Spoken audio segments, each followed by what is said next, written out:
This is the most sparsely populated land in North America. It's the largest province or territory in Canada, yet the least populated. 2 million square kilometers and only 40,000 people scattered about in small settlements.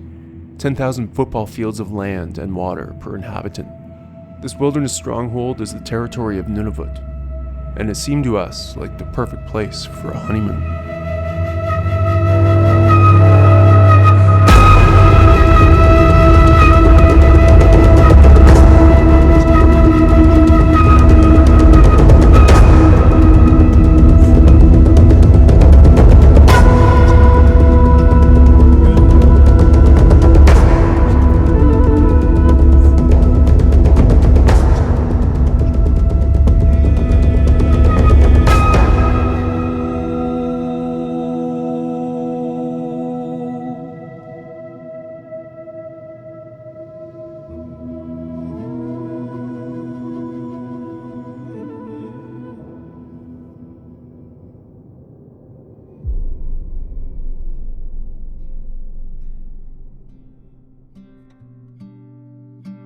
It was late July, and our honeymoon camping trip had finally arrived.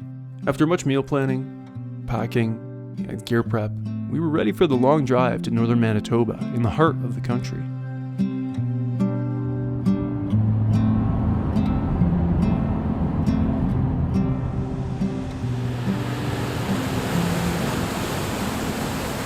The power of water moving through this land can be shocking, especially in the watershed of the mighty Churchill River.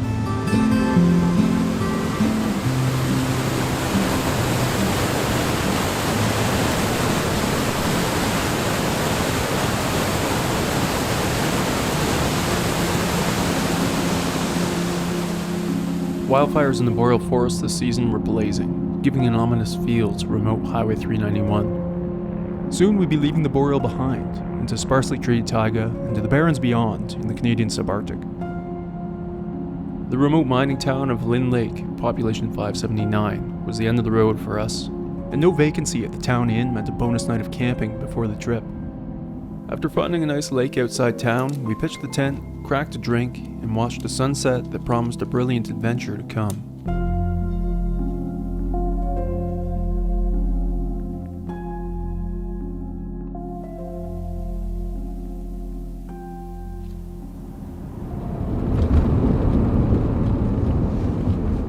In the morning, we were off to the floatplane base for a 350-kilometer flight on this 1948 de Havilland Beaver. This was our first time in a bush plane, and soaring over a place like this is an experience in itself.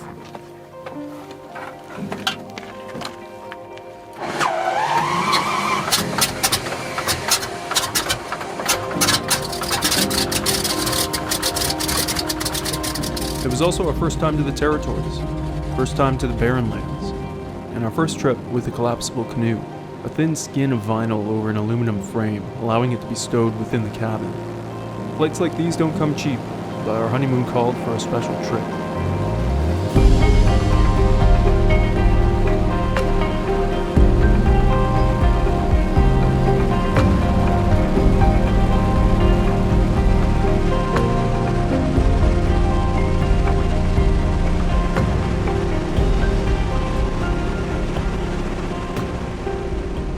The place we chose for the occasion is a colossal body of water called Kikiktarayaktok by the Inuit. This area has also long been inhabited by the Dene, mortal enemy of the Inuit in centuries past. The Dene know the lake as Nueltin, meaning Many Islands Lake. Shortened by explorer J.B. Turrell in the 1800s, modern maps now label it Nueltin Lake. 1,400 kilometers of shoreline and over 2,000 square kilometers of pure fresh water. Canadian author Farley Mowat wrote extensively about Nueltin and the brutal hardships people have endured here. The merciless cold and blizzards of the subarctic winter give way to a brief summer plagued by clouds of black flies and mosquitoes. Erin and I had no plans for hardship on our honeymoon, but we had our fears about the bugs as well as the fierce wind and storms of the tundra. In recent decades, most visitors to Nueltin had come for fishing and hunting, but the fly-in lodge here was abandoned 10 years ago, leaving the lake virtually deserted since. We'd be wetting a line during our stay, but it was the wildlife we looked forward to most. This place offered an outside chance to witness one of the greatest natural spectacles in the Canadian wilderness, though we'd be lucky just to get a taste of that phenomenon, if anything. But our goal was simply to paddle north from the tree line into the true Barrenlands and experience as much of the lake as we could.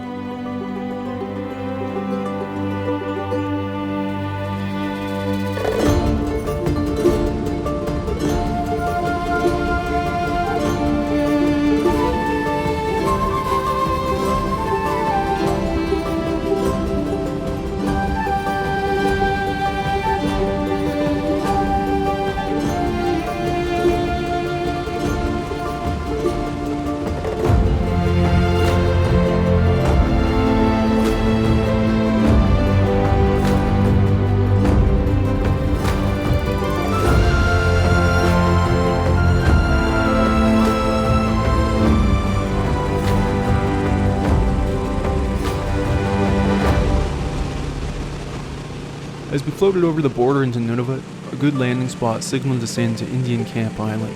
The place we looked at on maps for months was now right before our eyes, a mix of raw islands and frigid water sprawling out to the horizon and beyond.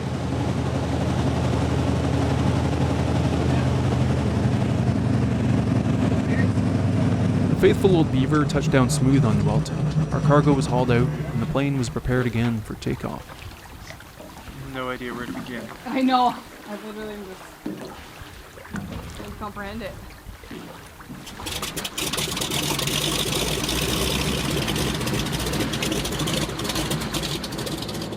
As it drifted away, the remoteness of our location began to sink in.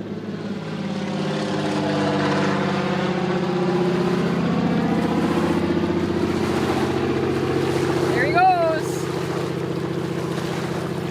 We're on our own.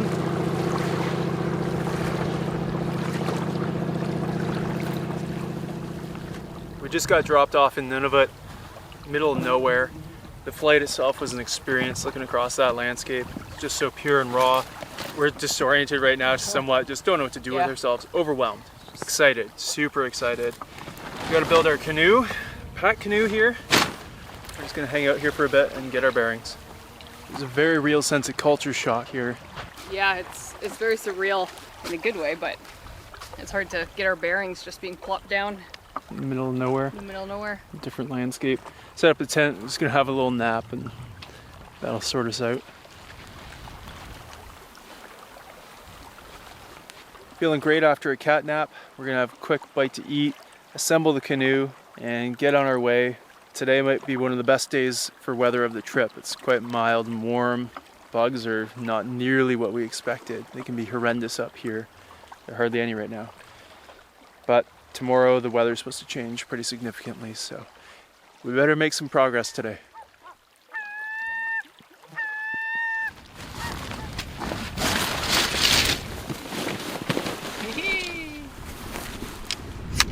Oh, It's pretty dark over there. that's unexpected. Wow. That was a big one.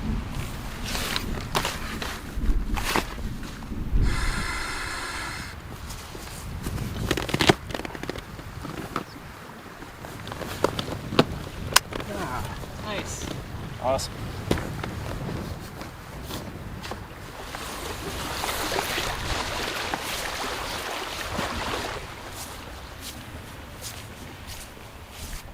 It's gonna be quite an adventure. I think so. Let's do it. Here we go.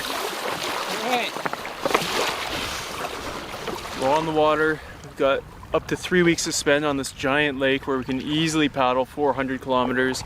Even 600 probably wouldn't even cover all the coves and bays. It's just a dream. It'd be hard not to stop everywhere. Yeah. Look around.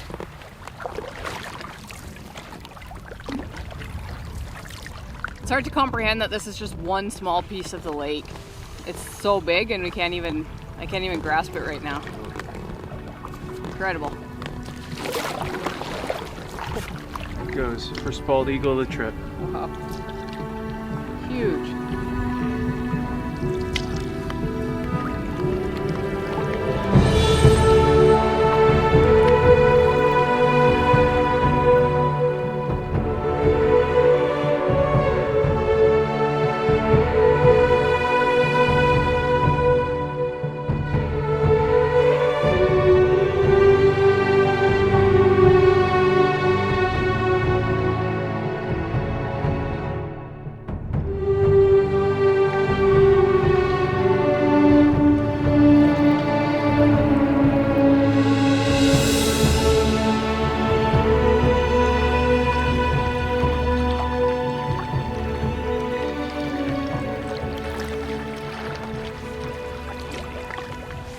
Well, the storm clouds have moved off and it's turned into a beautiful day again.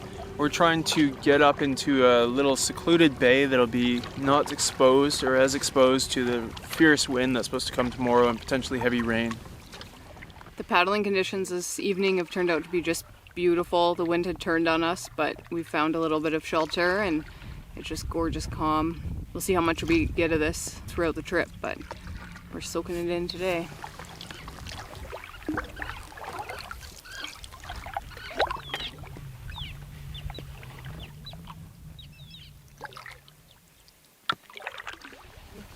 Viable? What's that? It's viable? For a smaller tent. There wouldn't be enough room for the big one. Okay.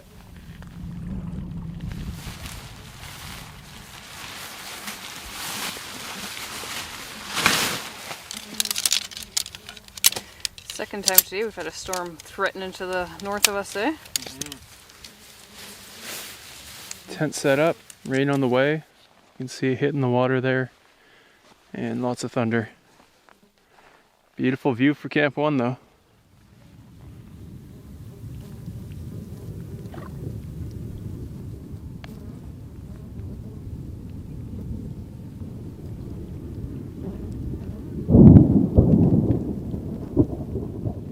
Pretty nasty little system moving through there, but otherworldly. This place has a vibe. Black flies aren't nearly as bad as we expected, so we're happy with that so far. And it sounds like the rain's picking up, so time to get in the shelter.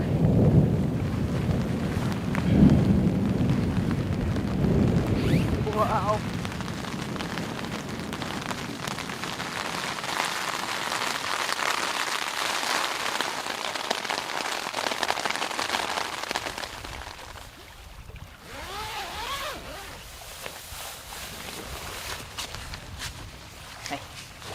Oh.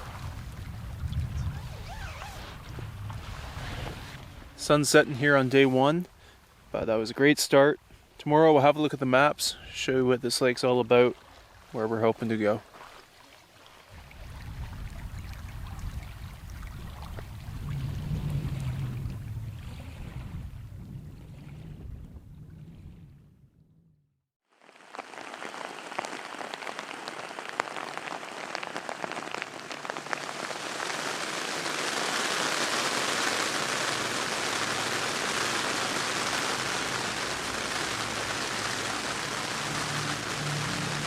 Very little was then known about Nueltin Lake, except that it was a vast body of water straddling the Manitoba-Kuwaitan border, some 250 miles northwest of Churchill. It had never been surveyed, and much of it was represented even on the most recent maps by dotted lines. Windy Post had been established to trade with the Caribou Inuit. It stood 15 miles to the west of Nueltin Lake, in a place the Chippewyans, whose country it was, knew as the Land of Little Sticks. On the verges of the Barrenlands, its isolation was such that its first manager had fled before his initial year was out. Day 2's been a rougher one. Rain all day, times pretty heavy. We had a headwind from the north up to 45 kilometers an hour, according to our SATCOM forecast, which meant we knew we weren't going anywhere. Hundreds of mosquitoes inside and outside the fly, and all of this is what you might expect on the edge of the Barrens, and we made the best of it by reading and resting. But it was made much tougher by our new tent, which leaked anywhere loops had been sewn into the seams. Not a cheap tent either, at about $700. So we are feeling very small now in this massive landscape, but the rain stopped, so we're gonna try and dry out a little bit what we can. It's gonna be damp in there overnight, and have a meal. We've just been eating like dry foods, peanut butter and honey wraps, granola, so time for a hot meal in us. Yeah.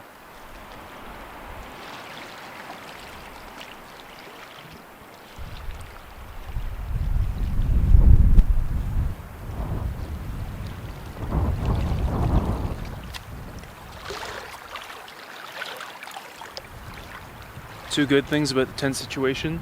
We brought a second tent because we're out here and it's so remote, and any tent issues or a big storm, if it flattened the tent, broke the poles, then we'd be in a pretty tough spot. We brought a second tent that is tested, so probably be using that for the rest of the trip. And I do have some fabric glue in our repair kit, so I can try and dabbing that onto the stitching like seam sealant, but it's silicone treated, so I'm not sure if it'll work. But anyway, we're not gonna be wet the rest of the trip, hopefully. We're gonna be okay. You look like an angel. I can't see any sunlight, it's all clouds, but you've just got golden hour light on you. Got some food, a fire, and the sun's coming out, and it just changes the vibe totally. We're here to experience the Barrens, and we know that this is part of it. The weather is very raw here, but yeah, when it gets nice again, it's just one of the most beautiful places in the world. And we've chosen Nueltin Lake because there was a lodge here that was abandoned about 10 or 15 years ago that brought in fishermen, and that was most of the traffic on the lake. It's now being re-established, they're trying to anyway. So we wanted to get here in the little window where it's still very, very quiet. And let's take a look at the map, show you where we are. So Nueltin Lake straddles the border of Manitoba, so it's a provincial park down here. That's the border, and then all of this is Nunavut. We got dropped off there on Indian Camp Island, or Sleeping Island, paddled around here yesterday and into this bay, and we're sheltered quite nicely from the north wind today, which would have been kicking this section up into a fury, I'm sure. And our hope is to see as much of the lake as possible, and we'll be ending probably down here at the south end of the lake where that lodge used to be and is being rehabilitated. So much to see. We'll see where we get, where the wind permits us. That's going to be the biggest factor on this trip, I'm sure. This is a honeymoon trip. Flights to places like this don't come cheap, so we splurged. And we got the odd treat like some Bailey's liqueur for our hot chocolate. As the sun goes down on day 2. Just what we needed after almost 24 hours in the tent, cooped up. It's perfect. Since last night. Here you go, hun. Thank you. Hits the spot. Yeah. Sure. Cheers. Cheers.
Packing up for day 3, getting on our way nice and early, and we got a great light show last night.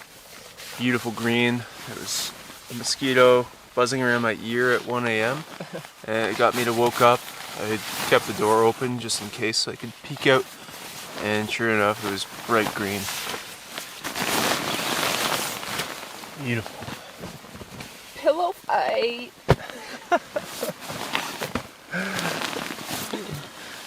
A last second decision. We had these pillows for travel. It was a 2-day drive to get to our flight, and we decided to stuff them in. Oh, it's nice.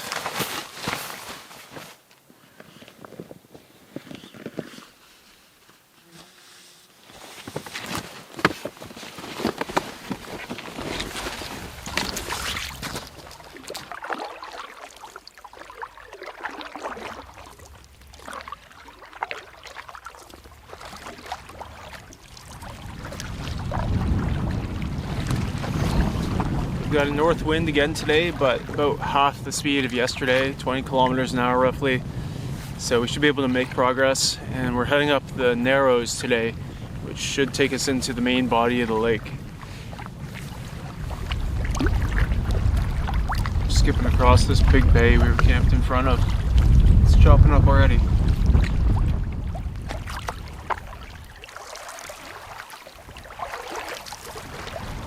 Nueltin Lake has some absolutely monstrous lake trout and northern pike, along with Arctic grayling.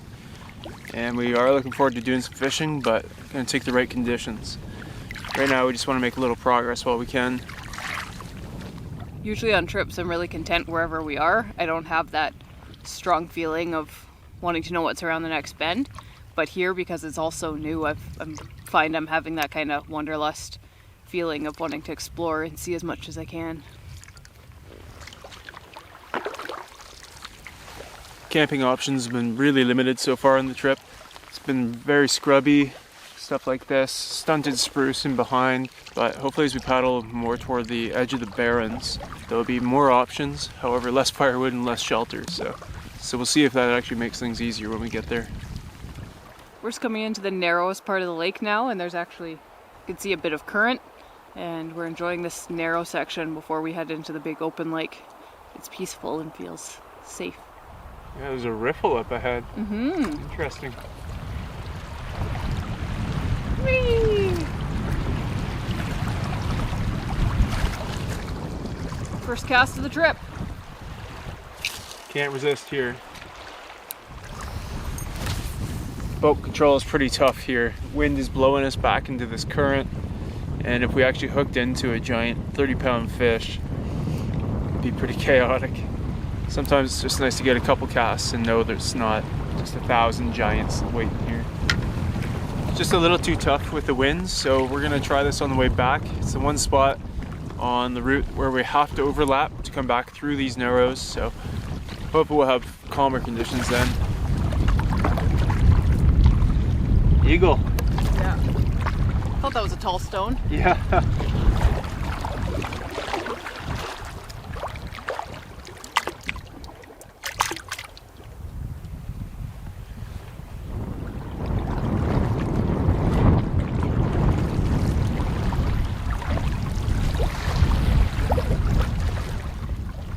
Taking a quick break here to stretch our legs. One of the only places we've seen to get the canoe out clean without overgrown shorelines of willows and shrubs. But we're getting back on our way before the wind gets too severe. And we're scanning the shoreline all the time. All these ridges and whatnot, looking for, if we get lucky, caribou. But there are wolves and black bears and even barren ground grizzly bears in the area. Hopefully we'll see something. Seems hard to imagine finding anything. It's like, where's Waldo? Yeah, it seems pretty barren is a good name for it. Yeah. Oh, there's other paddlers, I think. No way. Is that possible? Wow, that's crazy. I think there's two people. Huh? I think there's two people. More than one? I think Oh, two. Two in a boat. You're kidding. That's wild.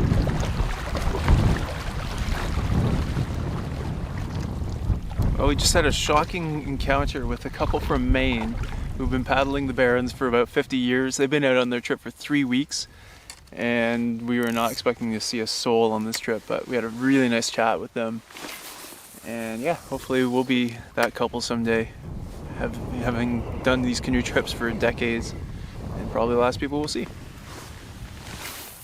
Surprisingly, not a bite here, but Brad and Patty, I think were the names they gave us, said that there's a really good campsite ahead on a bit of an esker, so stoked for that.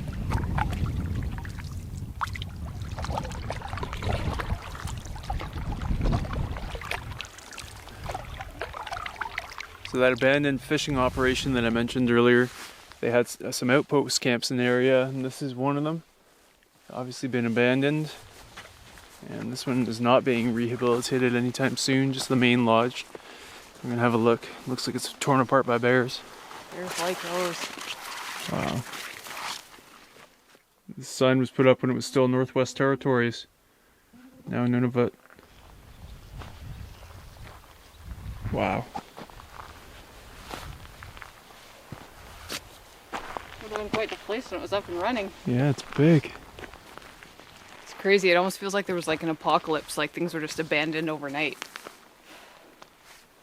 It's just left in place.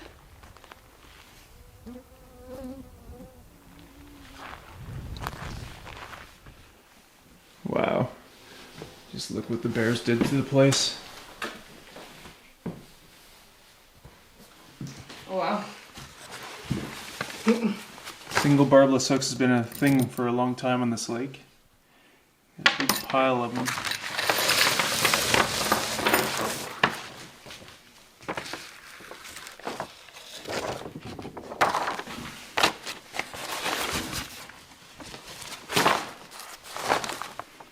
There's us. Mm-hmm.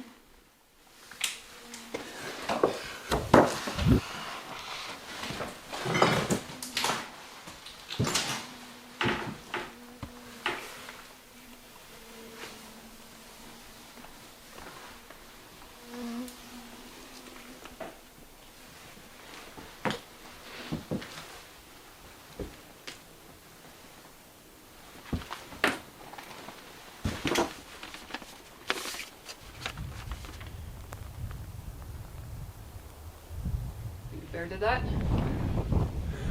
Yeah, probably.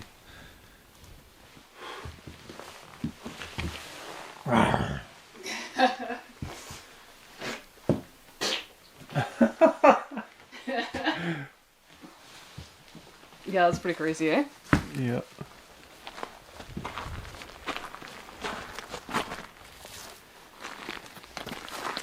There it is. Caribou shed. Wow. That's been here a while. Awesome. Other one, maybe. The other half, yeah.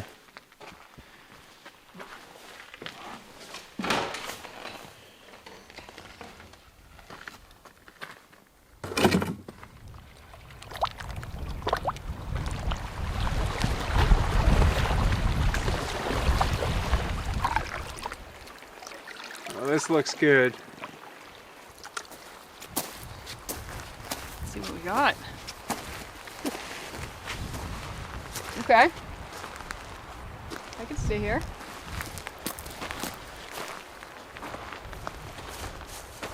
We got firewood. Oh, we do. Happy to be using tent number 2 tonight. Not expecting rain, but this tent's bigger. It's better in most ways.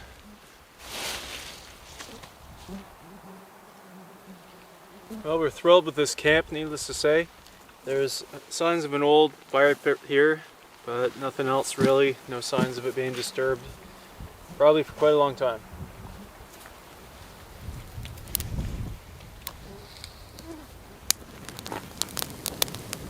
So far on this trip, we've had granola twice, freeze-dried backpacking meals twice, and peanut butter and honey wraps twice. So really looking forward to tea and a good hot meal. Gonna make some burritos. And we found a grill today. I think we'll probably take it along the rest of the trip.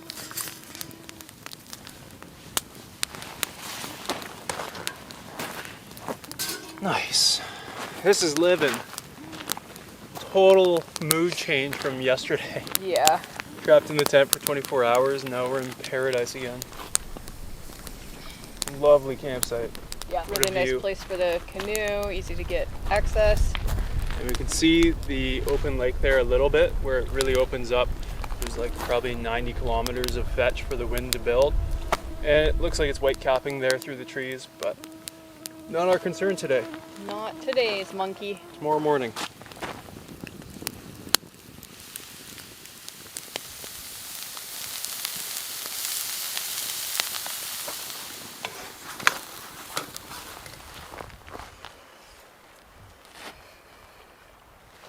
Our first hot meal that's not a backpacker's meal. In days. Which are good, but... Yeah. Alright. And coffee and Baileys for dessert. Oh yeah. Life doesn't get much better.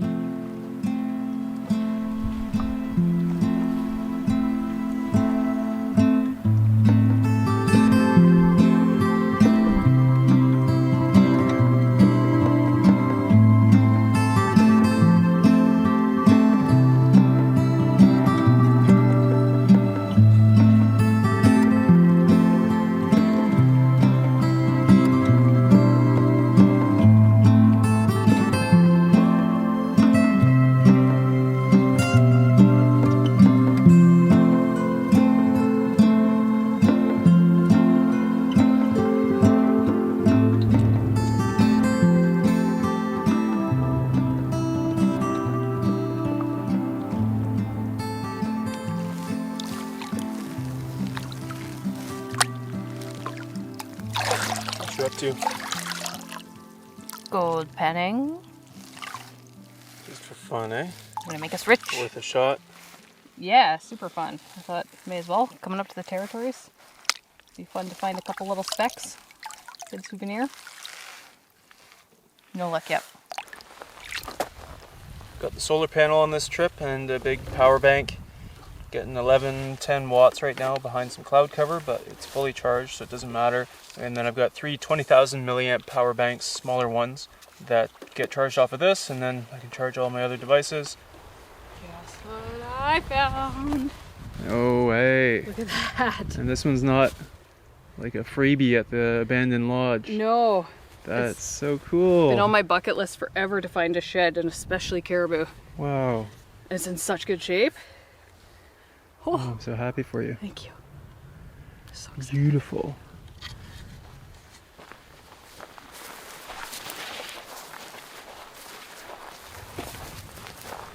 Pretty much sitting just like right here. Wow. Right on the esker. Yeah. Oh, it was right here. Yeah. This almost looks like a man-made path here, but it's an esker.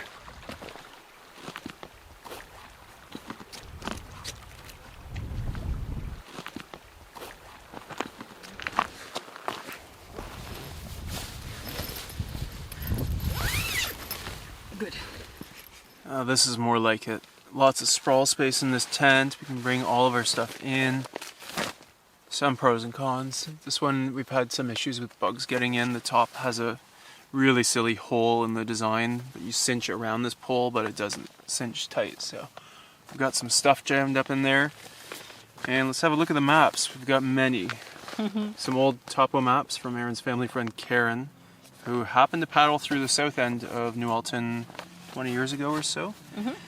And some overview maps, some maps from or information sheets from the old lodge that Karen had. Let's have a look.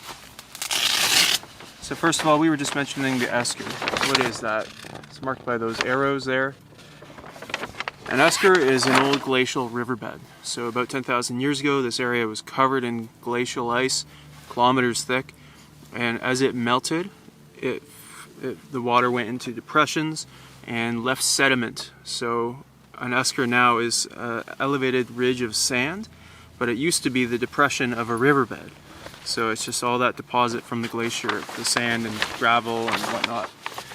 So that's where we're camped right now, is right on the end of that esker. And everything that we've done so far is on this topo map. We started down here, came up, around, through the Narrows, up to here. In terms of a broader look at Canada, Nueltin Lake happens to be very central. It's right around here on the tree line. You can see that marked with green. And we came from here on the north shore of Lake Superior over to Winnipeg, through Winnipeg, up here, and then I'm not even sure. Well, actually I've got another map. So here's the map of Manitoba. So up here, over to Thompson, and took a gravel / asphalt highway, let's say somewhere over this way, to Lynn Lake. And then we flew 350 kilometers to Nueltin Lake. And we've got a more detailed view of that here, and that's our flight to there. And this trip is a little bit different in that we don't have a defined route, but each big bay is essentially a leg of the trip, and this will be the next one. Hopefully tomorrow we can make a good progress day, although we're supposed to have a north wind coming way across this huge expanse of the lake. But hopefully we can get in there, or at least close, and get in the following day. Really excited for this section, and it gets more barrensy up here as we get further out of the taiga. Caribou shed and maps for souvenirs today. Pretty good day. Look, I've got one of those.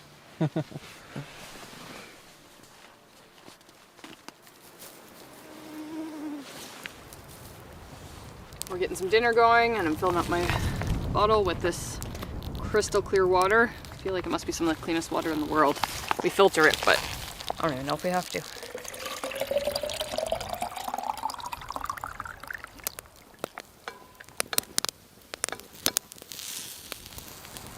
Long-tail zones for dinner, topped off with some mint tea. And a day like today just makes this entire trip worthwhile. What a day. We had northern lights in the wee hours, caribou shed, beautiful day, explore the old cabin, amazing campsite, and running into Brad and Patty, I think were the names they gave us. It was like going through a time portal. They just seemed like us in the future. Weird. Same canoe. Same brand paddles. They did a Barren's trip for their honeymoon. Similar demeanor between us. Yeah. Yeah, it was weird. It was weird because this is the type of place that makes you feel sort of lost in time. Like you could go through a time portal or something. It was like looking in a mirror. It was pretty funny. I just felt really grounded after talking to them. Whereas before that, I felt pretty culture shocked, to be honest, still. Especially after the rough day of weather yesterday. It felt foreign here, so. Yeah, that was really cool. Really nice. Yeah, it was. Hopefully another one like it tomorrow. When we ran into them, I said, "What are the odds?" And they said something like, "Incredibly small."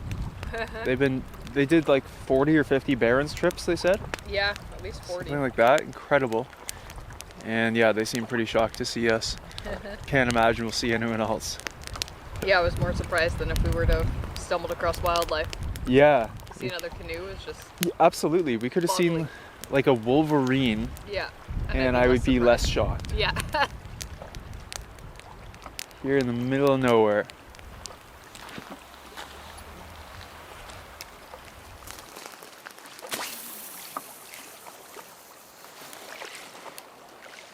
Fish on first cast here. Was that a lake? Oh, it just came off. Dang. We'll never know. Oh, there it is. Oh, it's a good sized pike. Holy. Oh. Oh my goodness, and there was a second one like just cruising around. Oh, look at this. It's right here. You see that? Wow. It's in my camera case. Wow. Real strong fish.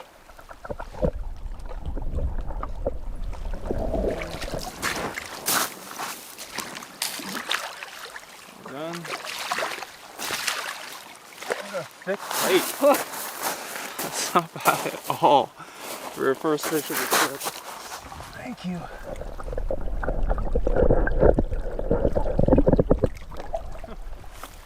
Okay.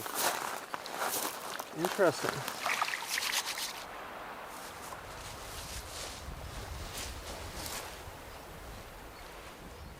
Got an alarm set for 4 a.m., so we're off to bed real early. Gonna try and beat the wind tomorrow.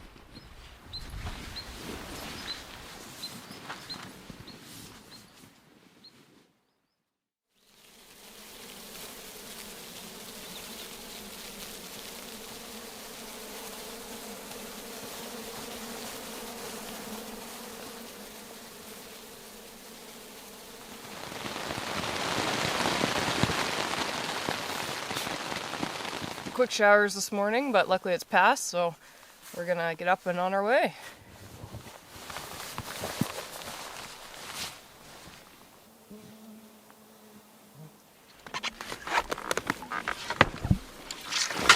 Okay.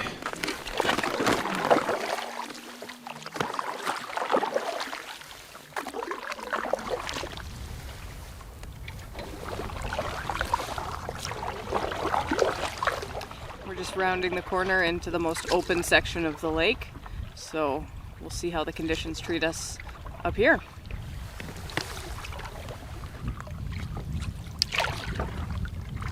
It's a beautiful, cool morning, and looking across to an endless horizon is amazing. It feels like we're on Lake Superior.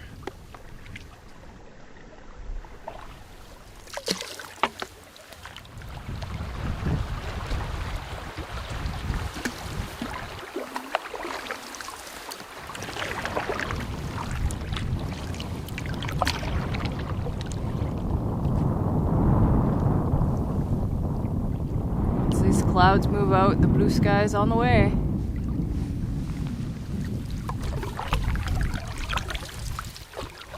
So the antler that Aaron's got is from barren ground caribou. Last year on our 22-day trip we were lucky enough to see a woodland caribou. distinct populations much further north here. And we're keeping an eye on all the ridges, hoping to see something. The caribou come through here in great numbers, thousands and thousands. Used to be hundreds of thousands, but now the numbers have dwindled a lot more, and I don't think our timing is quite right for them. But we're still keeping an eye out, never know.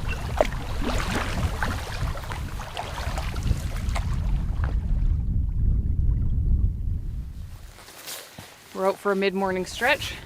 Just gonna get moving a little bit and take a look around. Cool.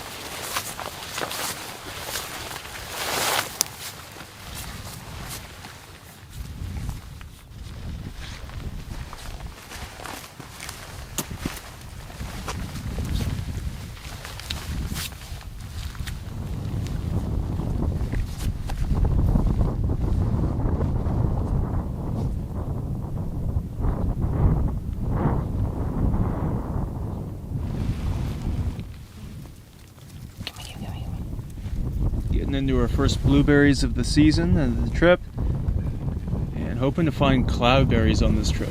Never tried them before. It's a real nice game trail right here, running along the ridge.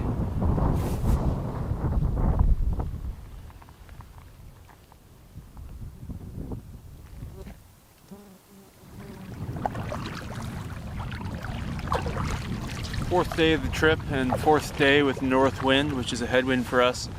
We just hope if we get to the top of the lake that it continues that way, and it's manageable. It's a little bit offshore, so it's not swelling up here. It could be much worse on this lake.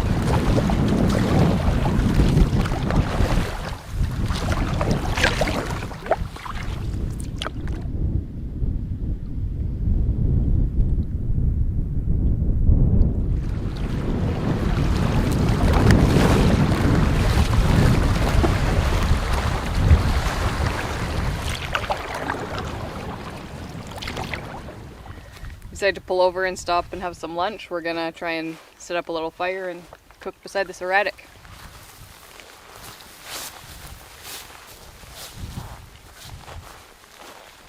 Wow. Wow. They are massive. Yeah.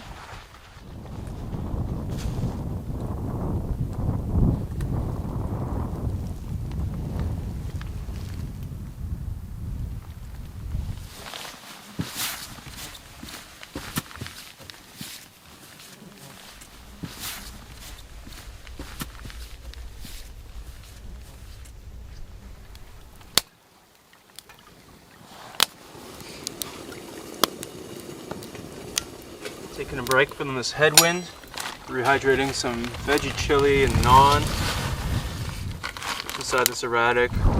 Dreamy day, aside for the headwind.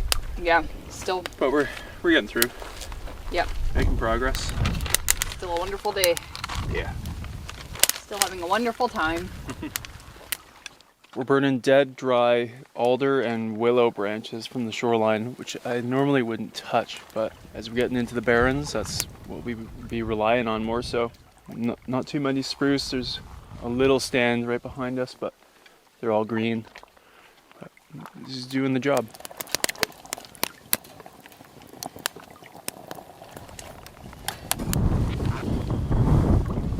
Oh yeah, it's delicious.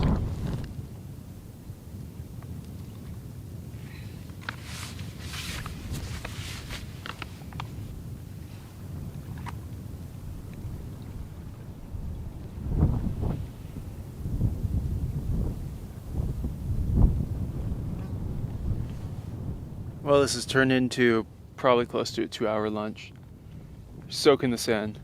It's a spot we really want to camp at. It's so magical here.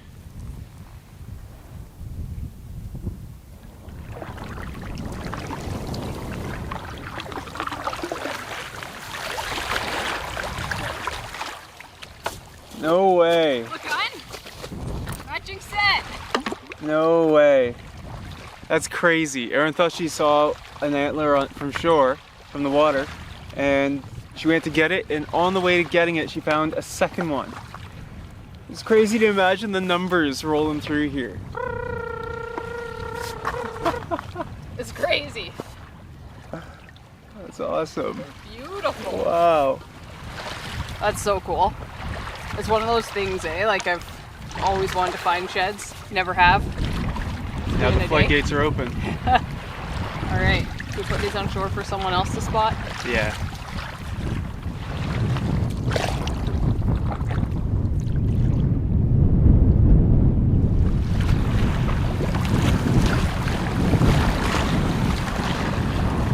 Looks like some rain might be coming our way.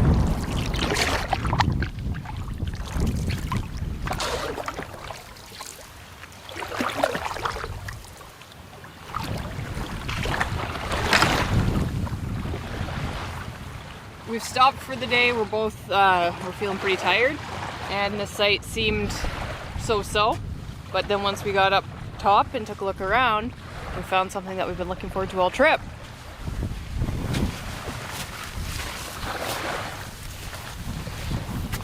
Oh, look at the field of them. Cloudberries. Far as the eye can see. Hopefully no bears. Yeah. But look at this view. Just an endless field. I've never camped anywhere like this. But look at these. How do we know if they're ripe? They look a little underripe. Hopefully we'll find some. Oh, it's a little wet here. Yeah. Oh yeah. Let's try them. Okay.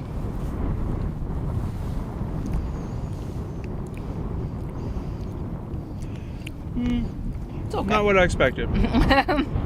People say it tastes like baked apple pie or baked apples. Some people call them baked apple berries. They're not bad. Still cool though. It's a little wet here. Hopefully we can find a dry tent pad. Yeah. But what a beautiful spot.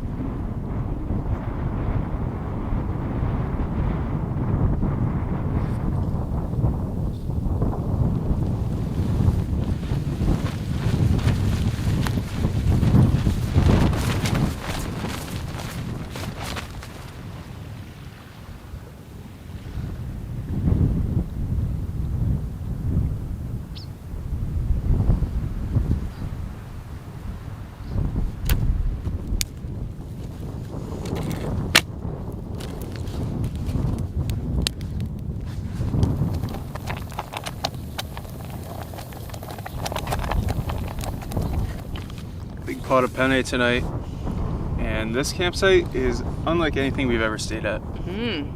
Really beautiful. It's like an open plains with a massive lake right beside it. So we're a little low on energy. We're up early to beat the wind, which we can only do for so long. Yeah, it'll be the same deal tomorrow. Wake up early. The extended daylight definitely helps in the mornings. That's bright early. We slept in this morning. We actually didn't get up till 5. We're lazy.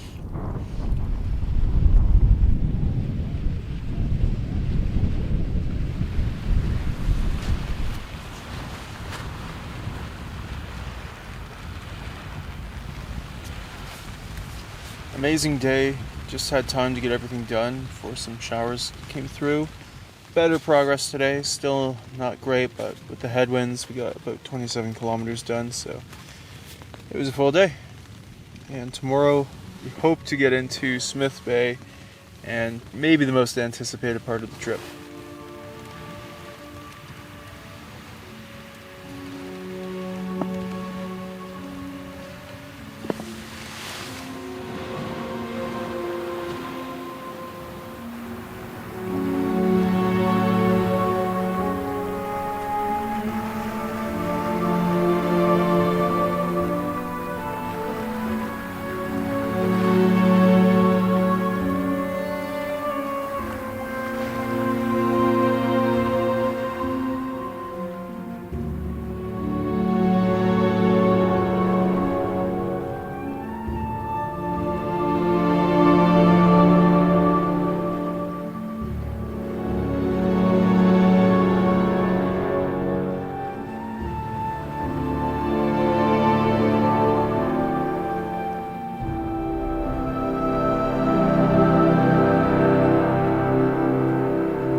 5 here in Nunavut.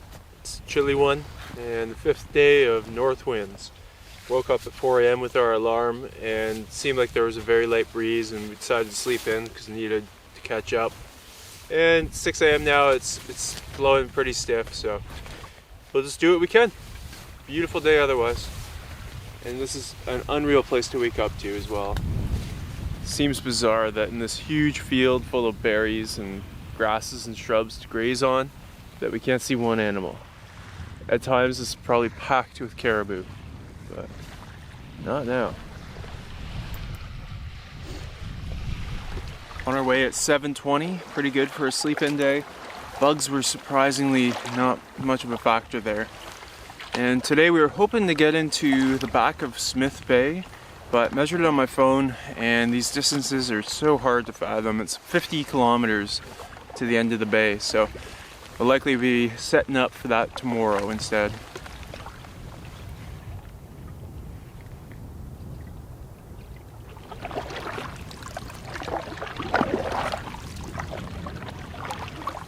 This area is known as the land of little sticks, and trees like this are a good example of why they just can't grow big here. It's too windy, too raw, too harsh.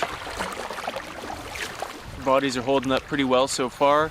We've got a load of about 150 pounds that we're pushing, and we had to weigh it for the plane. The canoe is 60 pounds. Aaron's pack was 45, mine 48. Filming gear 42, including batteries and power banks and solar panel and everything. Day bags 12. Food and cook kit 105 pounds. Not exactly ultralight, but yeah, we're not portaging. And canoe accessories, fishing, and other 37, for a total of 349 pounds. 100 plus pounds for our cook kit and food may seem excessive, but it's 120 meals of portions. And then there are other things like cooking oil and yeah, lots of little odds and ends. So it's not that crazy for a 3-week trip potentially. Oh. They might be terns. They're big. They're big. For terns. Are terns maybe or something? They look like a similar shape, but I wonder if there'd be a different like variety. Yeah, maybe. I don't think they're the same ones we can see. No, they definitely look different. Yeah, but they do have that shape. Yeah. They're beautiful. Yeah, they are. Elegant.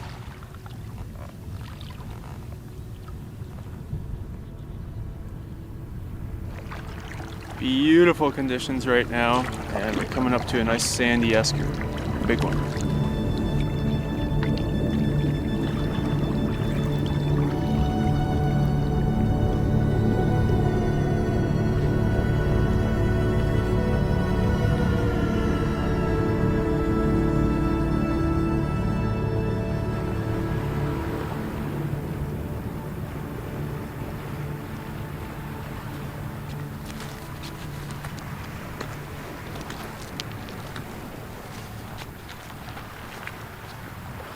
Well, it makes you wonder what kind of operation was going on here.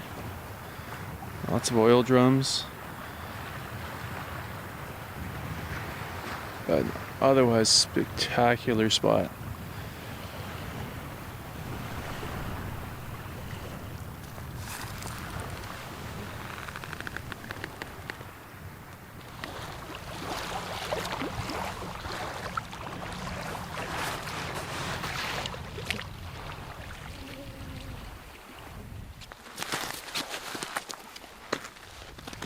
Any gold in this quartz?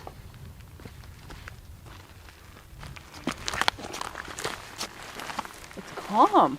Mm-hmm.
Had a very satisfying lunch of mac and cheese and tea, and we're back on our way with stronger headwind now, but we're close to the mouth of Smith Bay, which is highly anticipated, and this day is just beautiful.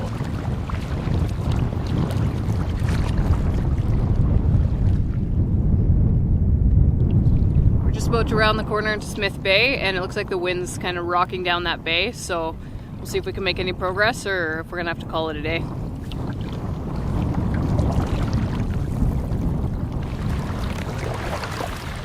Smith Bay, baby! Woo!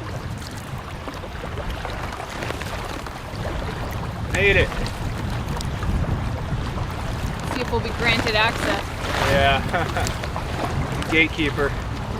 North wind.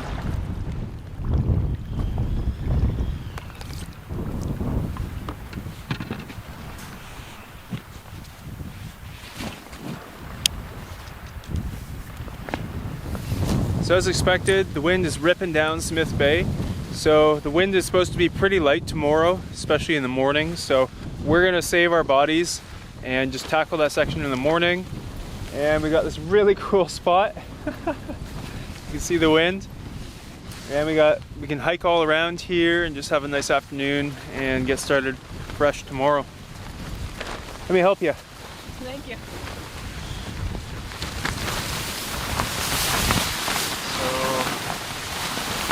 Where do we want the doors? Oh, probably That way? let me see where sunrise and sunset will be. Right at the mouth of the bay, just in that way, with a wide view of the lake.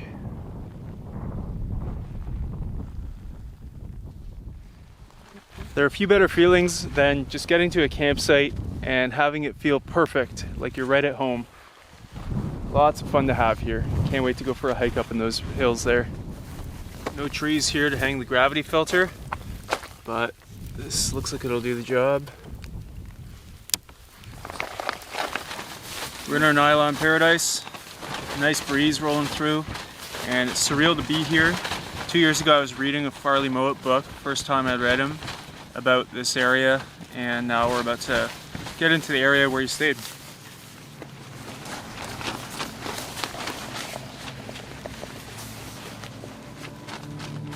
At the rate we were going, we expected to run out of grub long before reaching any place where we could renew our supplies. Eventually we clawed our way to the mouth of Windy Bay, and there found mighty Nueltin, 80 miles in length and up to 20 broad, solidly frozen over from shore to distant shore. This sheltered place behind Big Point may have last been used by people that early Arctic explorer Samuel Hearne knew as the Northern Indians. Later travelers called them Chippewyans, but they knew themselves to be Ithin Eldeli, people of the deer.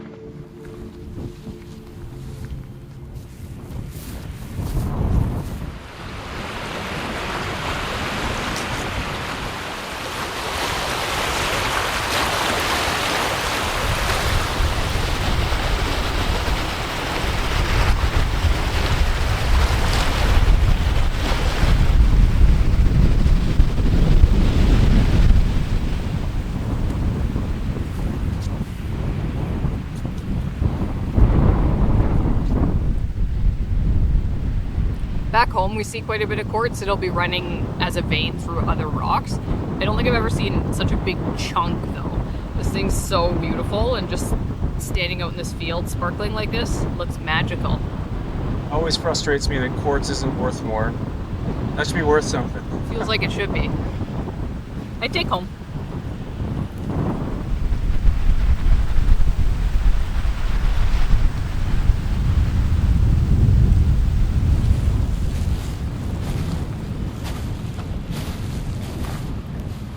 Found this strange rock that looked like a tombstone from afar. Not to mention that the earth around it looks like it was dug up somehow. But Aaron had an interesting theory.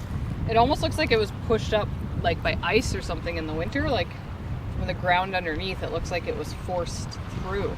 Or it plunked up from the sky. Or it plunked down from the sky. But if that was a meteorite, I think it would have made a colossal crater. And I don't think it doesn't take much to make a huge crater. Have as sharp edges. I think it would have got smoothed out going through the atmosphere. Yeah, but it is weird. I'd be interested to know if anyone knows what causes this. It looks so unnatural, but I'm sure there's some explanation for it.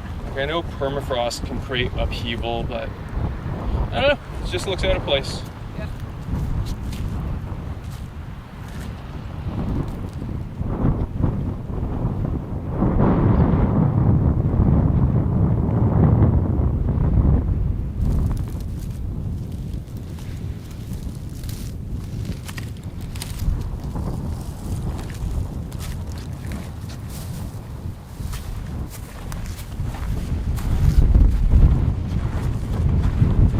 Wow.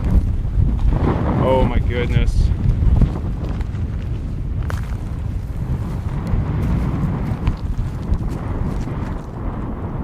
Wow.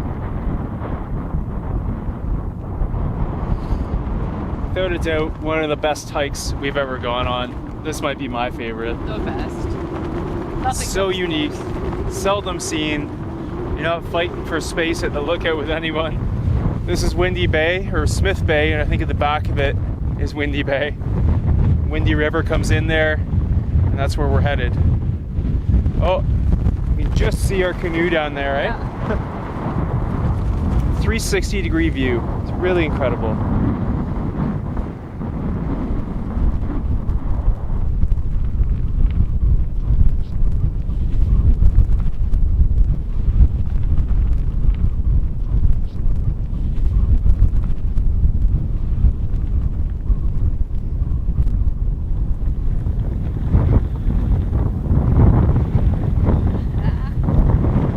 I can see so far. I feel like I can see the curvature of the earth.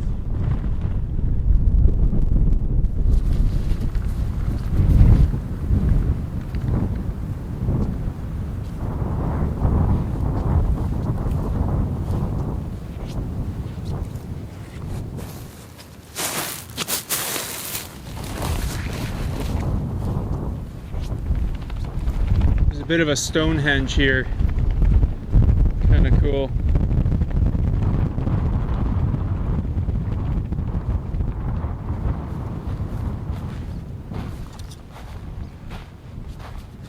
Oh, That's a nice one. that might be the nicest. It is pretty chewed there by rodents.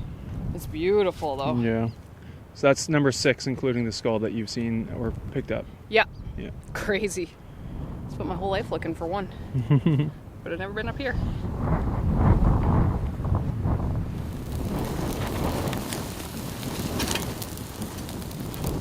Winding down day 5 with some more black bean burritos. Really hit the spot. And hot chocolate and Bailey's for dessert again. What a day. Incredible. This trip is off to an amazing start. And I love that we're still really just in the start. Day 5, and hopefully we'll be 3 weeks. So I'm looking forward to this hot chocolate. It's So much a bit cooler this evening. yeah, it's cooling down fast.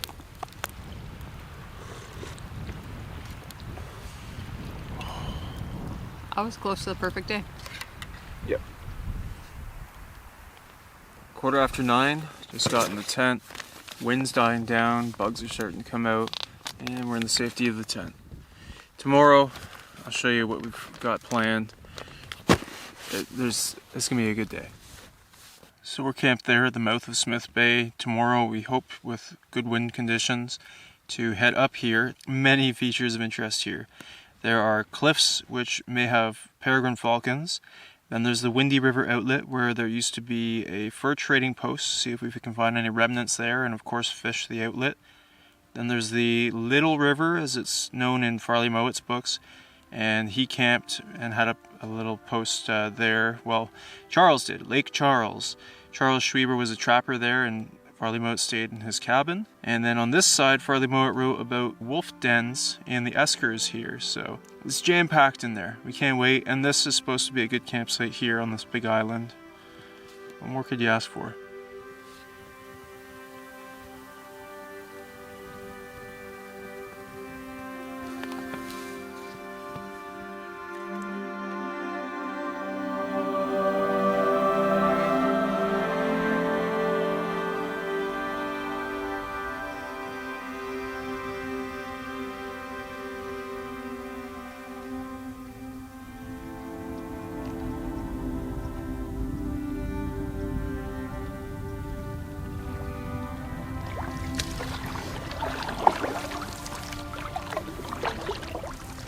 Day 6. On our way, about 7 a.m. And no wind really, maybe even a light breeze from the east for now, pushing us into Smith Bay. That feels good after 5 straight days of north winds in our face.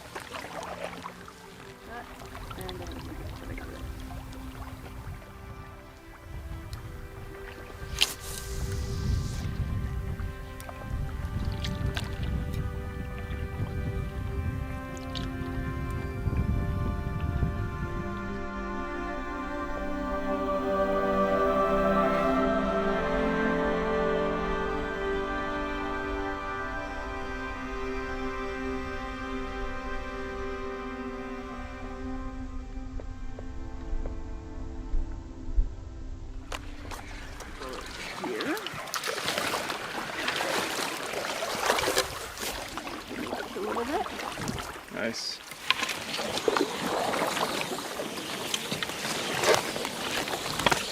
Good.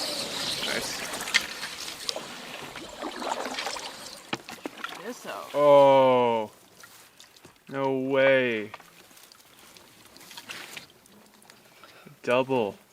Wow. We saw this from shore and it looked like bones. We were trying to figure out if it was rib bones or hip bones, but it's a skull. Wow.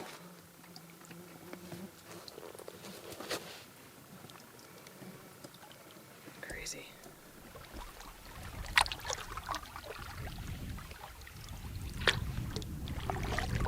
Showers all around this morning. We got one in the tent, but we've been missing them since. And the sun just broke through. And no wind! But that is allowing the bugs to get us a little bit, but we've lost them for now.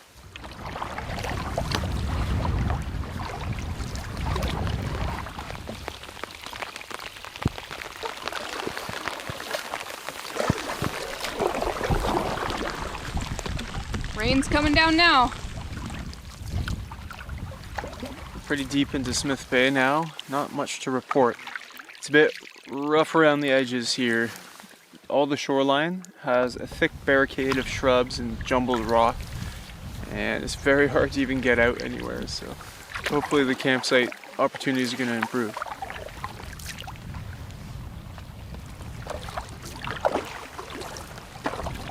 Finally rolling into the end of Smith Bay. It was a long 30-kilometer paddle, not too much to see, but hopefully there's a good reward here. Funny seeing all these trees again. Thought we'd be getting more into the Barrens as we go north, but it's a pretty good grove here.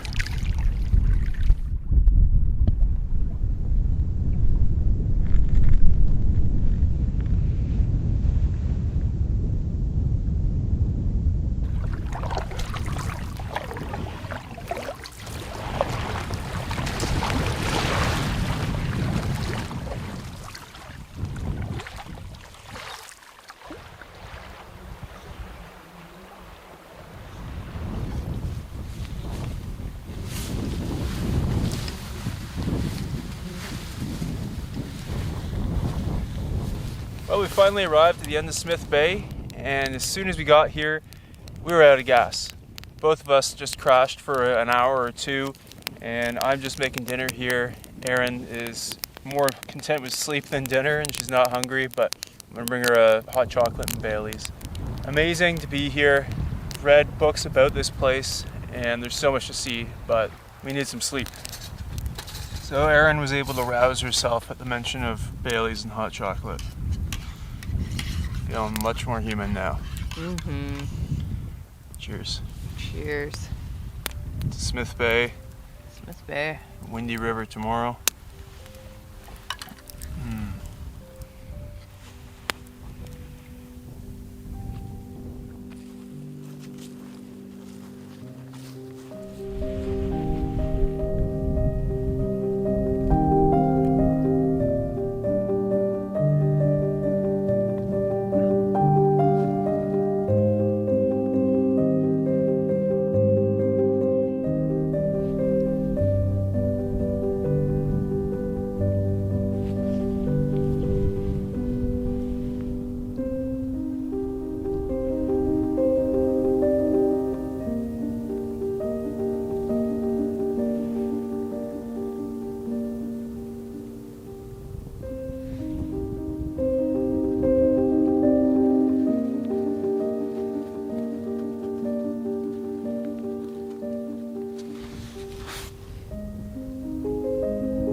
Slept until 7 on day 7. Felt really good. We needed it. Fire's going. Erin's going down to a blueberry patch that we saw, and she's going to collect some for pancakes. And we got a really exciting day ahead of us.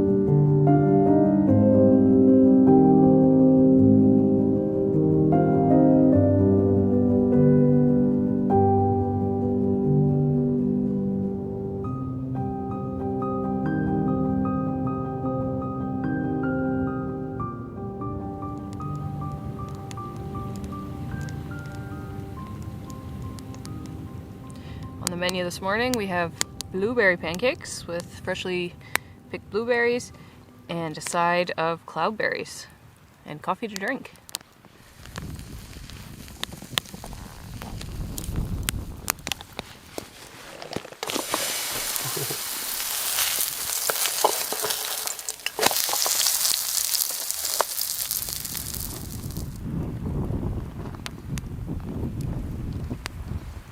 Here we go. Pancakes with fresh subarctic blueberries, cinnamon, And coffee. coffee. Best honeymoon ever. It's pretty good. Good? Mm-hmm. That's a treat. Oh wow. Mm-hmm. Nice and fluffy. Wow. Gimme.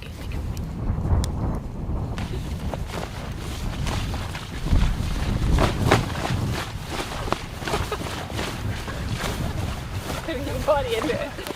Spin cycle.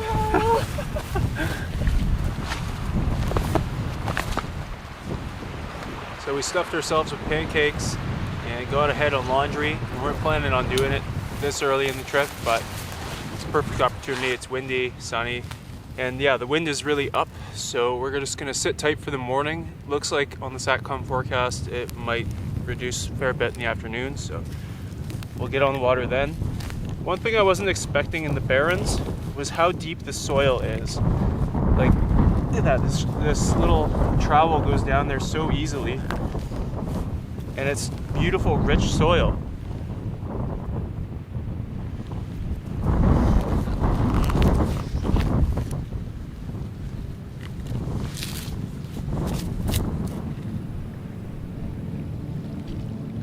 According to Farley Mowat's books, wolves have denned in these eskers across the bay for generations.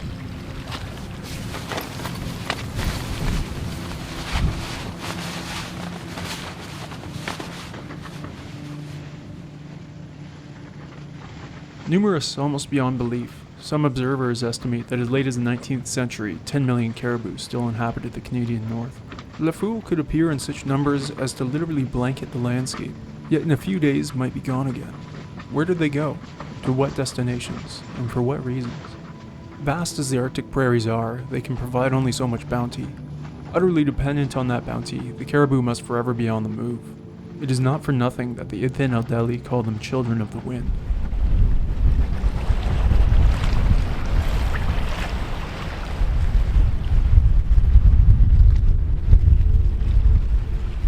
Well, it's 1 p.m. and wind continues to be a primary theme on this trip, specifically a north wind.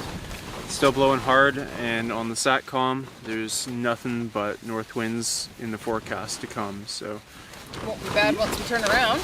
yeah, once we reach the top end, we hope that trend continues. If it turns then, we'll be in for a long paddle. I'm learning lots of interesting things in the book. There were inland Inuit up the Little River in the back of this bay, and then that was sort of the southern range of the Inuit, and then to the south were the Chippewyans, and they called the caribou the children of the wind, which is beautiful because they're always on the move, and life really revolves around the wind and the caribou up here. Yesterday we actually missed the wind in a sense. It was the first calm day of paddling for much of the day, and then the bugs erupt. Our lunch break, which we didn't document, was full of black flies. When we arrived to this campsite, tons of black flies. Today it's great with the wind being up, so it's certainly not a bad thing for canoeists out here. The Chippewyans also call this lake Nueltin Many Islands Lake, and that sure fits the bill.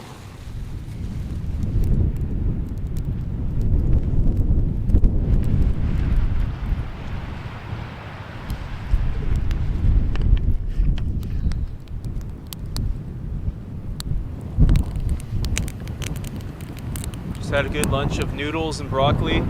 Wind is still blowing hard, so we're going to take a stroll around the island.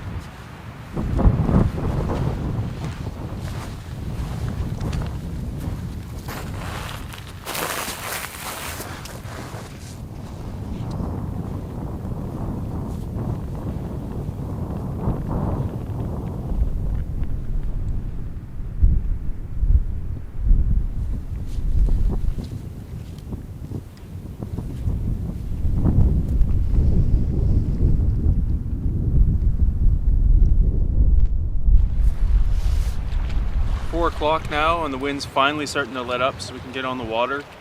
We've got our craft here, which we've dubbed Gandalf. It appears out of a bag like some sort of wizardry. We did puncture it a little bit, I just noticed, so we'll have to patch that up when we get back. There was a bit of water in the canoe yesterday, so that explains that. We've been grinding over some rocks that are just right beneath the surface and really hard to see when it's cloudy. Otherwise, canoe's been good so far. It's a little sketchy having this canoe out here, sort of skin on frame style canoe. Just feels fragile, but it's been pretty good.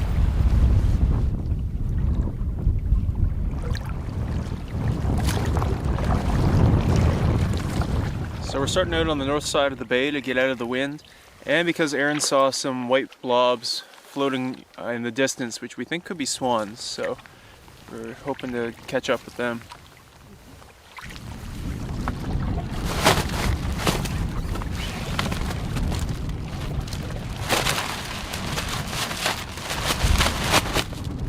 Oh, you feel that tug, eh? Yep. First time all trip. Nice. That is joyful. This joy. Wow, we're flying, eh? Yeah. That's what I'm talking about. That's what she's talking about. Whoa, I can't even paddle, like the water is moving so quickly. It's falling. I'm just gonna rudder. Perfect. Oh, that's glorious. We get a couple days of this on the way home. Yeah. So we've reached the end of Smith Bay at last, and 2 rivers come in here. To our left is the Windy River, which is pretty sizable, and then a smaller one to the right called Little River on some maps. It's not an official name, and that's where Farley Moat stayed for a fair bit, and then the mouth of the Windy River was a fur trading post. Small pike immediately at the mouth of the Little River. There. Looking for something more interesting than that, though.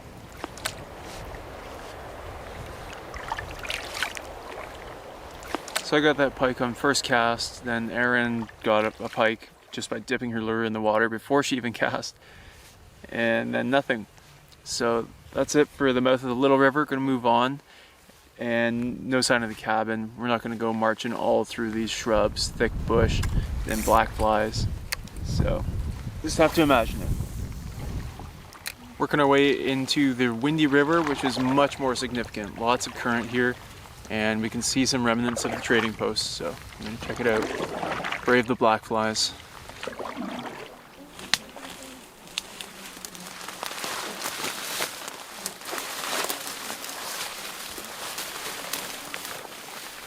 Not a place I'd want to sneak up on a bear. Nope.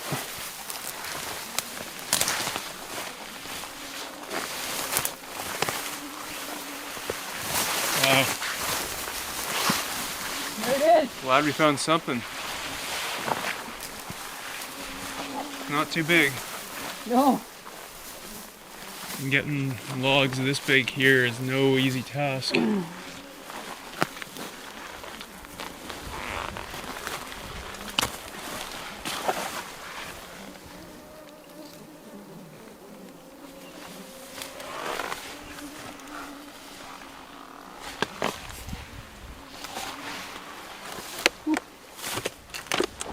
stove? Yeah. Yeah, I think Cool. so. Yeah. Big cook stove. Oh, I can't imagine fighting off the bitter minus 40, even colder temps here in blizzards. Mm-hmm.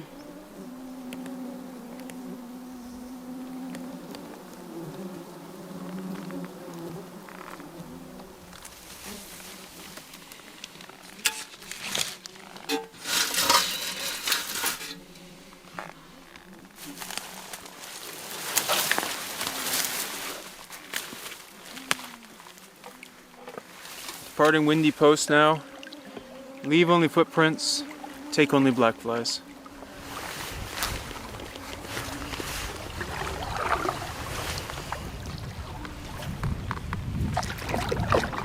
Back to the mouth, and we both instantly got a pike again in the same fashion. My lure was just hanging off the edge of the boat. Let's see if there's anything else here though. Small still. Like 4-pounders maybe at the most, 3-pounders.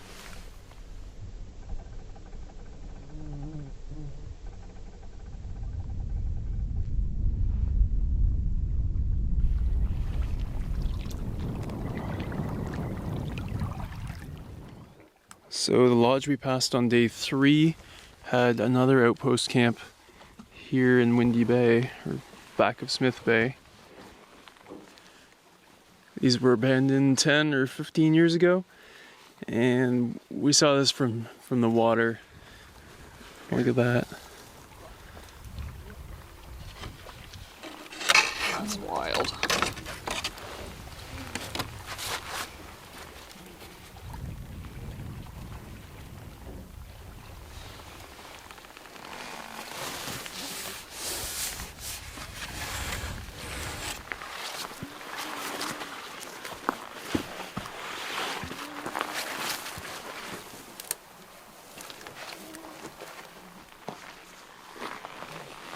Nail boards to try and keep the bears out.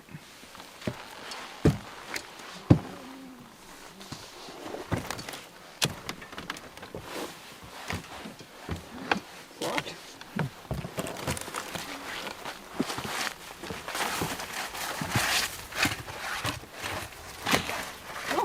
Oh, didn't expect it.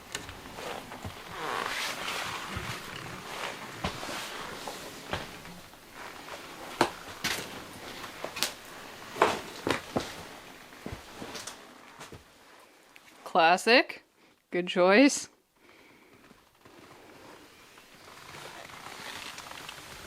Crazy to think about the cost of getting all this stuff in here and operating an outfit like this, and then for it to be abandoned. Crazy.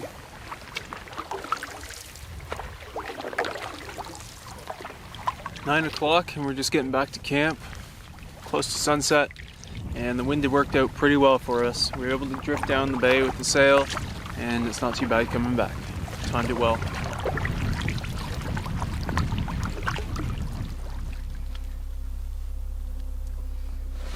Got a subarctic level dose of black flies to close out day 7, so we're hiding in the tent. Even just getting in here, at least a couple hundred black flies got in. So we squished them against the tent walls, and now we're nice and safe and secure, watching the sun go down.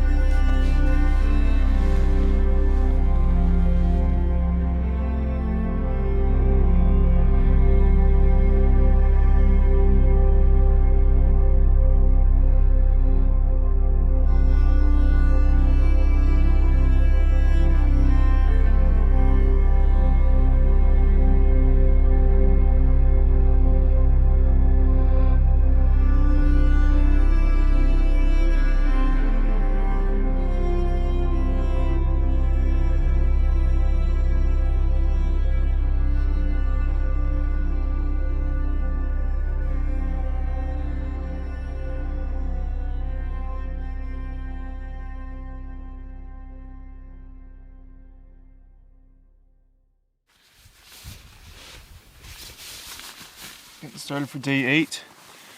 Aaron's got this big nice knife.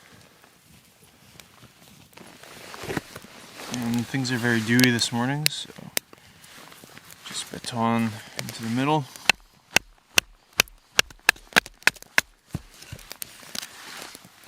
Get to that beautiful dry stuff.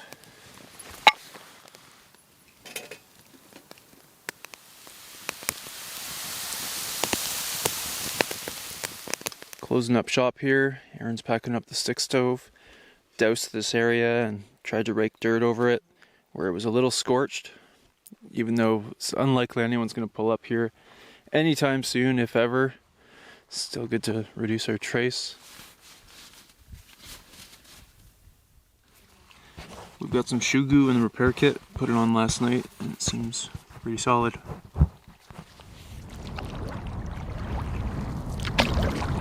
On the water at 9:23, our latest start on a travel day, but we're hoping to let the wind build and blow us out of the bay. It's supposed to be a north wind as usual, so take advantage of it today.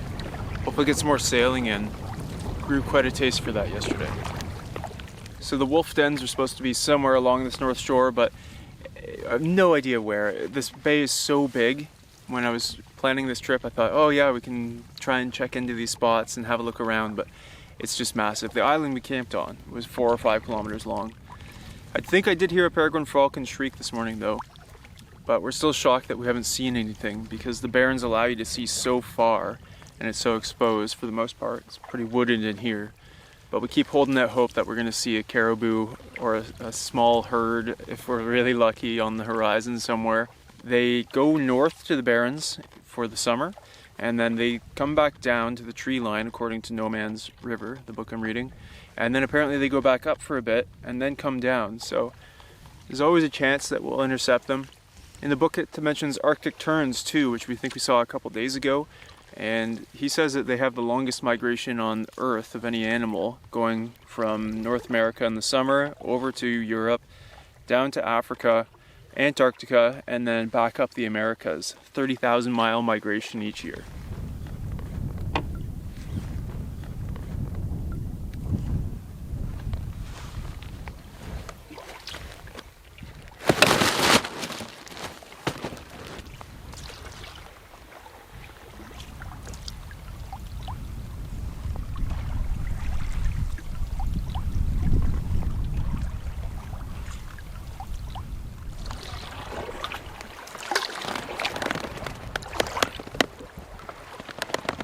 Waves are picking up a little, just starting to crest, but we were able to do a 2.5 kilometer crossing across a big bay, and we're making great progress toward the open lake.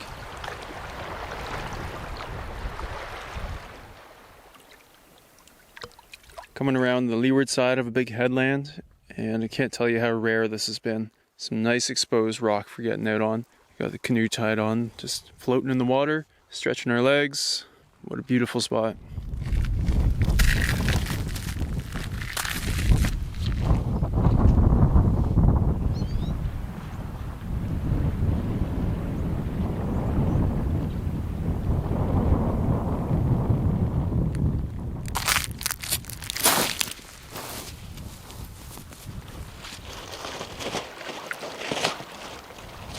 We've brought the sail on 3 trips and we've now done 41 days of trips with it. We've really only had maybe an afternoon or 2 where conditions were perfect for the sail. So this has been our best sailing day ever by far. We're going to get at least 20 kilometers with the sail up today. And Erin's left arm is strained from paddling into the headwind all these days. So nice for her to get a break too. We're just rounding the corner out of the last point of Smith Bay and back onto the big open lake.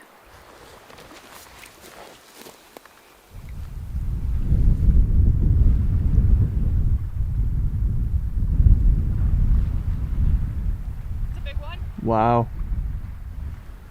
Do we have a new keeper? Or? I think I like the first one still. Yeah? That one's massive. It's big.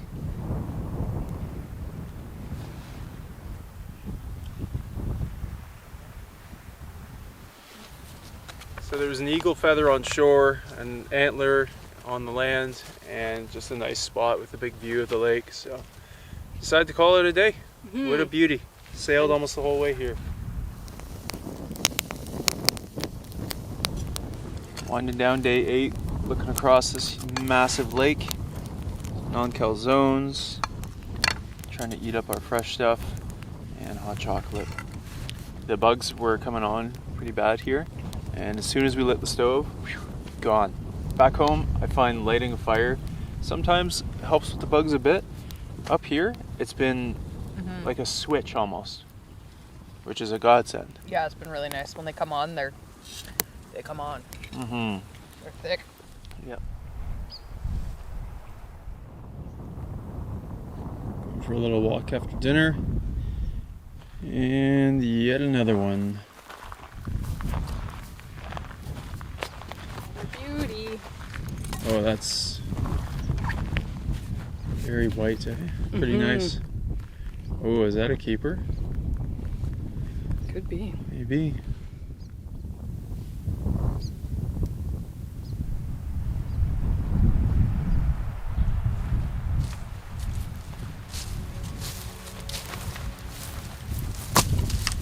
Firewood. And another shed.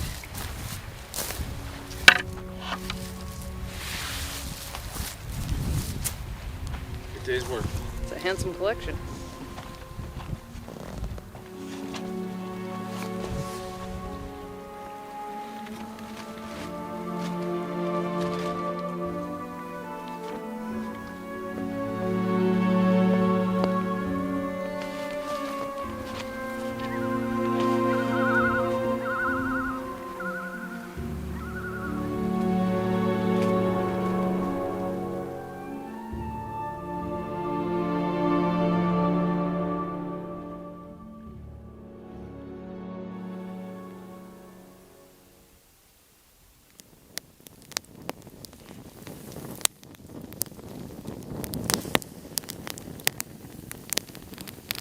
Got a beautiful morning here on day 9.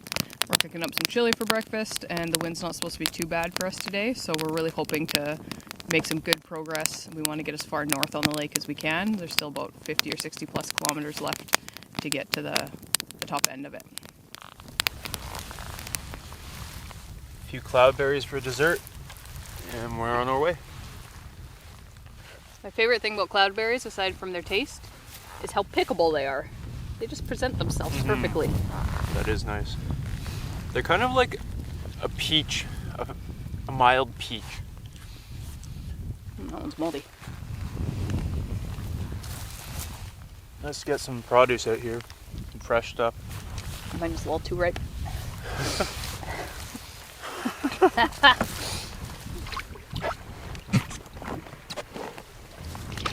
Number 9. Another nice cool day, high of 16. It's supposed to get a little hotter in the coming days though. But the sun is very strong here, so we're trying to keep it off. The water on Nueltin Lake has been deliciously pure and cool, but the air is even sweeter. It smells right now like someone's baking a blueberry pie nearby. And we're going past a big field, open field, probably lots of blueberries. It's always a beautiful fragrance on the air, little blossoms. You just want to suck it all in.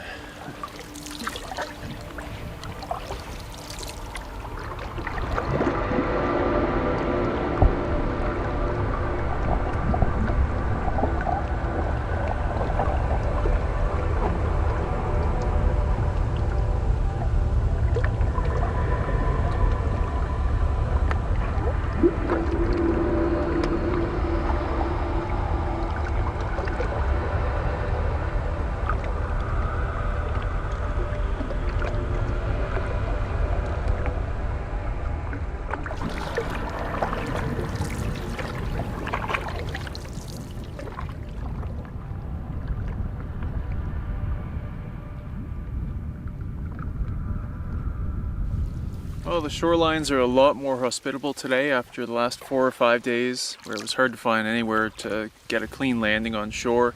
Our pilot Brad said the water is still quite high, and with that rainstorm we had on day 2, yeah, there are shrubs that are underwater, even berries we've seen, blueberries and cloudberries underwater along the shoreline. We're coming up to a big bay on the west side of the lake, which I think we're going to skip unless it looks too good to miss, but we'll just dip in past the mouth of it. Get a look.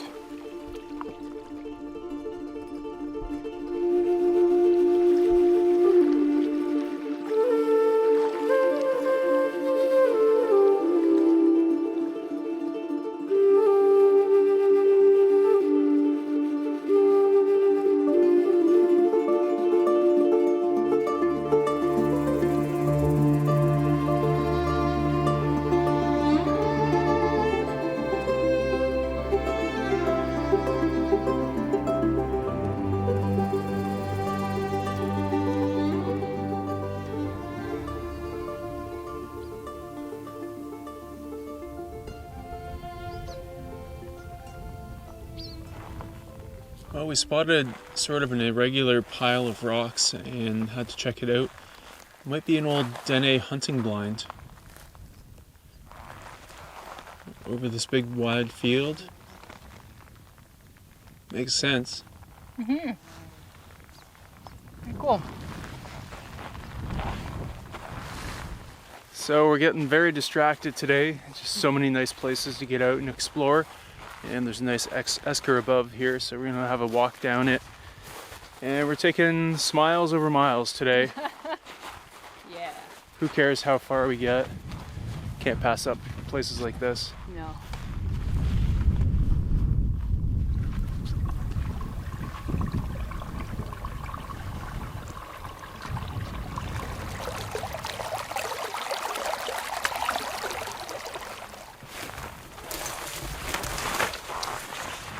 Welcome.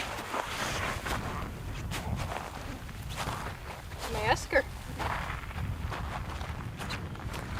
Highways of the tundra. Yeah. Being up in the Barrens feels like being in a different planet. And if that's the case, this is the moon.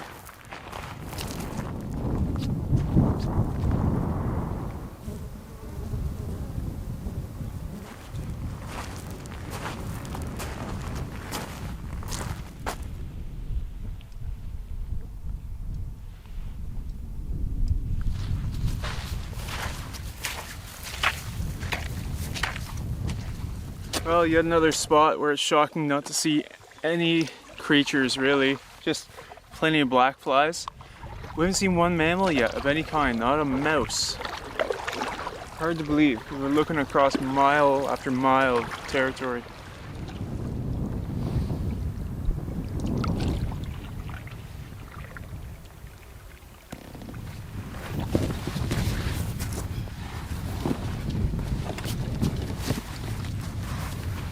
Well, we found a pristine beach and it's 5 o'clock. We're hungry, a little sleepy. Call it a day. Oh! Doesn't have any weight. Lost its weight. That would have been a long drift. Normally we're pretty careful about that. I think that's a good sign it's time to stop for the day. Yep, when you get sleepy. Oh boy.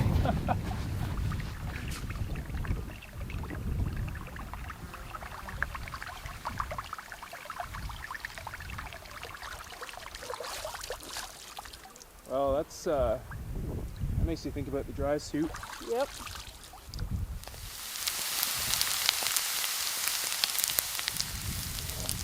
Poutine for dinner tonight.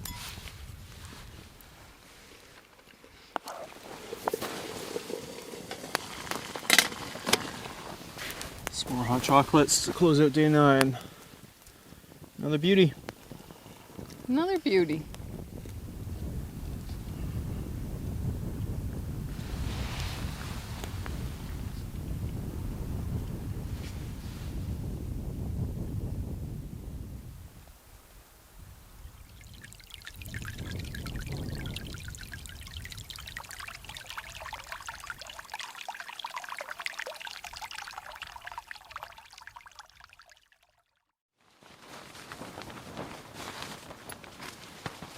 Day 10.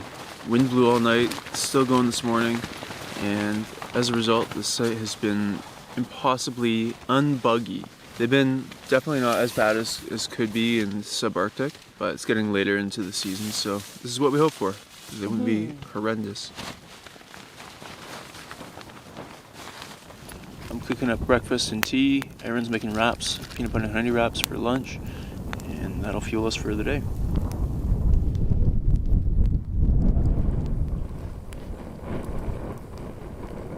Just a little prospecting while breakfast cooks.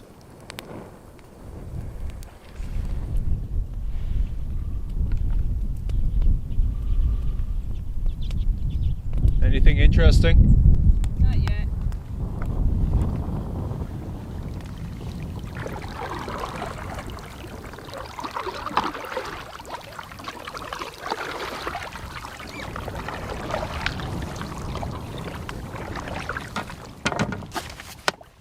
Oh, it's a little lake trout. I thought it might be a grayling, Arctic grayling. working against a bit of a headwind again today, and that's the reason mainly that we haven't done too much fishing. We've been fighting the wind a lot of the trip, but every once in a while I'll see a surface breach and have to make a cast.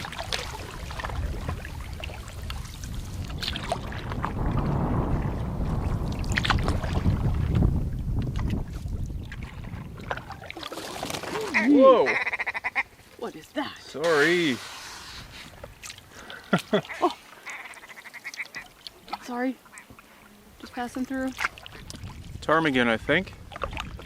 Lots of nice beaches at this side of the lake. There weren't any for quite a long time. So far on this trip, the winds have all been from the north and northwest.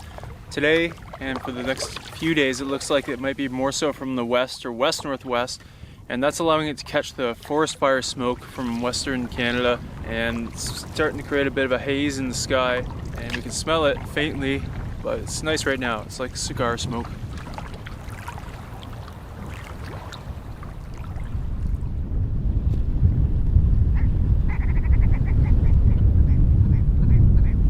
Three of them.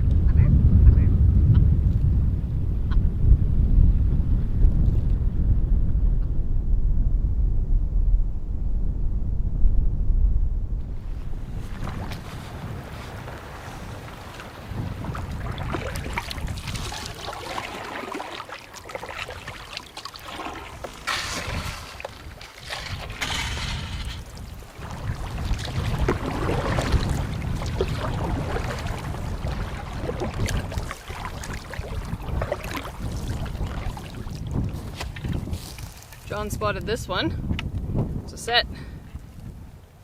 Number 12. Number 12. Coming up to the Fox Narrows, which separates the main body of the lake from the north arm. And on the other side of the Narrows, some big sandy cliffs. Hopefully we'll see them up close in a few days.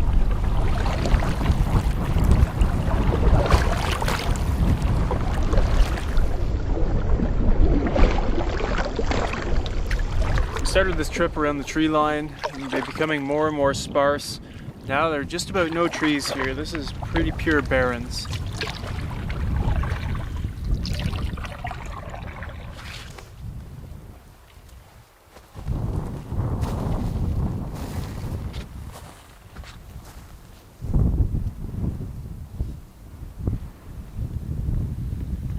I'm so tired.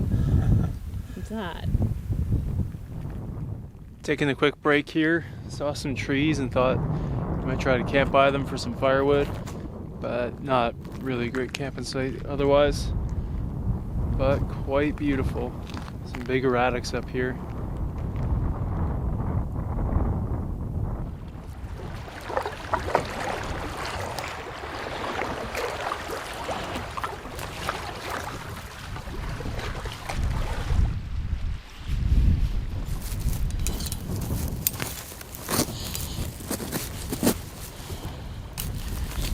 Well, we just landed at camp for night number 10. Staked down the canoe to keep it from moving, along with some weight in it. Stiff wind today, and we made a good 20 plus kilometers into it, and that's good enough. Just got the tent up. Time for a little snooze, I think.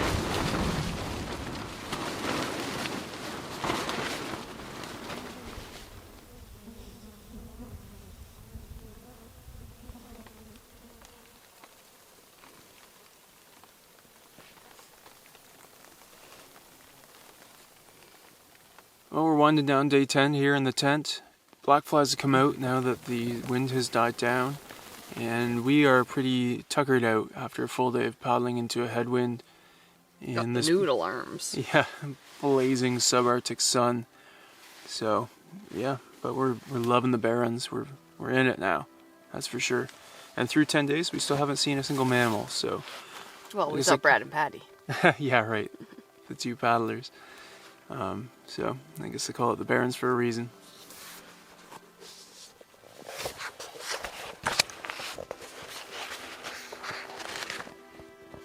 It is a place where curlews circle in the white sky above icily transparent lakes.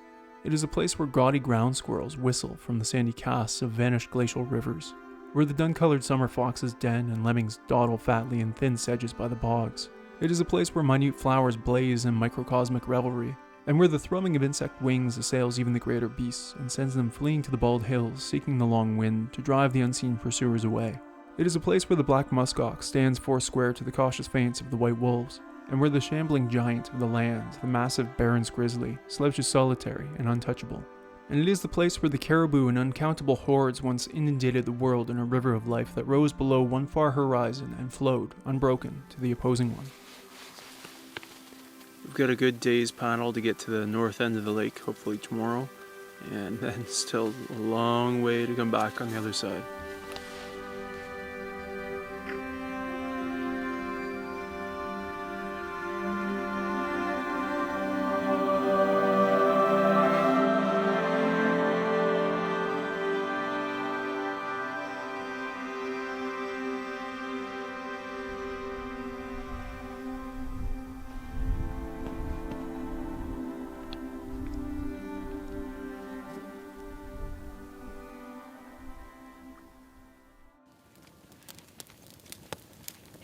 Day 11, dead calm, blood red sun this morning and last night, and somehow the bugs aren't too bad this morning despite the lack of wind, which is wonderful.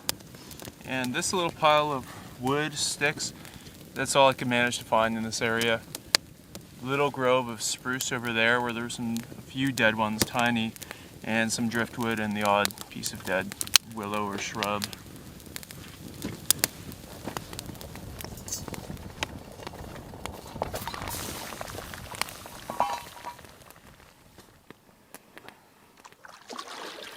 Mirror calm this morning.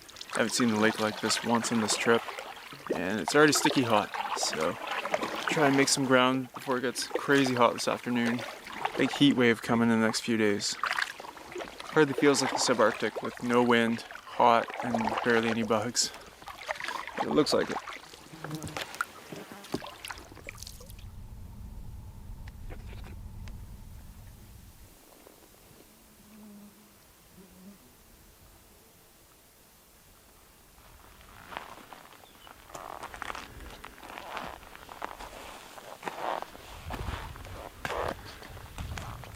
Beautiful, look out.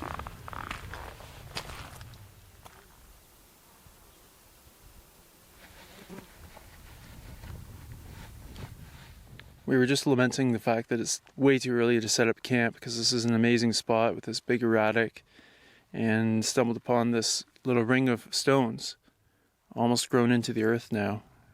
Pretty subtle. But this was most likely an Inuit or Dene camp, and this is what they used to secure their skin tents or rocks around the edge. In Farley Moat's book, I think he suggests that that's more so the Inuit way.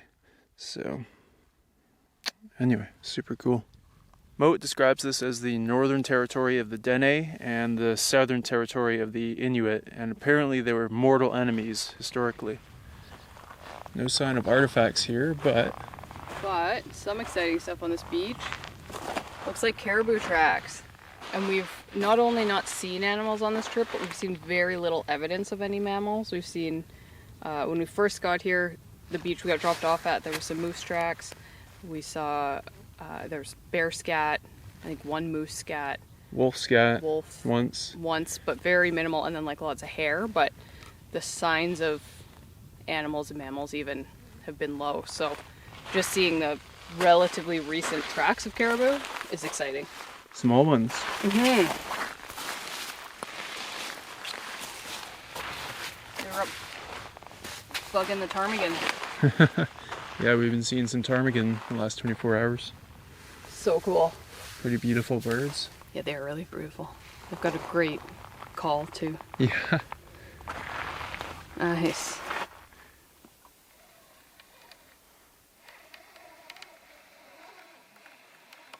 Another small lake trout.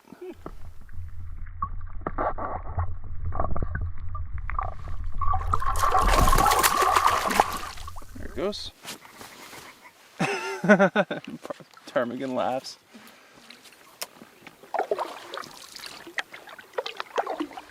So we're now stopping at beaches with great interest, trying to track down this potential caribou. And the track's here. I think caribou? Yeah. Yeah. More of the same. We're on its tail. Coming for you. We're gonna see you. We're gonna look at you We're gonna look at you. hard. Looks like possibly another set.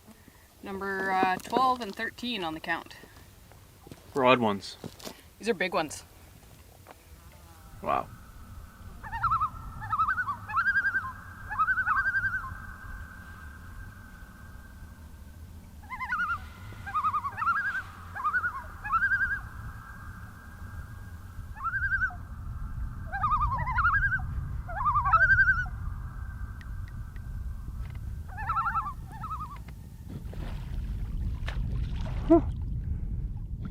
That's what we heard.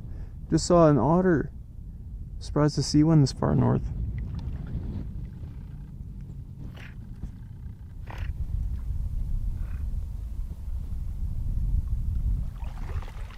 So day 11, we finally saw a mammal. And along with the ptarmigan yesterday and these caribou tracks, I feel like the floodgates might just open soon.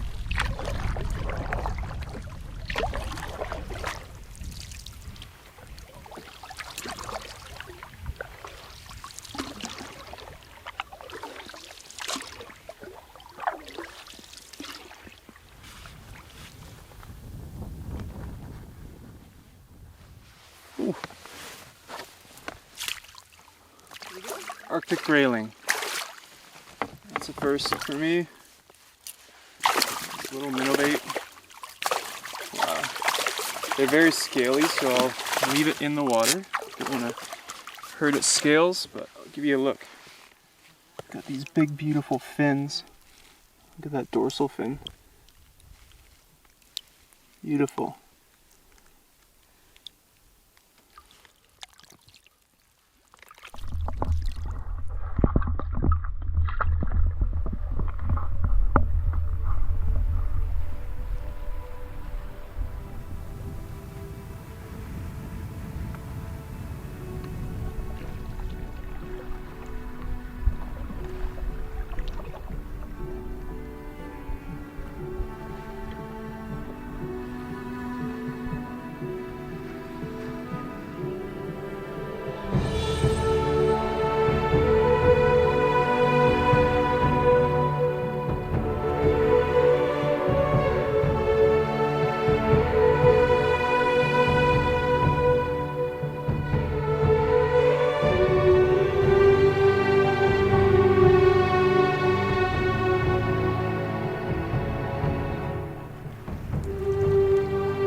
Saw a few rocks on a boulder on this little hill. Who knows who left it there or when. Could have just been a tourist like us. But I feel implored to check it out when we see things like that. And no matter what, there's an amazing view at the top of every little hill. With no trees blocking the view. You can see miles and miles. We're making good progress today with finally some calm conditions across the lake. And we're very close to the top of it now. 3 kilometers or so away is the very northernmost point of Nueltin Lake. Well, we just rounded the corner into the northernmost bay of the lake. About a kilometer, we'll be at the top.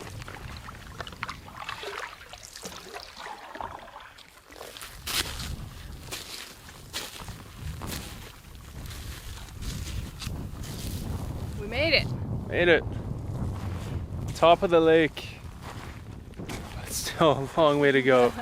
But we're experiencing the Barrens. That's what we wanted out of this trip. But we've got a lot of this lake left to see.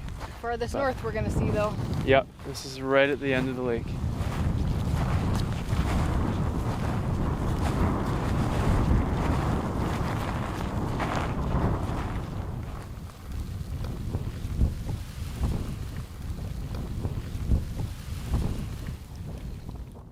There are some mysterious rocks that have been turned over as though a bear was looking for things to eat under them, insects maybe. And lots of game trails, well established. The way there are paths running all across this land really has us wondering if this is a good caribou migration corridor. Not that we expect to see some, but just that they may come through here in numbers. So the north end of the lake seemed like as good a place as any to set up camp for the night. Pretty symbolic for our trip.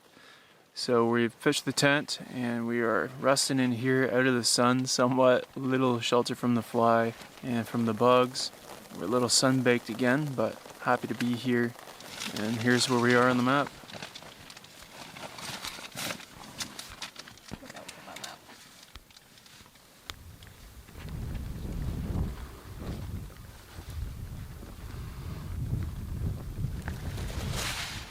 Well, day 11 was one of the best yet. So much happened today. We got that old tent ring, ptarmigan, Arctic grayling, north end of the lake. What else? Caribou tracks. Yeah, the caribou tracks. There's a bit of hope for that. More caribou sheds, a couple lake trout, small lake trout, 2 or 3. And we made it over 30 kilometers. Yeah, good progress with calm conditions. Bugs are coming out fairly thick now. So Aaron's taking shelter and I'm about to get in there, but yeah, just a beauty. Yeah, hopefully we'll get some north winds. It's going to turn around soon. Oh, and the otters. Yeah, that's right. Thanks. Yeah, so now some north winds that we had at the start of the trip while we were paddling into them would be amazing, but in the SATCOM forecast I have, which covers wind for 48 hours, it looks like all headwinds now the other way. So just have to do what we can.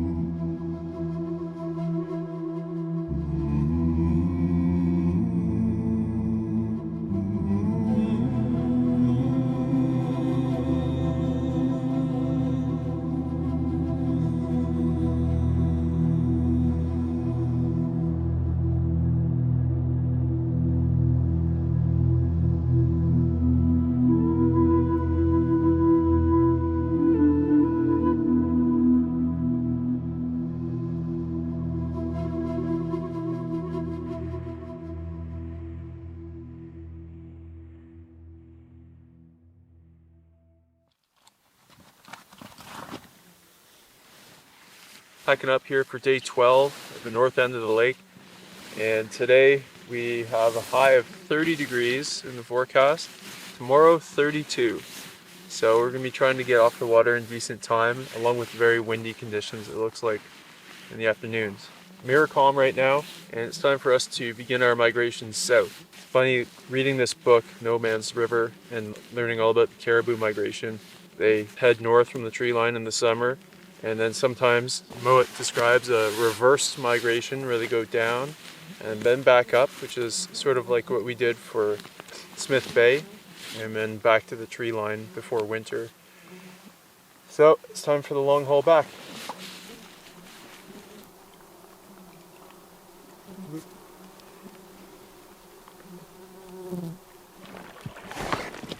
Let's get out of here. Yep. Leave these bugs in the dust. On the water it's 7:56. It's already quite muggy, and it got buggy there too. So headwind or any wind, we're eager to have it. Had a quick granola to get going, and they were getting into that too. Aaron said they've become part of the meal plan.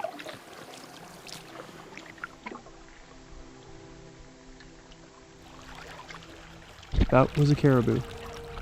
We just saw a caribou. Just went over the hill. Let's get on shore. We just raced over the ridge, got to shore, but no sign of it.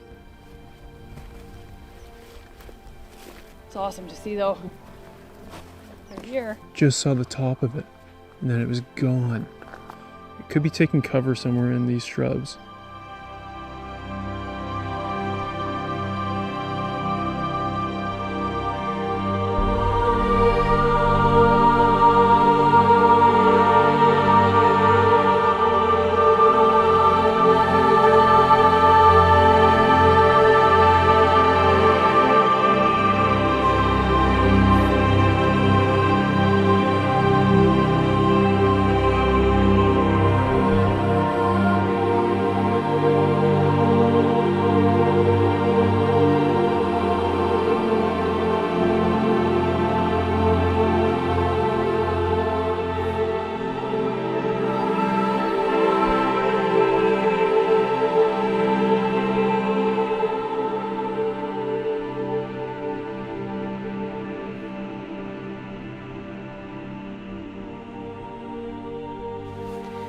found her. That was incredible. Yesterday, we could feel this coming. Yeah. So we got to see one. A real thrill would be to see a herd of hundreds. Yeah. But we're just so happy that we got to see one. After seeing just almost nothing. Yeah. Those The otters were the first mammals we've seen in 10 days to 11, now Yeah. 12 finally. Big cool. ticket item. Yeah. And to get to like see it galloping across the Barrens too. Back home we see them for a couple seconds and then they're just gone in the Into bush. the bush, Anything we see. Mowat describes the herds as like a river of life, and all life is centered around the moving of the deer here. Yeah. But anyway, it just sped past us. It was so fast. Maybe the floodgates are open. So that's another item off our bucket list, a big one for us. We really wanted to see that. My book estimates that they were 10 million strong at one point before they were overhunted, like the buffalo. Once they ran out of buffalo, they needed pemmican for people traveling across the country, which was the staple food. And they said, okay, well, let's just exterminate the caribou next. So just lots of short-sighted foolishness.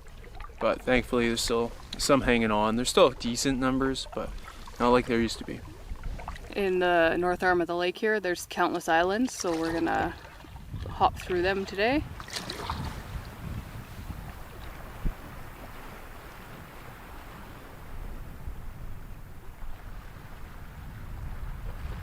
Pecking at something there, eh?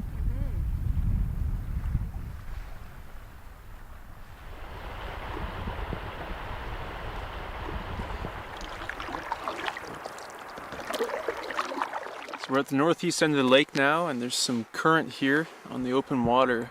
Tons of water moving through here as it drains into the Thluieza River. There are 3 channels, north, middle, and south, and we're going to be poking around those today. Up in there.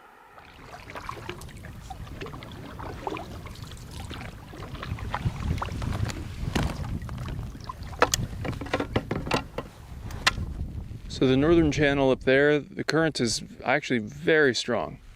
Took a bit of work to paddle back out of it. So we're walking over through these cloudberries to check out the middle channel, which looks like it doesn't have any immediate current, and that would get us close to the next lake for a look. And, oh cool. Another skull. They seem to come to the water to pass away.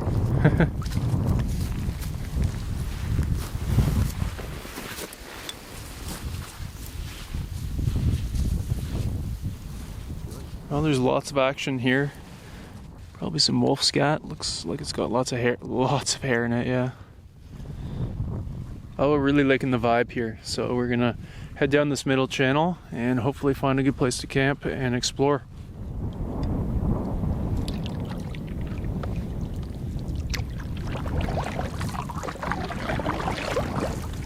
Bit of current here in the middle channel, but we'll be able to get back up it on our way back out tomorrow. And it opens up to a nice big bay here.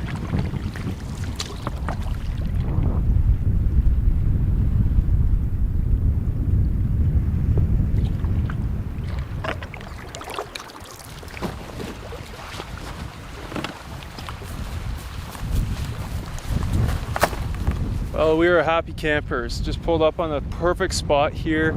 It's even got some bedrock, which has been a rarity. And the wind is up, so it would be a terrible travel day for us. Be right in our face. Big erratics over here. And the middle channel is right over this little drop here. Favorite campsite yet, I think. Yeah. First impression anyway. Yeah, it's super cool. And a definite feeling that there could be wildlife around. Yep. After this morning, for sure. Looks like a mountain stream almost. It's so clear.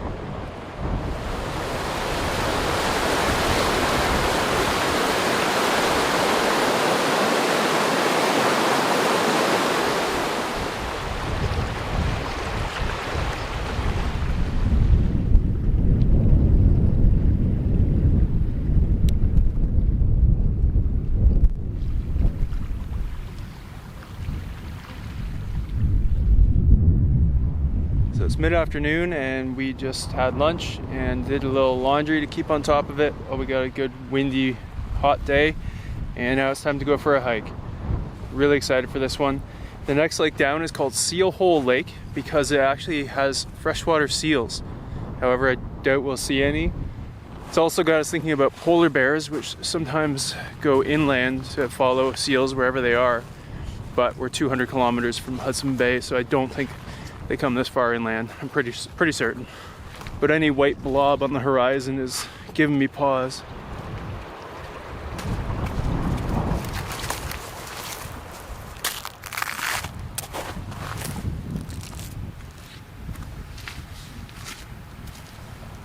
Starting our hike with some big erratics to check out, and on the way we found a nice patch of blueberries. Always a treat.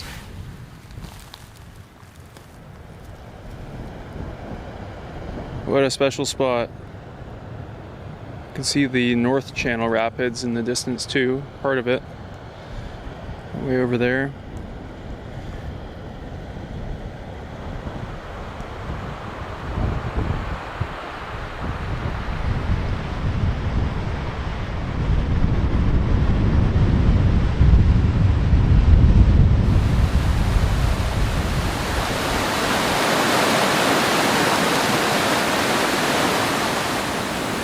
Look at that water clarity. When Farley Moat came through here in the 40s, there was barely any mapping done on this river. Not that long ago. And they shot down, it was either this one or the South Channel. Must have been quite a ride. Well, it may not be gold in my pan, but at this point in the trip, blueberries feel close to as valuable. Got a long day coming. Relax. Got a love seat for our honeymoon. Overlooking the rapid. Wow, this is a love seat. It's so comfy. It is.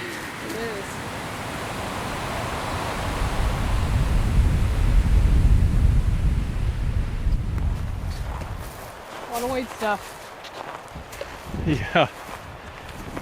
Little polar bear fake outs. Wow, is that ever beautiful?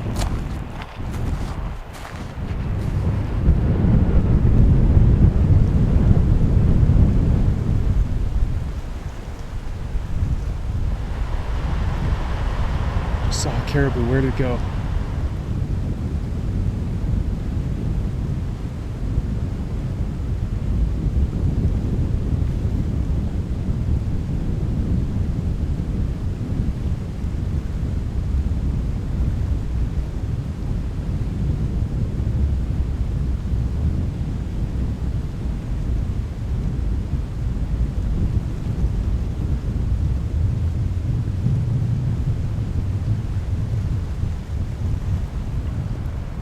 What a day. This is one of the most beautiful places that I've ever been. Yeah. And we saw a caribou running this way. Either it teleported over there or it was a different one. Oh, and there's now it's crossing the river over there. The thing is covering ground.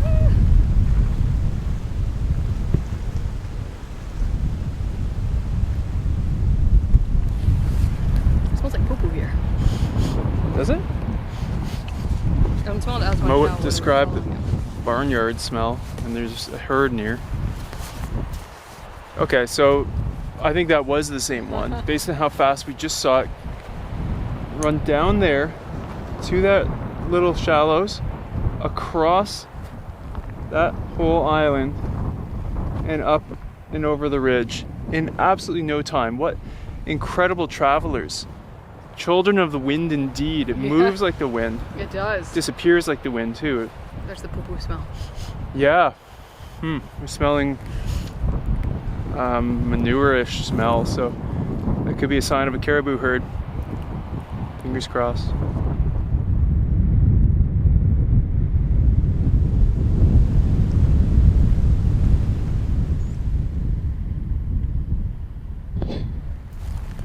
So we just heard one bleating in here, and we saw it briefly. It might have been a calf, but it's hiding somewhere in there, and we'll let it be. Oh, I see it. Oh, you see it? Oh yeah, there it is. Yeah, there it goes. Yeah, it's a little calf. Oh, it's a calf.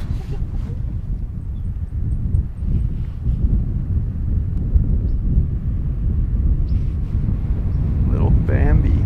So cute.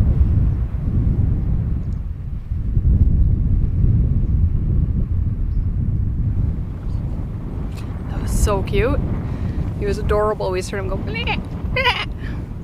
Little Bambi. Little Bambi. We're gonna leave him alone. Go find another way around. There's somewhere you could toss your enemies and they'd never be found.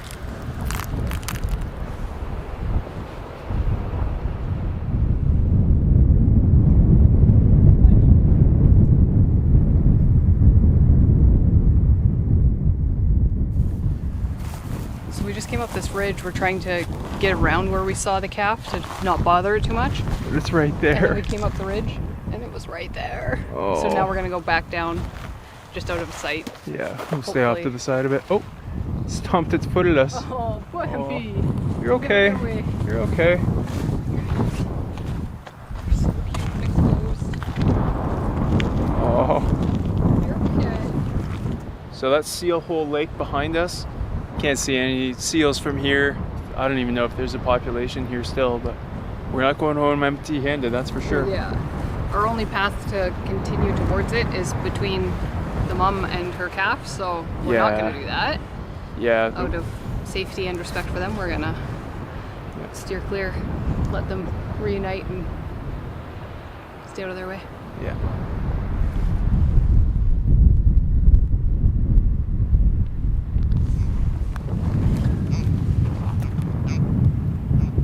It's following us. No. Go the other way. Oh my goodness. It's so cute. Let's try walking away. Oh, we don't want it to leave this area. It's coming, hon. It's coming in. Oh my goodness. We don't have any milk. No, go away. How fresh are you? There you go. Oh, good, good. There you go. Just don't want mom to come back and charge us. What the sweetest little thing. And apparently after like a couple days after being born, caribou can outrun a wolf. So they say. Okay, just came for a look. Do they have that bad eyesight?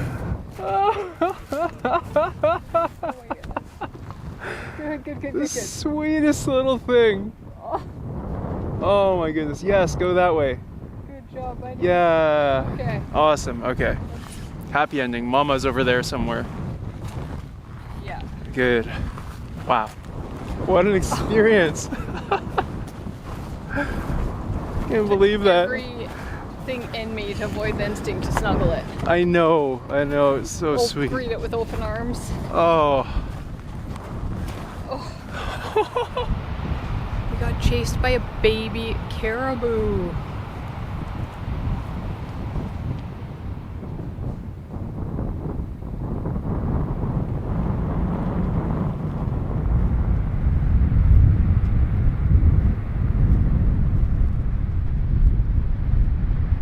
Back to camp after that unforgettable experience. No signs of use here. Maybe someone placed these rocks for a little fire, but amazing that there's nothing more here. We are winding down day 12 in the tent. Black flies are firmly in control of the campsite tonight, but I don't even know what to say about today. It'll probably be the favorite day of the trip. It'll be a hard one to beat. Yeah. That was something. Hopefully decent winds tomorrow. Yeah, we gotta make some progress. Yeah, we really have a long way to go back, so we gotta move.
Day 13.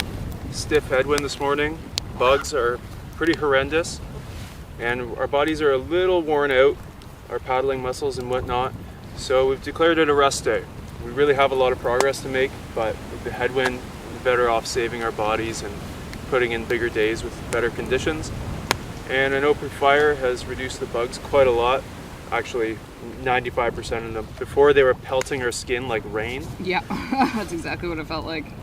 And as a treat, since we got time today, Erin's whipping up a batch of cinnamon blueberry bannock. Oh yeah. What's in the bannock? It's flour, Flour, baking, a little baking powder, and some lard. You put in some lard, yeah. Yep. We'll fry those up, and they will be. And then water when you scrumptious. mix it. Yeah, and water to Mix get that it with to the water right and- texture. A little bit of salt too, actually. Okay. Key. Yeah.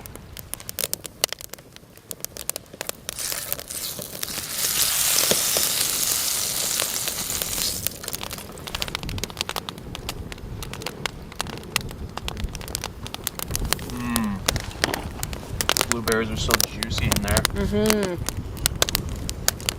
What a treat. Yeah, the Thank you. blueberries baked just right. You're welcome. My pleasure.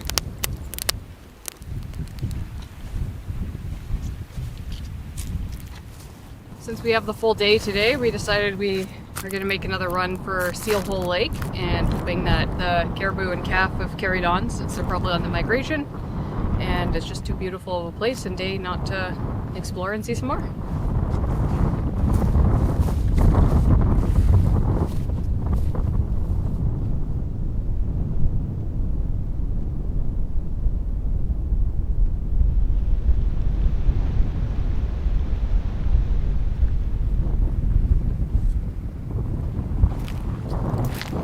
I've been noticing this foul smell in this area, and bears and wolverines can both get pretty smelly. There's a bunch of bone and fur here, so I wouldn't be surprised if something lives in these rocks. And obviously we wouldn't want to encounter a grizzly. We got the bear spray, and a wolverine wouldn't attack us, but they're pretty ferocious little animals. We won't linger. Agreed.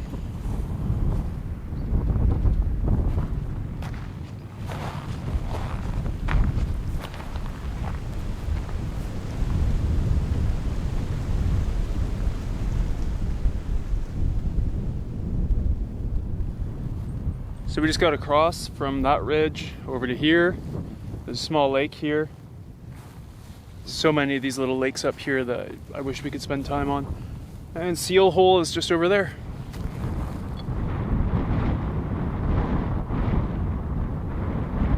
We're no geology buffs, but we think these white pieces are quartzite, and I believe that they can be used for tools and arrowheads, so lots of it around here. Keep an eye out for artifacts. Coming to the top of the next ridge. Beautiful hill in the distance. That's Seal Hole Lake over there. It's a giant.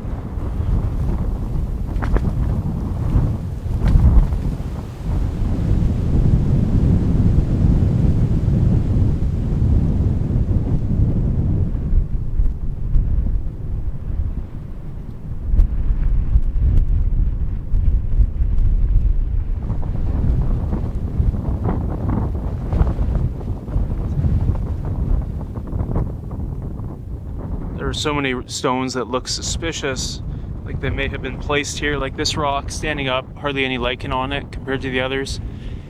And Erin's finding all these chips of quartz here. A couple pieces of this stuff that's absolute glass. It's beautiful, and it's not really like the rest of it.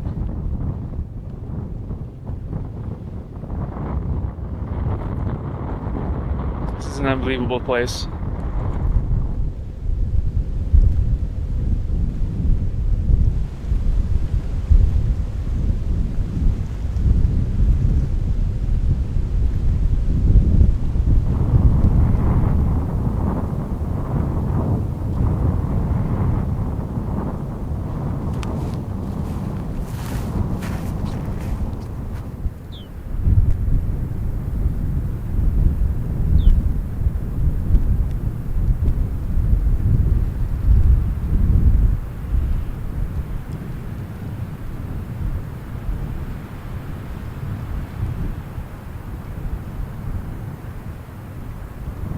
about halfway through our hike, and there's another caribou on that ridge there with the granite hill in behind. What a sight.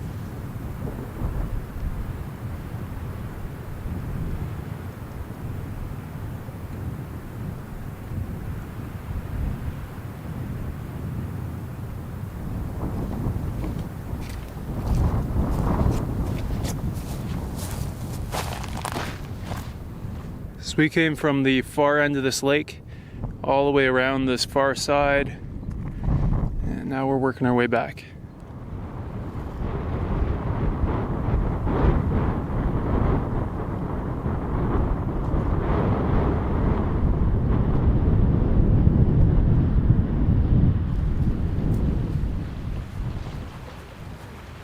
Back to camp. Amazing hike, another caribou, but the view looking into Seal Hole Lake with that granite ridge is stunning. And it's another 30-degree day in the subarctic. Who would have expected that we'd be dealing with a heat wave here? Heat wave in farthest north we've ever been. Yeah, I can't wait for it to get cool again, if not cold. And that's what we were sort of worrying about on this trip, was in August the wind can come up and it can get kind of cold here. No. The cool days have been really nice. Yep. Really pleasant temperatures, so. Yeah. This was a good way to spend it. Yeah. Ooh, that's nice. Join me.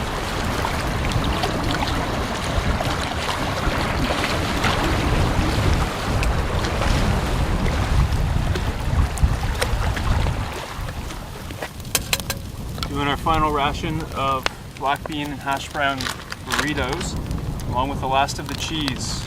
Day 13, unrefrigerated cheese.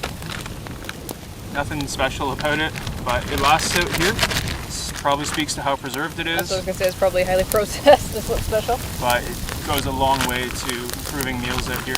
Yeah, it's really nice to be able to have. Some people do vinegar dampened cheesecloths around the block of cheese, but haven't found it to be necessary.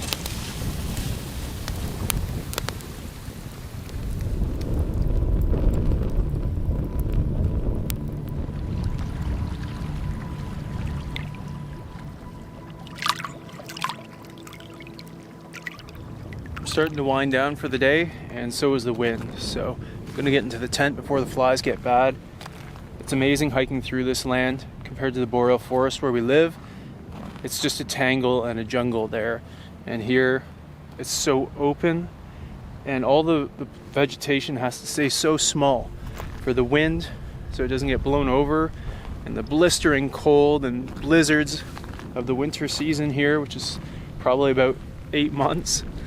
It's funny to see such small vegetation in such a big land, but it sure makes for some good hiking. We cut a dead tree for firewood, and it was about 3 inches in diameter, and it had to have at least 50 rings on it. It was so dense that I couldn't even count them properly.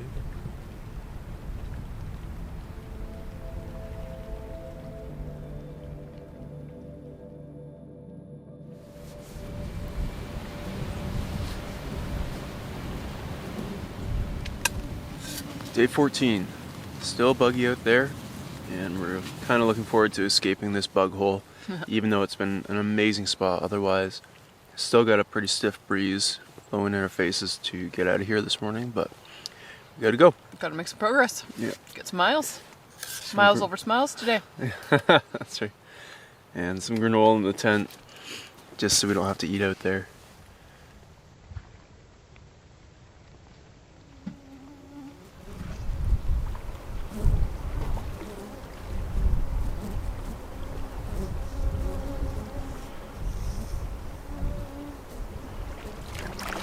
On the water at 7 o'clock on the nose. And we get out of here.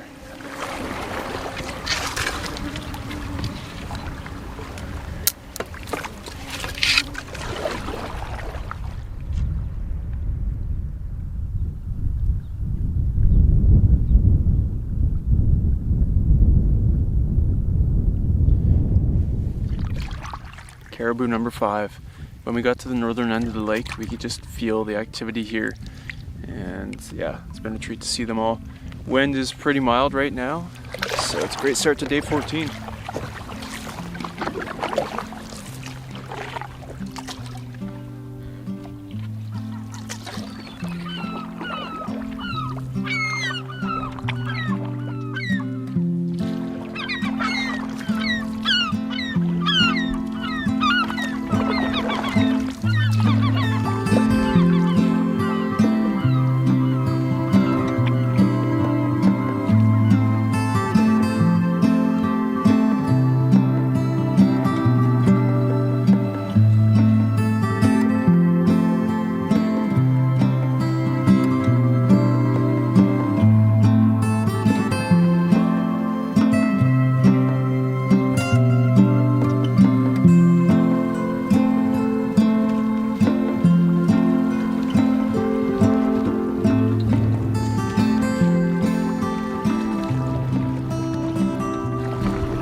Making steady progress today into this wind. It's not too bad. And we're sheltered behind this little point for lunch. Peanut butter and honey wraps. And dehydrated pineapple. Our fave.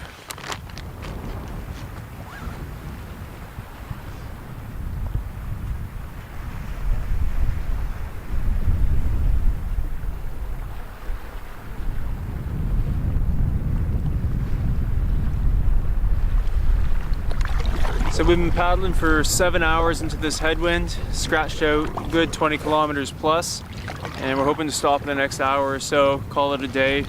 Scenery is looking pretty interesting today in this forest fire haze. Hopefully tomorrow the wind changes, blows it all out, provides some relief from this heat.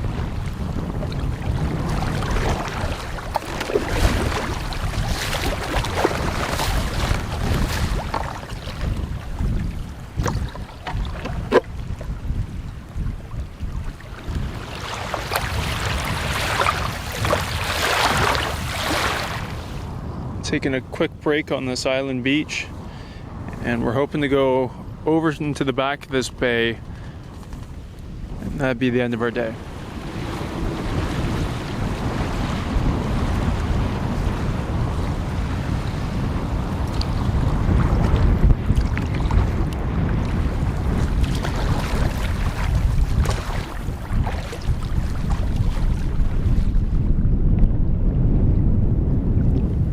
Our day is starting to get long now. There's just nowhere to camp. It's all slopes and boulders and shrubs. We're just plugging away, hoping something turns up.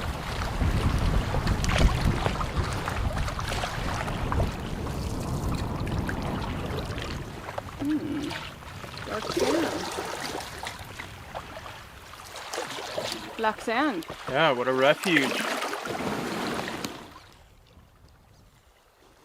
Thank goodness. Something finally turned up. It was a long day. Miles over smiles today. Miles over smiles today. Beautiful island. That's one of the best feelings at the end of a long day if you've been battling wind or rain or whatever. And it feels like there's gonna be no good campsite, and then something perfect turns up. We're happy. Happy. Freeze-dried meals tonight after 30 clicks into a headwind. We've got chicken teriyaki with rice. Oh, we got a timer going off. And Creamy broccoli cheddar rice. That's a good one. yeah, needed something easy tonight. Did it on the burner too, alcohol stove. Oh.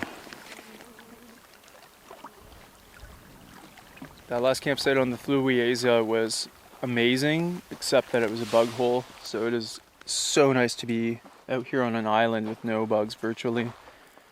Really a relief.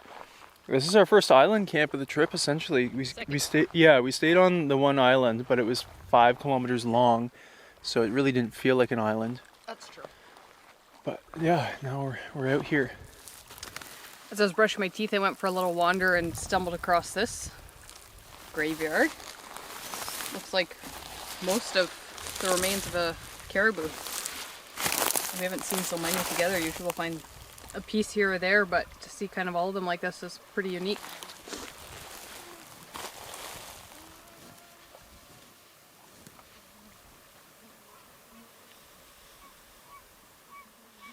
It is getting very smoky now.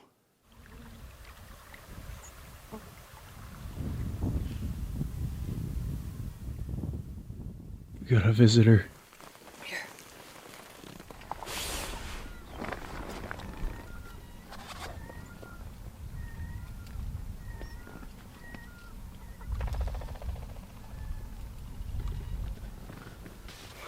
She wasn't expecting company out here. No. Poor thing. Probably came out here for some peace and quiet.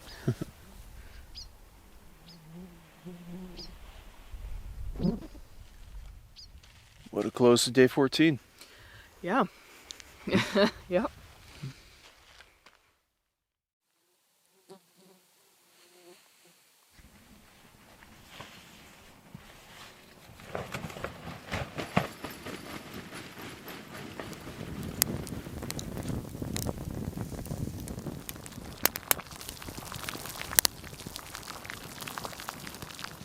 Day 15, and we're smothered in forest fire smoke this morning. We've got some teas and some rehydrated veggie curry, and then we're getting on our way before another south wind starts up. Oh, you just can't get luck with the wind, except for that one sailing day. Yep. And what a shock to step out of the tent last night right before bed, and there's a caribou on this fairly small island well offshore. Yeah. Probably came here to sleep. I know, I felt bad. Yeah. Just probably coming here for a peaceful night and spooked off, but I'm sure it found somewhere nice for the night.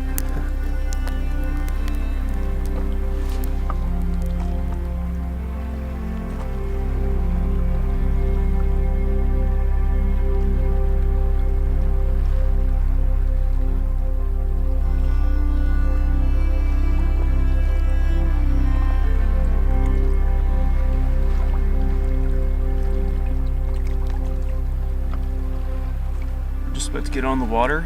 Looking at what we've done over 2 weeks and how much we have left is somewhat daunting, but we've had nothing but headwinds just about. We want to continue all the way south past our start point, and with our air service we arranged to be picked up here on day 22. So yeah, we've got a huge distance to cover. Just need a couple good days with a north wind and then we can make up a lot of ground.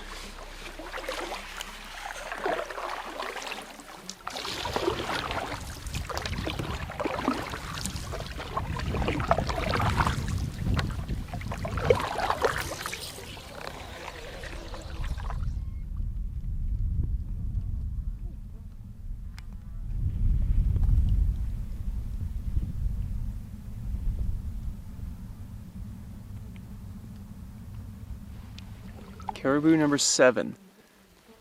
All does and then the one calf. Oh, beautiful. I'd love to see a buck. Oh, it's still beautiful. Look at that silhouette. And number 8, right on that little ridge.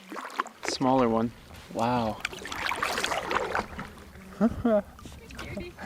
They are pretty cute. They just seem like they don't really have a care in the world.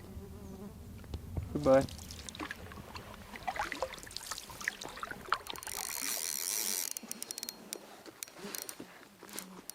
The strength of a lake trout. Doesn't look too big.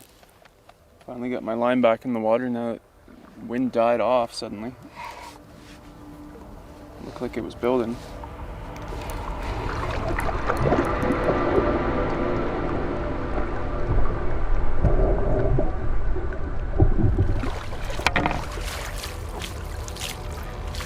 Pretty fish.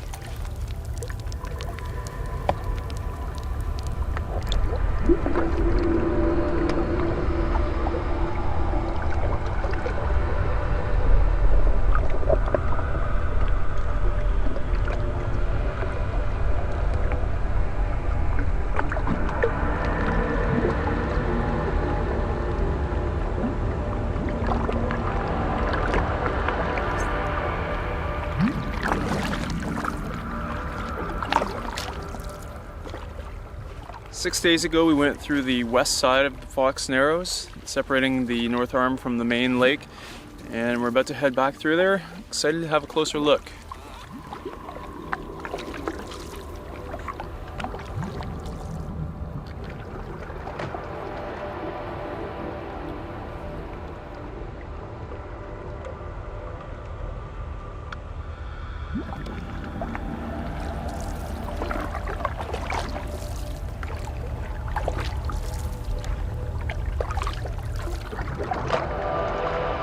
Yeah, there's a bucket. Oh my goodness.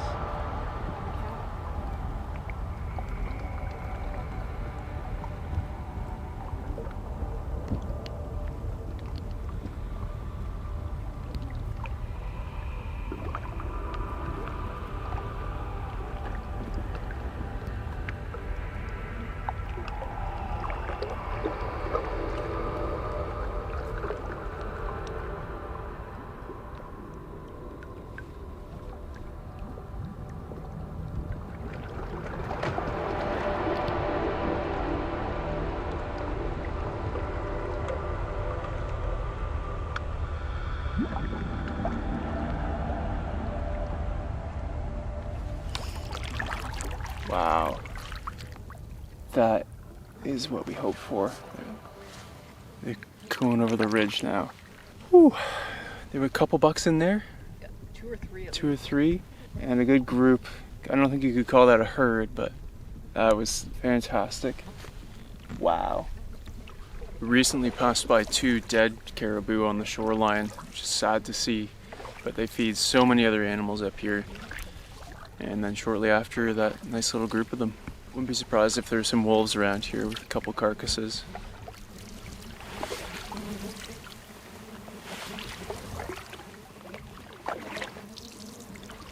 We're back to the dunes that we saw on day 9 from afar. Very cool. And I was wondering why the caribou would come down to see us up close, relatively. And then I got to thinking the black flies got a lot thicker since we saw them. Could they have decoyed the black flies onto us? That's a conspiracy theory I can get behind. I think there could be some truth to it. They're pretty thick. Oh, you could see them like trying to shake them off. Poor things. Just come out of the water. Poor things.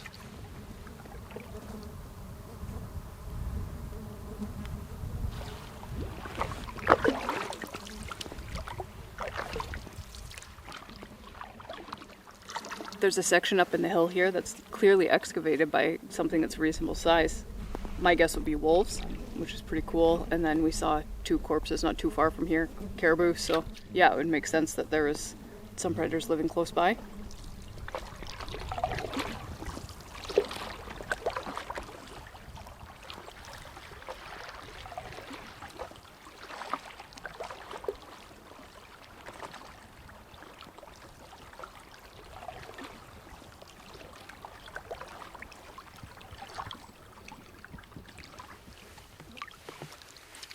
Smoke is so thick today, and you would think it would seem like more of a moonscape than ever, but there's been more life today than the rest of the trip. Even a bug hatch, it looks like the surface of the water is covered with them here.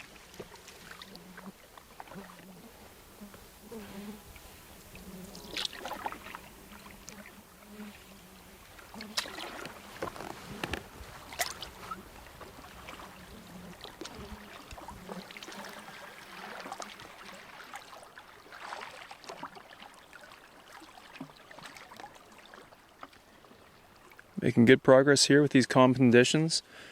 Starting to feel the smoke in our lungs a bit, and your eyes, eh? Yeah, my eyes are a bit raw.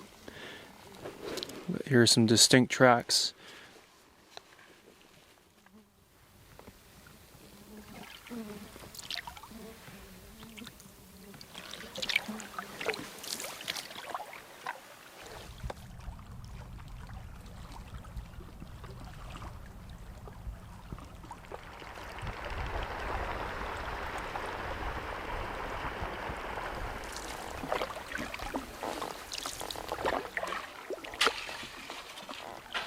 Passing by a big sand point here, And the bugs have cleared, it's still dead calm, and day 15 has just been surreal with all this smoke and the relative explosion of life. Caribou keep popping up like another world suddenly.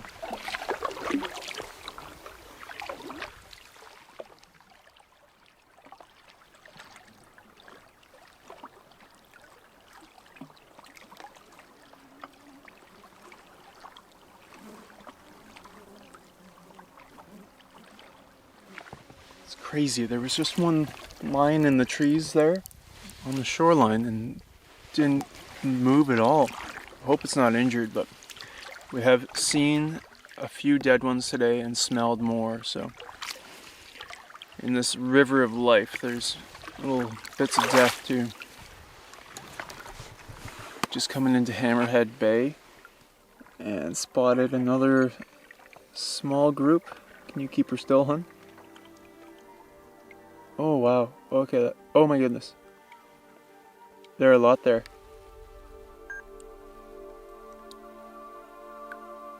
There have to be a dozen. Good eye. Let's go check it out. Oh my goodness.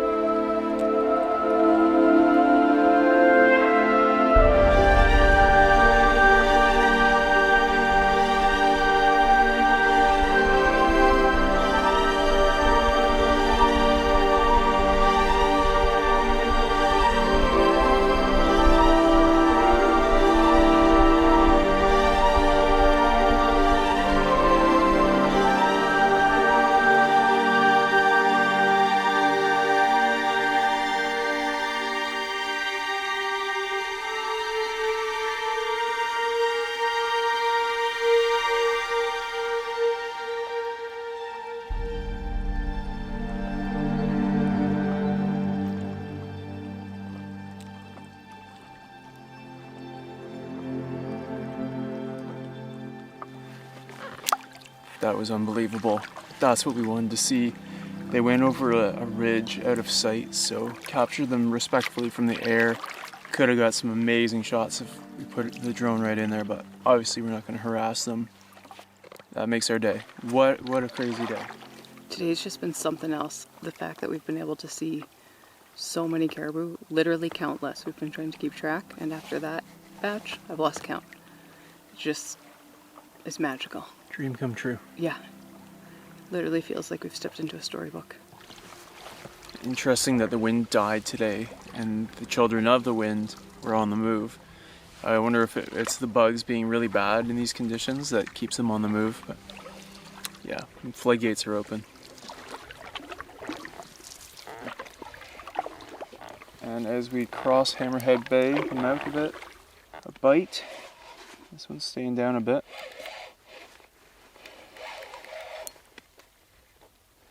Big head shakes. I'm sure it's a lake trout. Oh, there it is. Oh, pretty nice.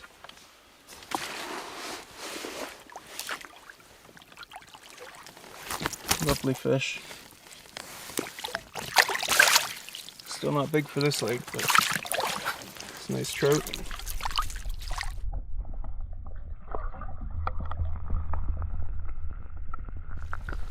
It's almost 7:30 now. We've put in a long day, but it hasn't hardly seemed like it. It's been full of excitement, and we wanted to get across Hammerhead Bay today because tomorrow the wind is finally supposed to change, come from the east, and that might make this pretty choppy in here for a crossing, so we're glad we're getting it done, and hopefully it'll blow the smoke out finally. Yeah, it's a pack of bucks. Huge antlers.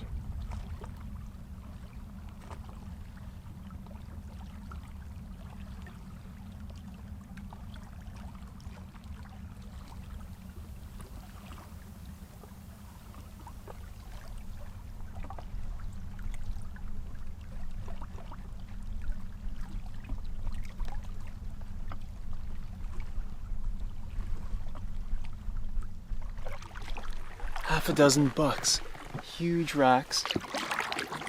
Oh my goodness. Truly speechless. Without exaggerating, we've lost count of how many caribou we've seen today. 5 days ago, we were ecstatic to see a set of tracks. This is wild.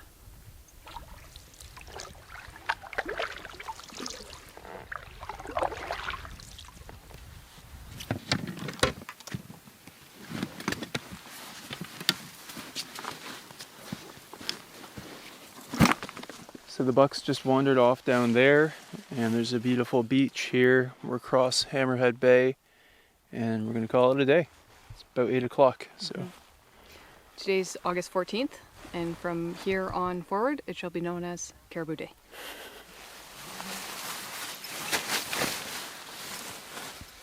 The beach here is littered with caribou tracks, and sure enough, another one's just come by. Carry on. Staring at us. Oh, there it goes. Hello. Hi there. Hi. What a treat. I suspect that won't be the last.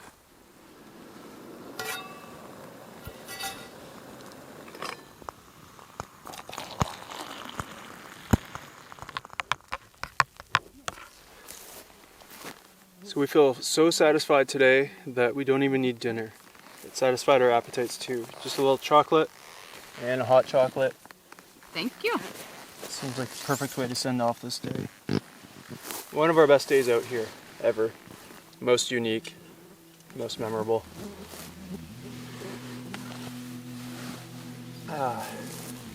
Cheers, caribou. Cheers, caribou.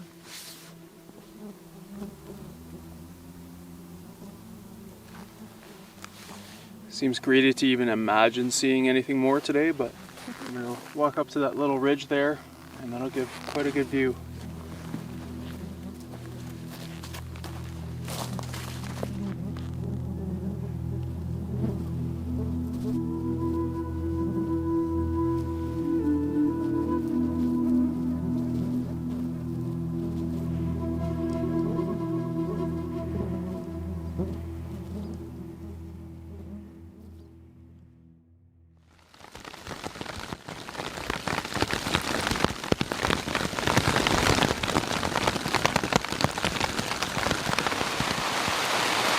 Very unfortunate time to have to pee.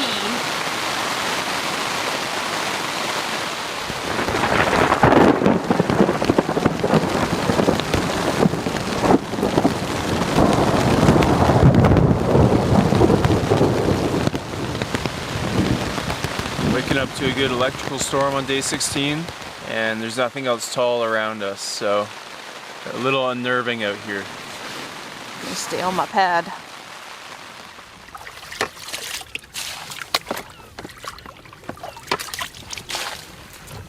It'd be easier to flip it.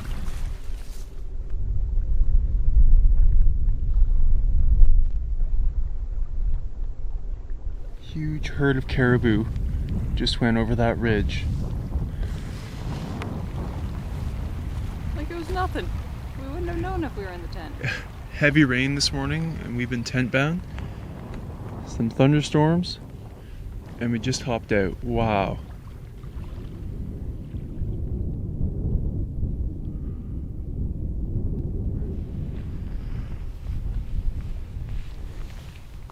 Camp's down there. Had to hike up the ridge to see if we could catch them. There's a cow and calf there, and many off in the distance, all around. Wow.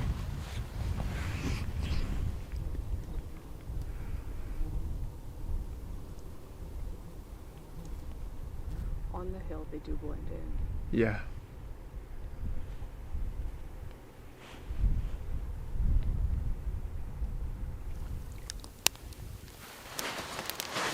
Temperature has plummeted with this east wind. Picked up last night, and east winds are almost always a bit of trouble. But it's a nice relief after the heat too. It is, and after the south headwinds. Yep. I'll take some trouble. Maybe we'll have a tailwind today. With a fire, tea, and hot breakfast, really takes the chill off. Second mug of tea on the way. Kind of nice to have cool temperatures back, and it's only going to get cooler after this, it looks like. but there's a pleasure to that. I've got cheesy chicken and broccoli. It's delicious. And I have green chili potato hash, which is also delicious. Hash is in like potatoes. Yes, hash browns. Not the drug.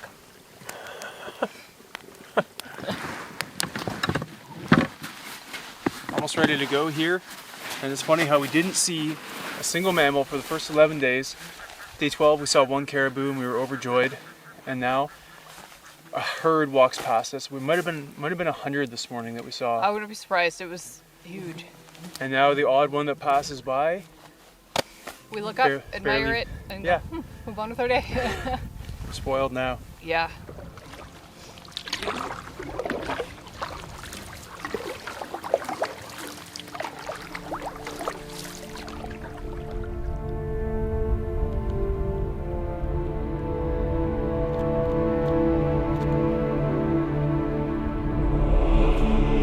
Mega herd. Oh my goodness. It just keeps getting bigger. Trying to get in closer.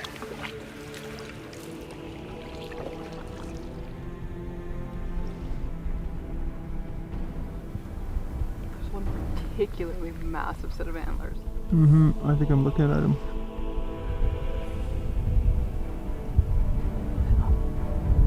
It's a literal river.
That was by far the biggest herd we've seen. I wouldn't be surprised if there's 200 caribou there. And it was, the best way to describe it is just all of a sudden there was a river of caribou coming over the ridge and through the hills. And now a few more trailers. Yeah, and Beside this huge radic. as I'm explaining it, there's another handful up here, like it's nothing. Wow. Novelty hasn't worn off yet. No. Unreal. Also occurred to us yesterday that we've been calling the small ones calves. I swear I've seen caribou calf written many times in books, but if it's buck and doe, then it would be a fawn, like in the deer family. Whatever they are, they're blowing our minds. And for the first time in days, a tailwind. We're gonna sail.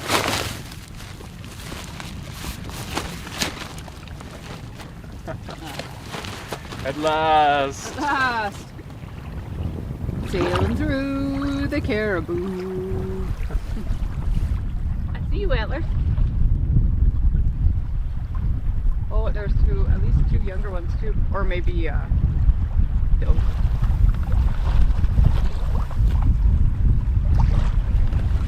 Might be another herd shaping up over there. Yep, right along that ridge. Good number of them there. Unreal.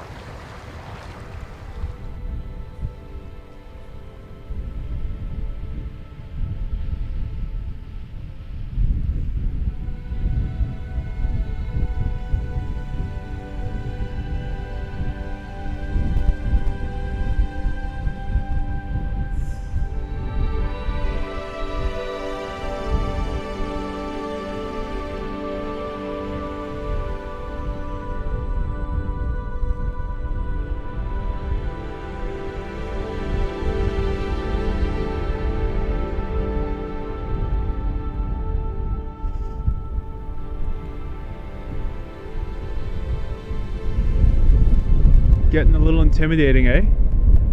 Yeah, it's nice to be close to the canoe. Yeah, I'm close to getting in it. It's almost time. They're getting close.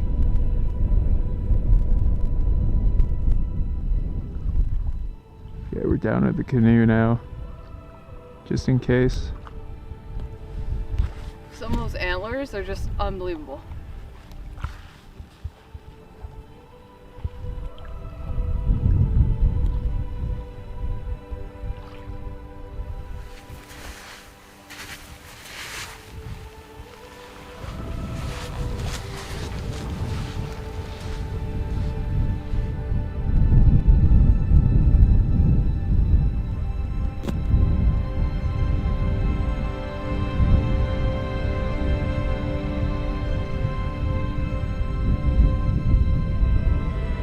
They just keep coming.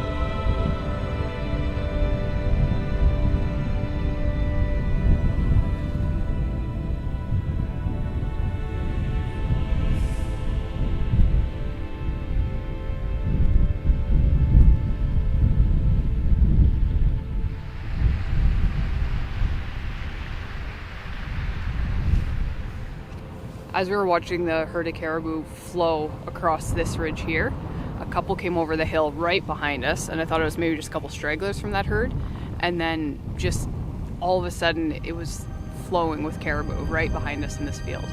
And A little intimidating. yeah, it was intimidating, but pretty incredible.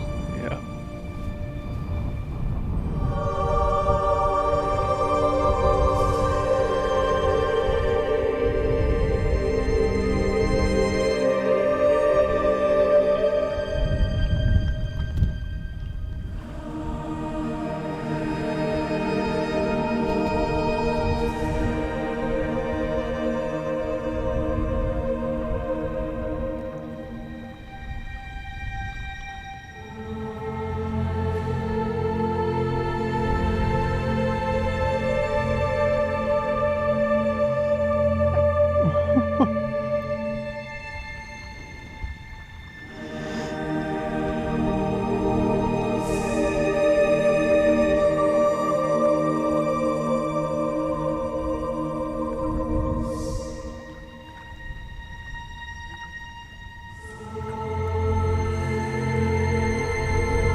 And now a wolf. I was wondering where the predators were, and it's huffing at us.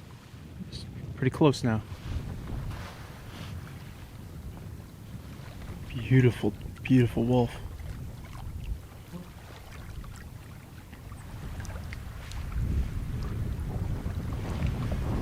Oh, it started making some runs toward us, so opted to get in the canoe.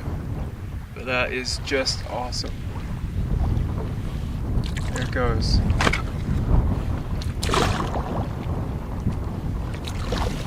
Running with us. Almost seems more curious than anything. Literally seems like an excited dog. Yeah, it does. Little hops. Wonder if it's pretty young. That little pep. Yeah. Just when we think we've seen it all, the bar keeps getting higher. Beautiful white wolf. Never seen a white wolf. I was so curious. Aaron just said, what an absolute safari. And it's turned into one. It feels like we're in Africa watching wildebeest and lions. I'm sure that wolf was looking for stragglers at the back of the pack. And I don't know if it thought we were one and it was bouncing up and down thinking, oh, I found one, or two. Or if it was just curious and man's best friend. I think it was wise to get out of there before we found out. Agreed.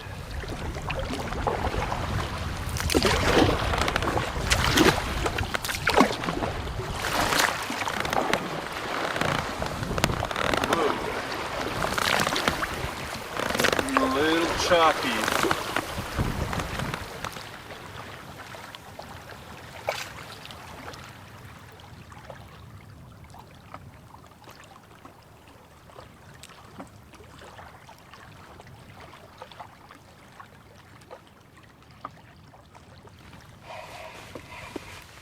something on here. It seemed like a snag at first, so it should be a decent size.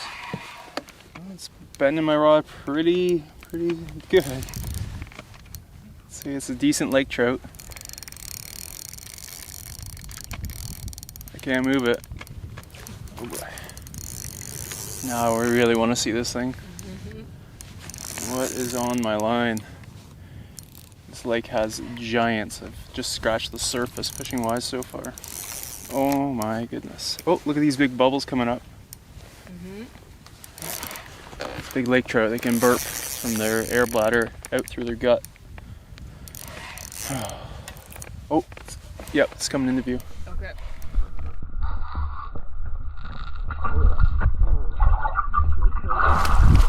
Not a giant, but it is nice. This is a fish worth a bit of a show. That's a nice lake trout. Okay, get it right back. Thank you so much. Day 16. Best day of camping of my life? Maybe. Maybe. Another lake trout, I think. Smaller. Still decent. It would be really nice to have a fish dinner, but it's getting late. See if I can just let him off here in the water. Nice lake trout.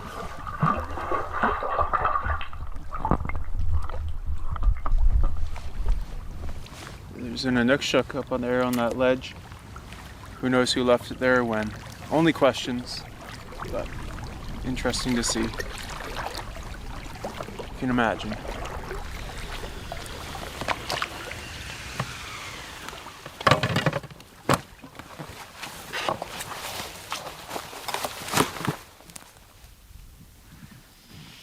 Well, day 16 got a bit long in us, and it's 8:30. We're just making camp.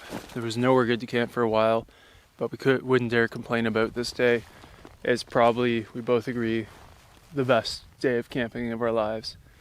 Woke up late, slept in with thunderstorms, which is we love. It was a cool morning with fire and double tea, hot breakfast, and then a caribou herd walked right past our camp. Saw another caribou herd and a third, and then a white wolf. Nice lake trout, gorgeous scenery. And the lake trout. With my honey on our honeymoon. Did you remember your lake trout? Oh yes. Oh, good. And now we've landed on what we're dubbing Mushroom Island. It's got a bunch. Beautiful red mushrooms.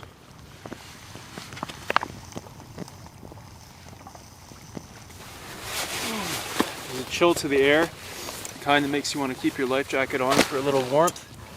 But now that we've got the send-off for tonight, some more hot chocolate, all is well. Cheers. Cheers. To the best day of camping ever. Now that's saying something.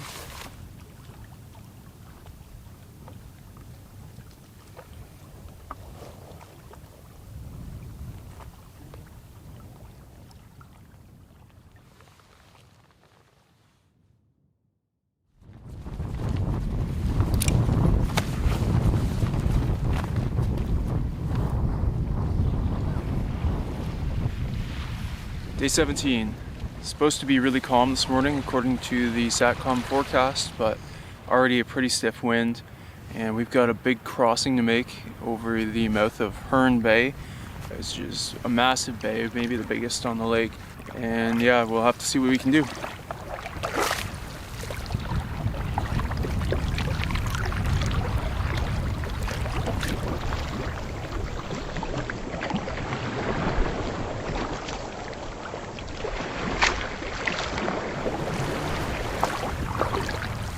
The wind's only supposed to build today, so I have a feeling we won't be getting across Hearn Bay.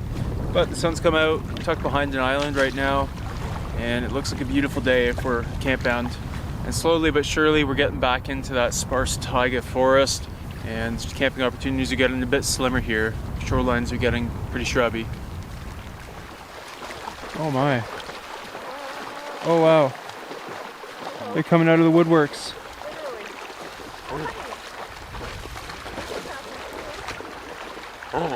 All does. Oh no, some bucks back there.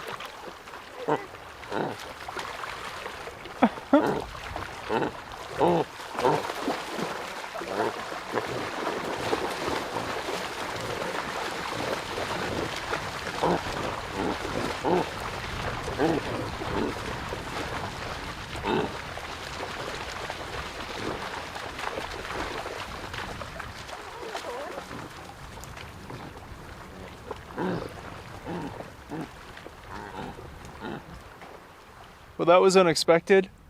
We were just paddling past an island, taking shelter behind it, and we saw one come out, and then suddenly a bunch came out to check us out, and then right back they went.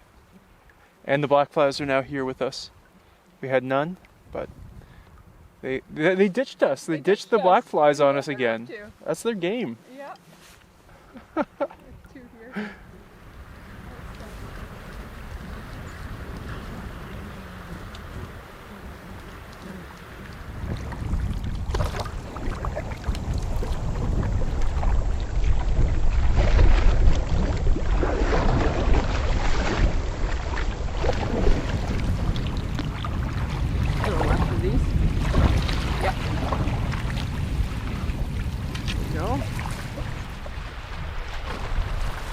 As expected, not good conditions for the crossing, but we got a decent spot here where we can camp tonight if need be.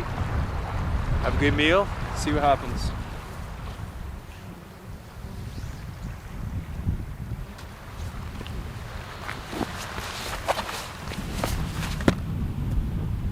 Lots of sign of caribou tracks here, and I was just getting stuff from the canoe, and suddenly there's a small herd running right behind camp. Wow.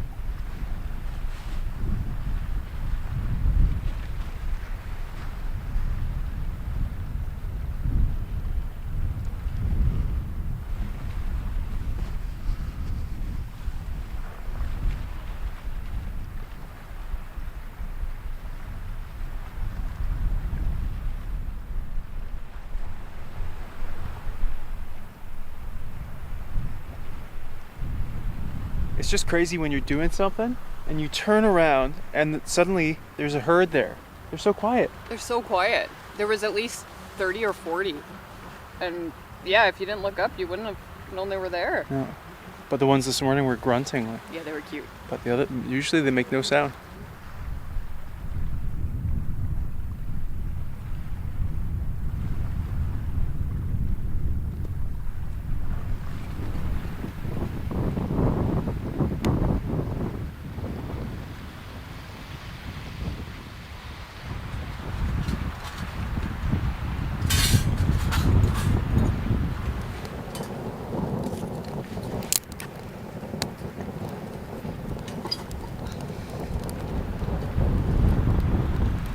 Just had a little rest. Now we're gonna cook up a big hearty lunch.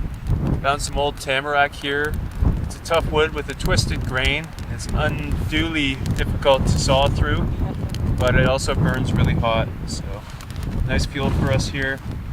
We're really looking forward to some tea, bannock, and hydrated chili. We'll rehydrate it before we eat it, of course. Yeah. Wind is really kicked up too, so we're super glad we're not in the water.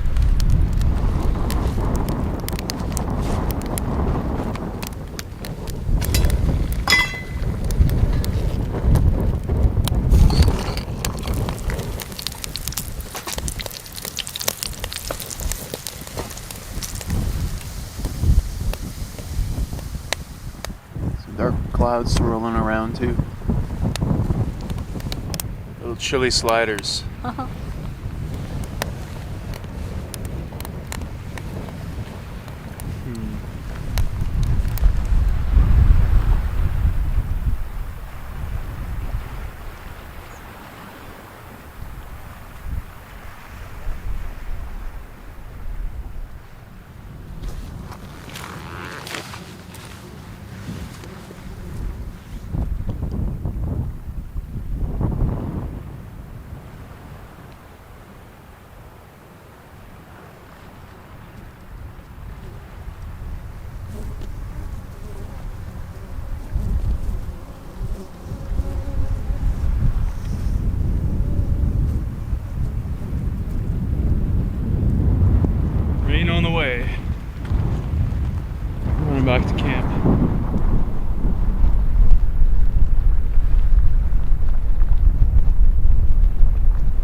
the hill for a view and scuttled back to camp quick.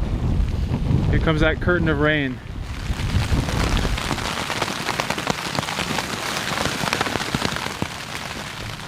So the rain passed and a bit of sun followed, and it's been a great afternoon to dive into our books. I finished No Man's River on our rest day at the Fluieza and started Bound for the Barrens, a similar but much longer trip by Billy McGee and Ernest Oberholzer, who came through Nueltin a few decades before Mowat. They had even less information, and the challenge of navigating this region without maps was significant. They had to climb hills looking for the way ahead through all the islands and bays, wasting precious time as fall weather came to the Barrens in late August. Their names subsequently made it into the Canadian topographical maps, including McGee Hill on the other side of Hearn Bay, the bay being named after the 1700s era explorer. And on our trip, even with the benefit of offline maps that I can see on my phone, I still am checking regularly to make sure we're not going on the wrong side of islands and bays. And this morning I missed a turn around an island that cost us 2 kilometers. We also have the maps on Aaron's phone as a backup, and of course 1 to 50,000 topo maps and compass in case somehow both phones fail. But this area truly would have been a baffling maze when their trips were taken in the 1910s and 1940s.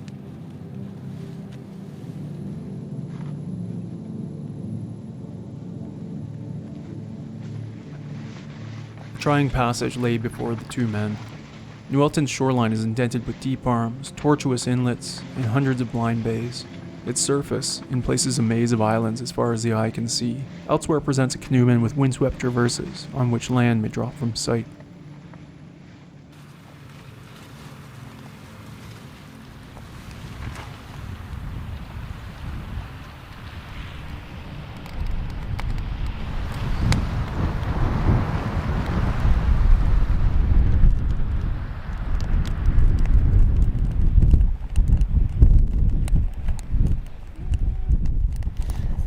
I think we have a problem. Oh, they're already here.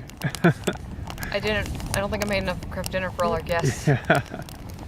Cooking up dinner, and the latest herd is moving over the ridge. We just saw them over there. You can see their silhouettes. Don't think we can feed them all. And, yep, here they come.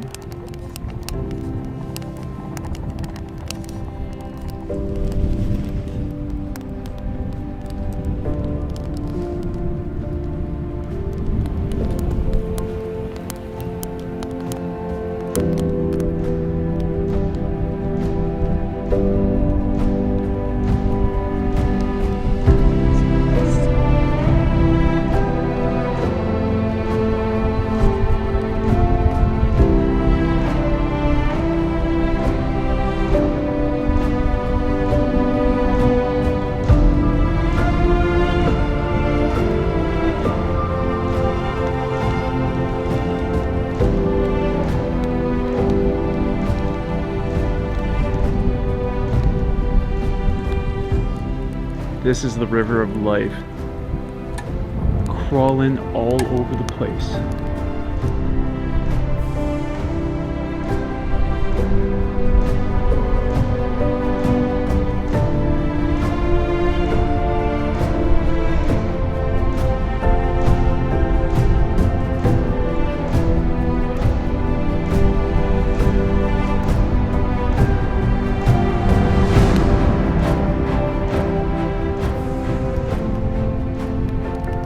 Occasionally they notice us, and a few might scamper away or huff, but other than that, we wouldn't hear them. We're still baffled by that. How can they be so quiet?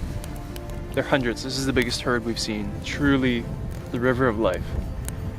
There's got to be over 1,000. It could be 1,000, yeah. It's just an endless stream. And some huge ones, huge antlers. This is amazing. Just making dinner. Hanging out with the caribou. Still, that hill behind us is swarming with them. Hundreds more to come. And we never see herding animals in Canada, at least where we live. Solitary, the odd moose or two together. Deer on a farmer's field, maybe 10 or 20 of them, but that's not the same. No. This is unbelievable.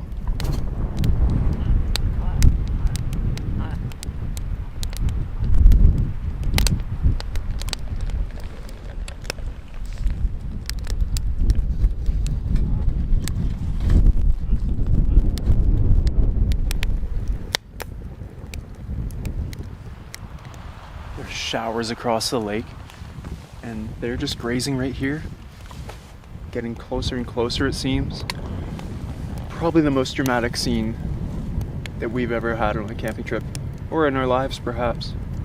Yeah. And I know there's a lot of hyperbole going around the last couple of days, but It is. absolutely warranted.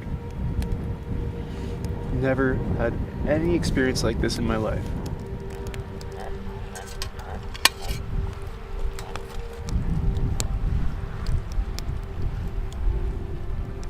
Male and female caribou grow antlers, and they're in various stages of velvet right now. Some of them still have a dark coating over their antlers, and some have nearly lost it and they're looking more white. Not this way, please.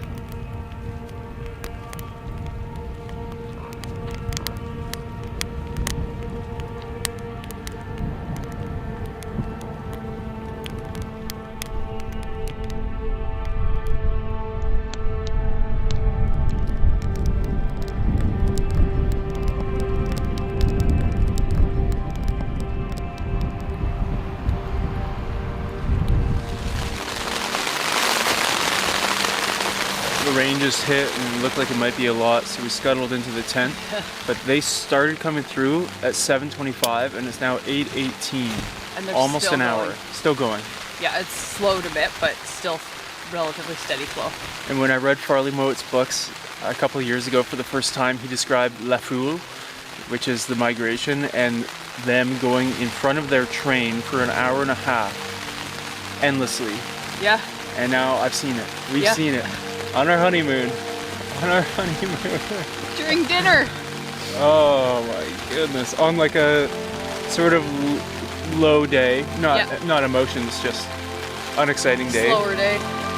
Yeah, wow. Wow. Whew.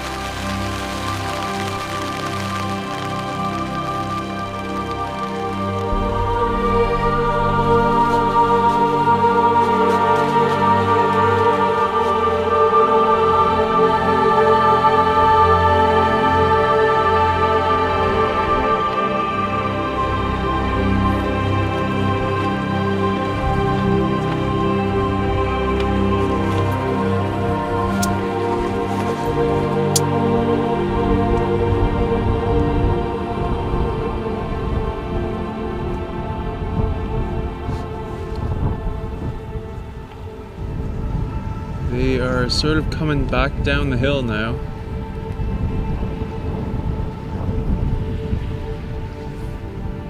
Rainbow. Sunset.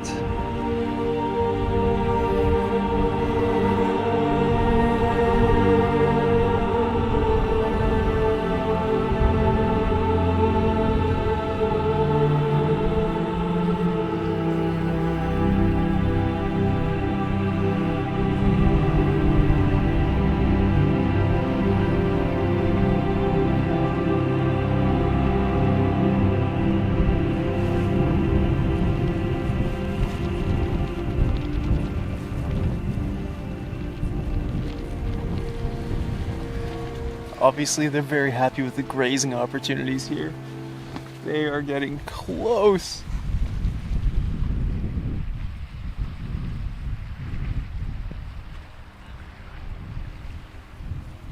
Every day the bar gets higher. The first caribou we saw, we were so excited. To see one. That was a puff of wind. And this is a blowing gale. The children of the wind. That first caribou was like an ant's breath. And it was over an hour that it took for them to all pass. I don't think any more are coming in. Now they're just sitting around.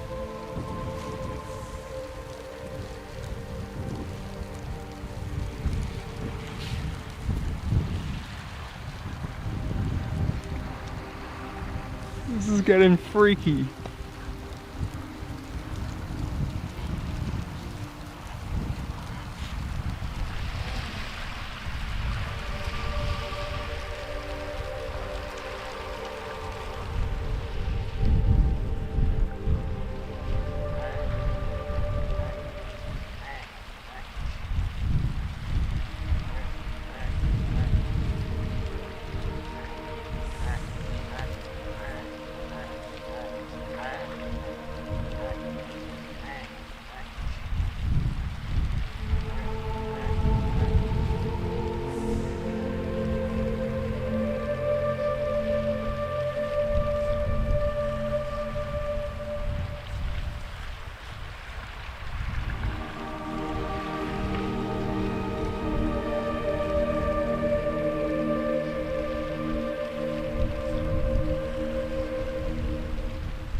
Most of them have wandered off by now, but a few have settled in here.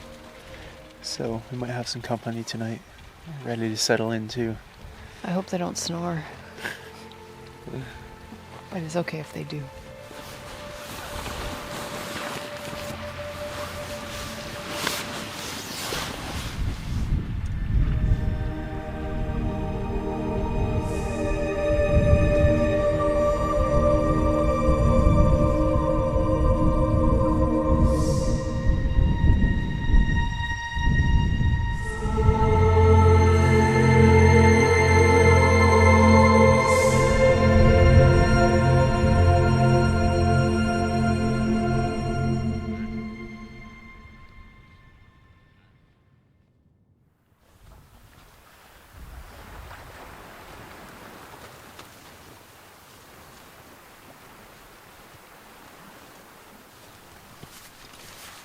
Day 18. It is chilly and drizzly outside, but we are packing up at sunrise. We go to crossing the Make.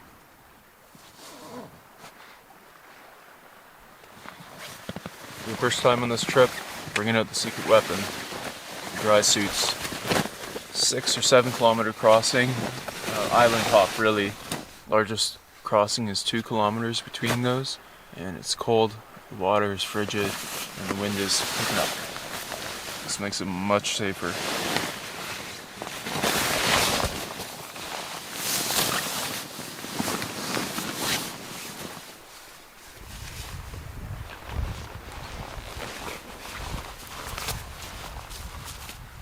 We're having a look at where the caribou rolled through here. It's not too trodden down, some spots like this, and they establish trails pretty quick. The weird thing is, we have not been finding their droppings whatsoever. We're wondering if they're sea dumpers.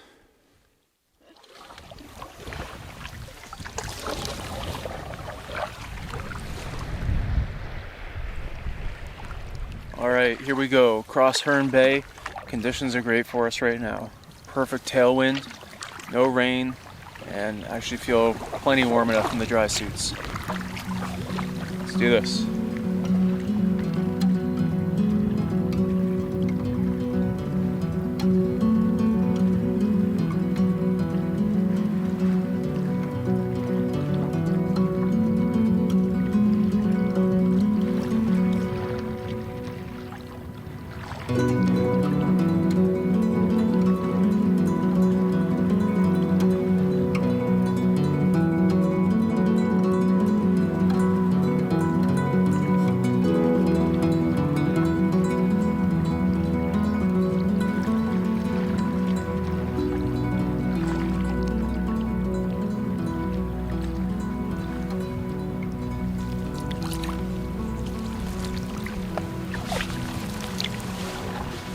Made it.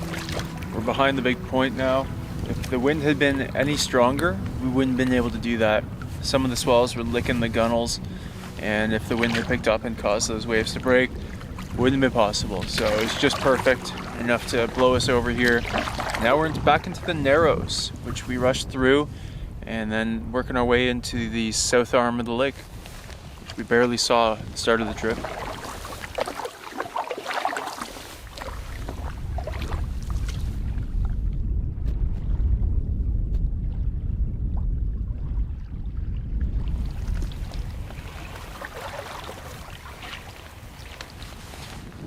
Back to the first lodge in the Narrows that we saw on day 3, I think.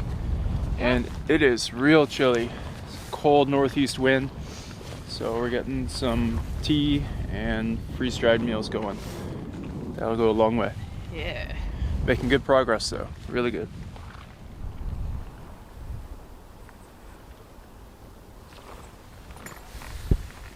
Feeling much warmer after a lunch stop. We're carrying up the Fluieza River now. We came down these swifts before, and it's amazing the amount of water moving through here. It's powerful.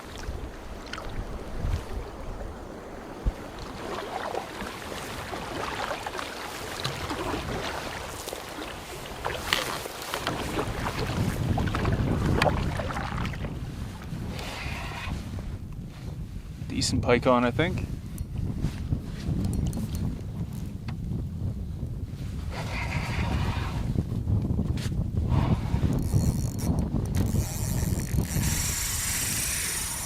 Oh, yep. Oh yeah. Pretty decent.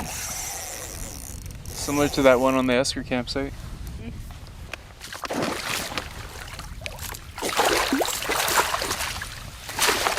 Hooks out right away. Perfect. Get my hands good and wet. Don't want to knock off her slime.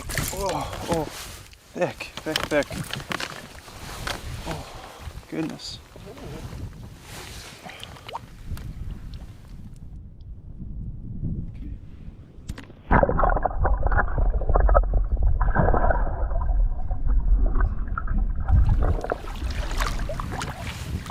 Coming up to the next section of fast water, and the trees are starting to change rapidly here as we get back to the tree line. There's even a stand of birch over there, and we're gonna miss the Barrens. It's kind of hard to go back actually.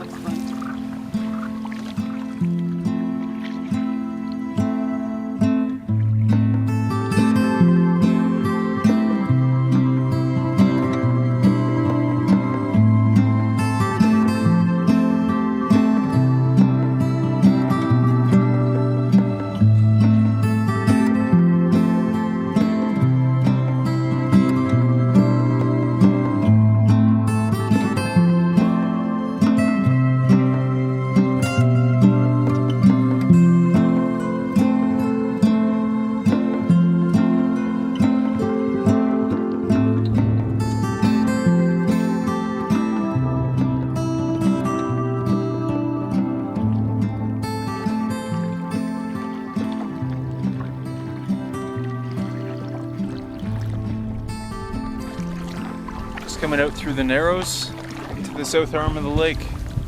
And to continue for a while yet and put in a big day.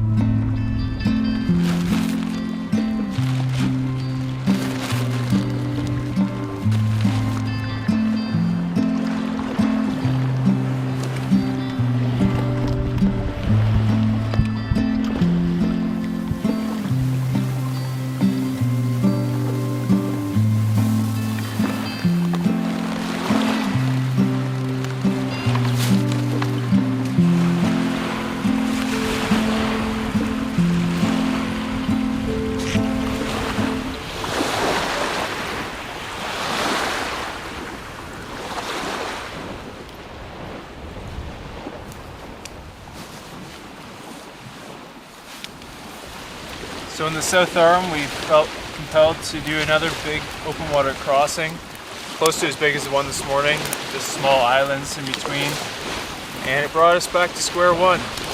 We were back to where we got dropped off.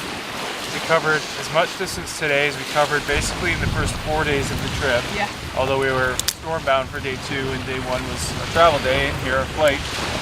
But still, felt good to get in a good day, and we're in good shape for the rest of the trip. Beautiful island here with a big sand beach. We're happy campers, and there's definitely a hot chocolate and Bailey's on the way. I get the stick stove to clear out some of these vermin. It's not exactly fun being in dry suits all day, but today was the day to have them with the crossings and very cool temperatures all day. Come on, there. And we only got out of the canoe today once in a 9-hour day in the canoe. So obviously we weren't well hydrated. Also the Narrows are just scrubby as anything. There's nowhere to get out. Yeah. We're glad to be here. Yep. Very glad. Great day. It was a miles over smiles day today. Yeah. But smiles at the end of the day. Yep.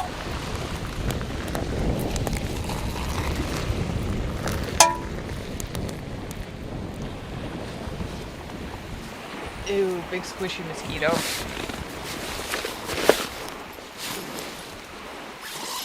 This will warm your soul. Thanks, hon. Nice plump blueberries here too.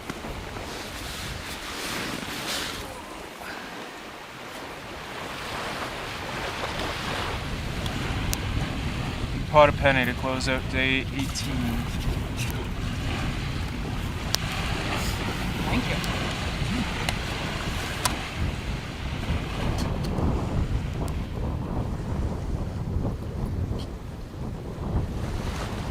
We're about to hit the Sac after a full day, and normally this would be where our trip ends, when we get back to where we started. But this is not where we arranged to be picked up by the air service, and it's not even the right territory or province. Should be crossing into Manitoba tomorrow.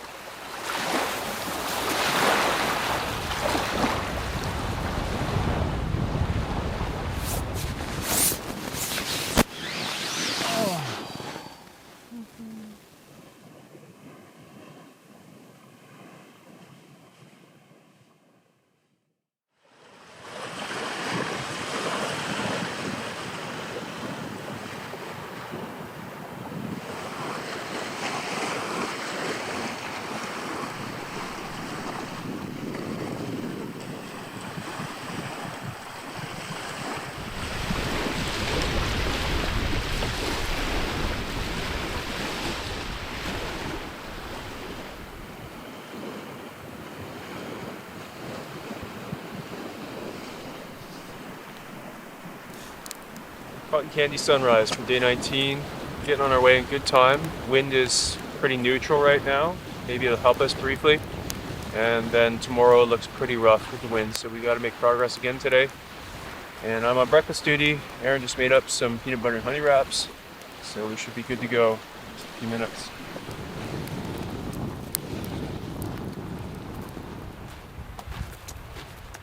Just checking out this sand and gravel ridge above camp before we leave. Pretty cool spot.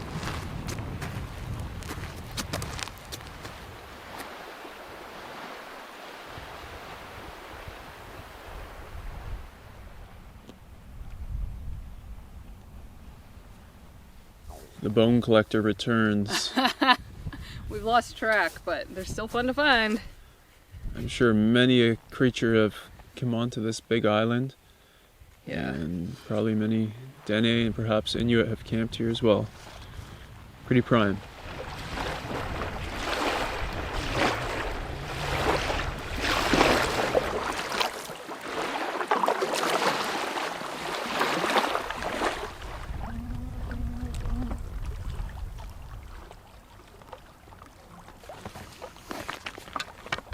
So we're on our way, and just ahead of us is Boundary Island. Marks the boundary between Nunavut and Manitoba, where we'll be very shortly. The whole Manitoba side of Nueltin Lake is a provincial park, non-operating, so there are no services or buildings or anything like that. But it's time for us to leave Nunavut and the Barrens behind. We'll be back.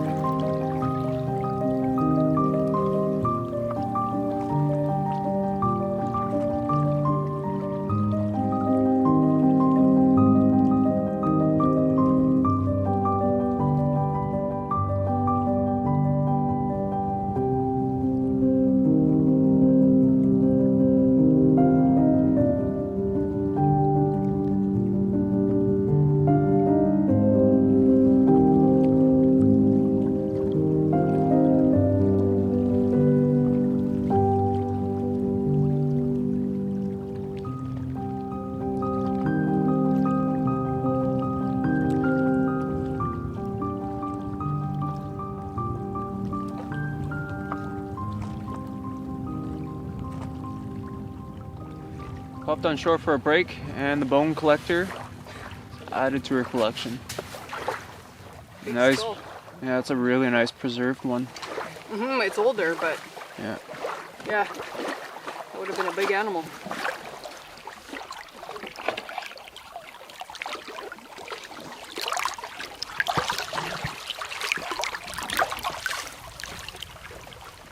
That is the biggest spruce or tree we've seen in a while.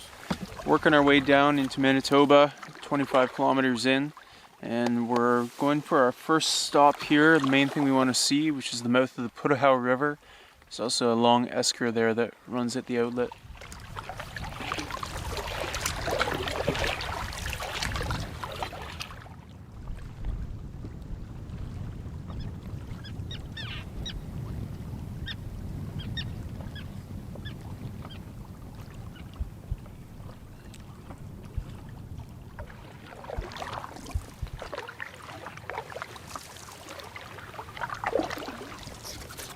really missing the Barrens, going through withdrawal really. But some cool things are starting to come back. More eagles, there's an eagle's nest up there. Birds and weeds in the trees. Moose tracks. Lots of the stuff we missed initially when we felt culture shocked by this landscape. There's a big esker that actually has created quite the bay separated from the main lake. And we're inside that bay right now. But the esker gets so thin right here that we can see the main lake right through those trees. More like shrubs. And this esker has dumped sand everywhere. There's dunes and beaches all over the place.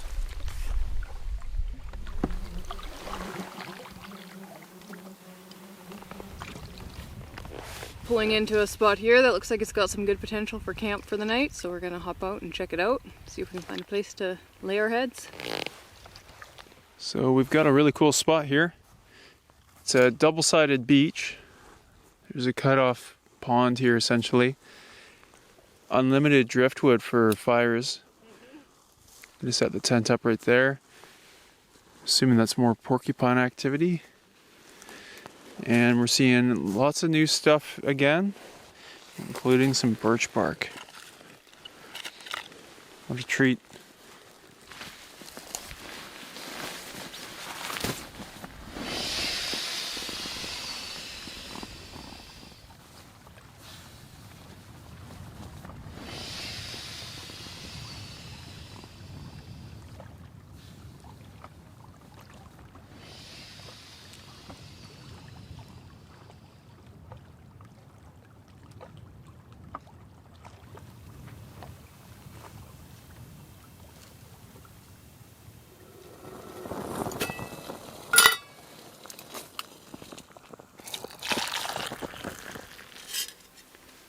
Winding down day 19 here at our beautiful campsite. We're really thrilled with it, especially because we plan to stay here for 2 nights. Tomorrow there's supposed to be a strong south wind, so it doesn't make sense to battle it.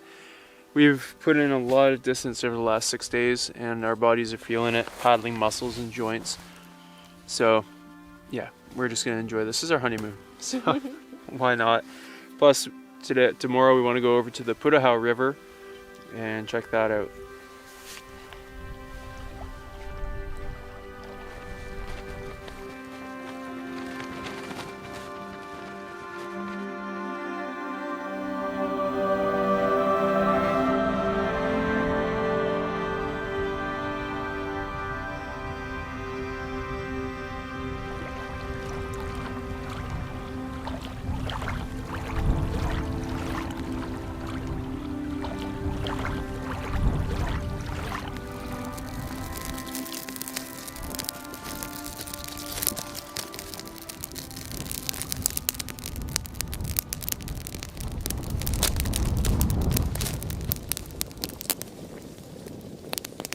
Day 20.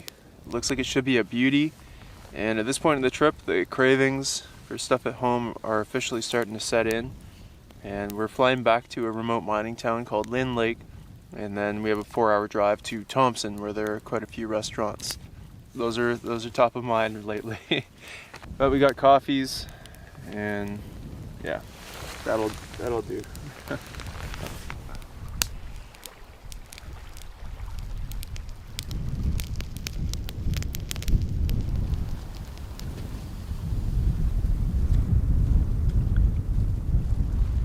Best berry picking of the trip so far here. Got ourselves a nice snack-sized portion. So we're gonna get in a bit of a paddle this morning, just around the bay and to the mouth of the Putahau.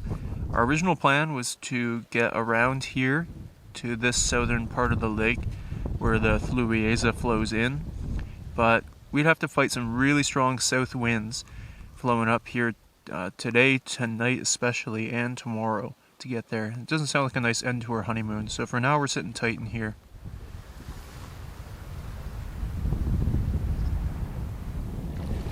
South winds today are definitely bringing back the forest fire smoke. Starting to haze up.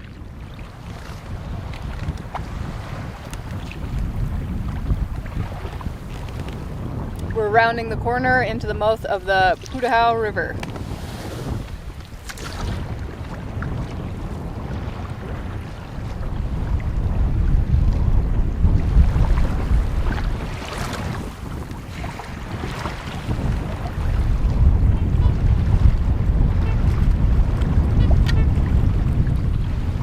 we got to see some swans out of the deal, but there's not a lot to see here at the mouth.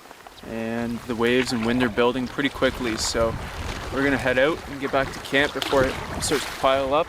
It's also meeting the current here, and there's some sketchy little waves once in a while, so yeah, we don't need any trouble. Get back to our little oasis.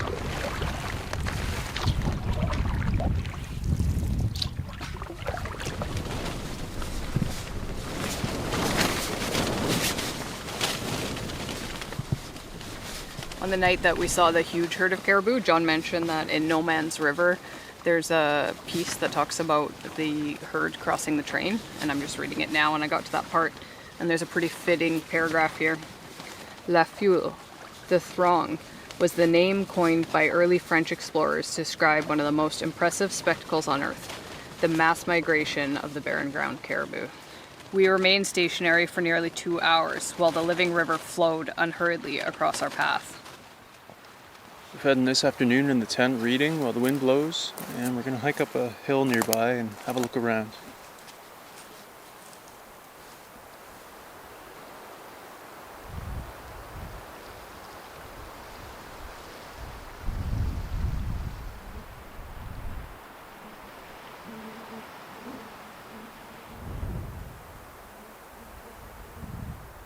Easy travel on this Esker Ridge. And some interesting looks at camp.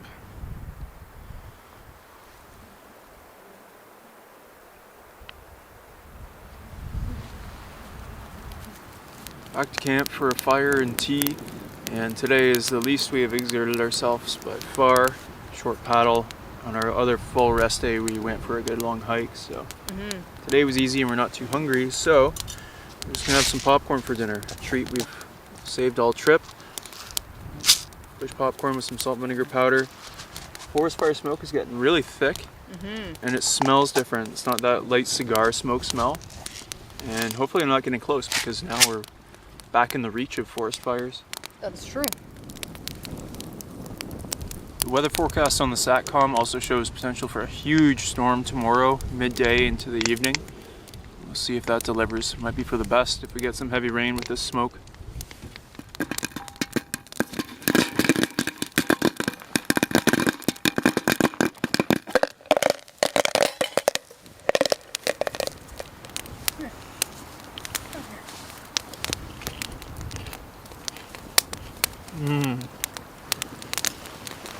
Ooh, just like at the theater.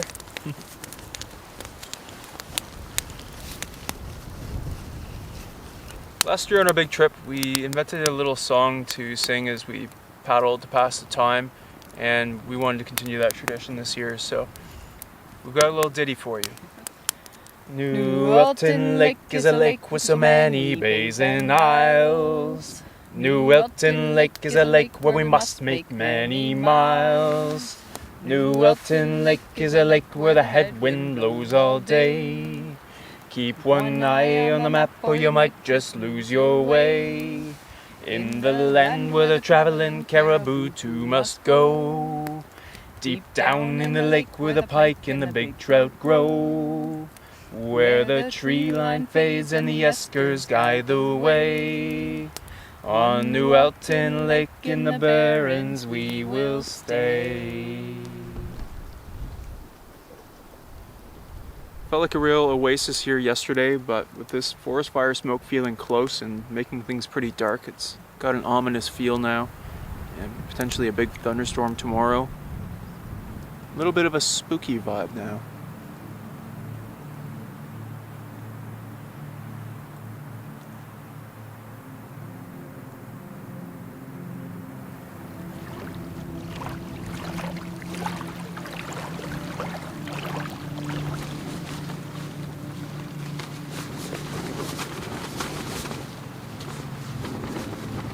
Wildfire, perhaps born from the embers of a Nueltin Delhi travel camp, was threatening to deny us passage. By the time we reached the portage, the acrid bite of wood smoke was making me very nervous. May 3rd. Arrived at Punahou River early in the morning. Nobody here, so I guess they got stuck in the thaw. Cooked up some oatmeal for the dogs, who were very hungry. Cheered by this achievement, I took time off to climb the ridge and admire the spectacle of La Foule. During the next quarter hour, perhaps 1,000 animals passed within a few hundred yards of me, close enough so I could smell them and hear the grumbling bellies and the castanet-like clicking of their ankle bones.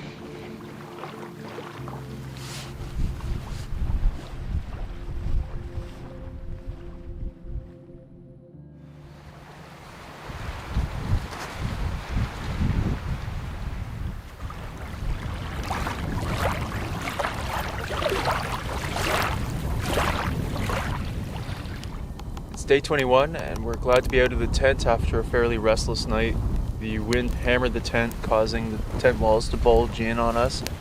The smoke was really thick, which made our breathing heavy and labored, and there was a big full moon that was cast in red through the haze.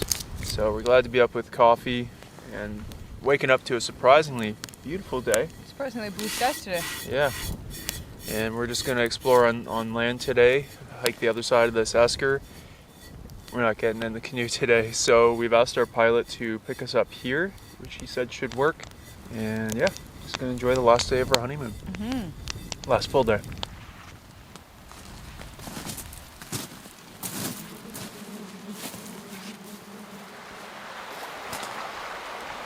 It's interesting, both of the eskers that we've hiked up have had really well-established game trails. It's pretty consistent with kind of the rest of the trip, but it's still fun to see all the different paths and trails that the wildlife take around here. We're pretty leeward to the south wind here, but I'd love to see a long exposure after the night of that wind. It'd be some pretty big waves, I think.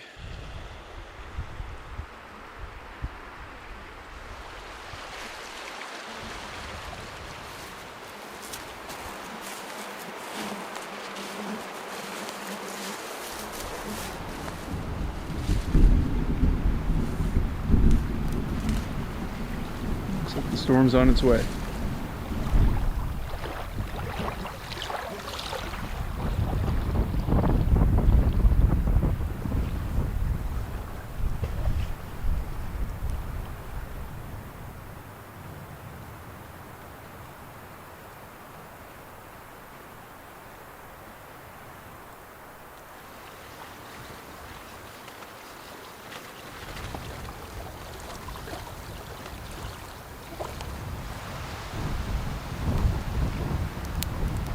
Well, we got a little shower and some thunder, but nothing much yet. Weather forecast on the SATCOM still calling for a pretty big storm this evening, 70% chance, so we'll see if it hits us. Wind is blowing hard, keeping the bugs off, and we're cooking up one of our last meals, soaking in the final day.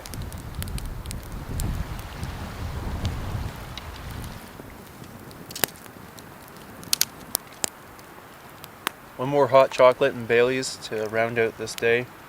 And cheers to the Barrens. Cheers to the Barrens. One of, if not the best, most memorable trip we've ever been on. Trip of a lifetime. Not only the first time in the Barrens, first time on a float plane, first time with the collapsible canoe. Got to try cloudberries. Yep. First So, time seeing herds of wild animals. yeah, ptarmigan, Oh yeah, they were fun.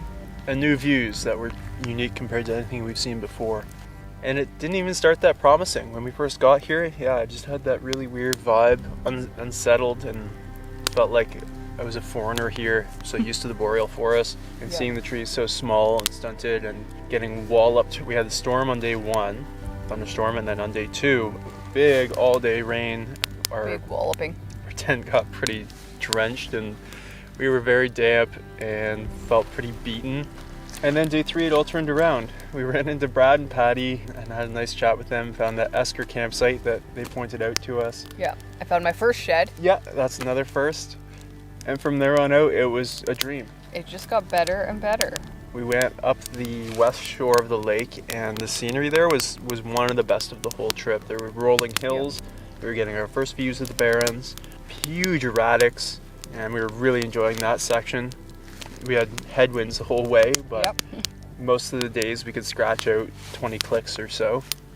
Then we got up into Smith Bay, which we'd really been looking forward to. I'd read about Farley Mowat's adventures in that area, centered around that area. Now you're reading No Man's River. And he talks a lot about that, and in reading it, my understanding is that the remains of the cabin that we found were both the old trading post and also where Fairleigh Mote had stayed when he was there. Yeah, So- maybe I misunderstood, but that sounds like that might have been it. So that's really cool to see. Just being in that whole area, he describes in quite a bit of detail. So And those cliffs, yeah, they were really unique looking, especially for this landscape. And then we finally got a tailwind. We sailed out of Smith Bay and started up the main section of the lake up to the north arm. and at the beginning of the trip, we weren't sure. We were going to try and get as north as we could, hoping to get to the top, and so it was exciting to actually be able to do that. And we started to see caribou sign as we got up there. Yeah. Just hoping that we would see one. Just one. We saw the day that we saw the first tracks, we were just elated. It was so exciting to see just some sign that there might be a caribou in the area. Yeah, we thought we'd likely miss them altogether, and how wrong we were. The trip was just starting. Then we got to the northernmost tip of the lake and stayed there. Seemed like we had to after making it all the way up. And we were rewarded with that first caribou sighting the next morning. We were jumping for joy at that.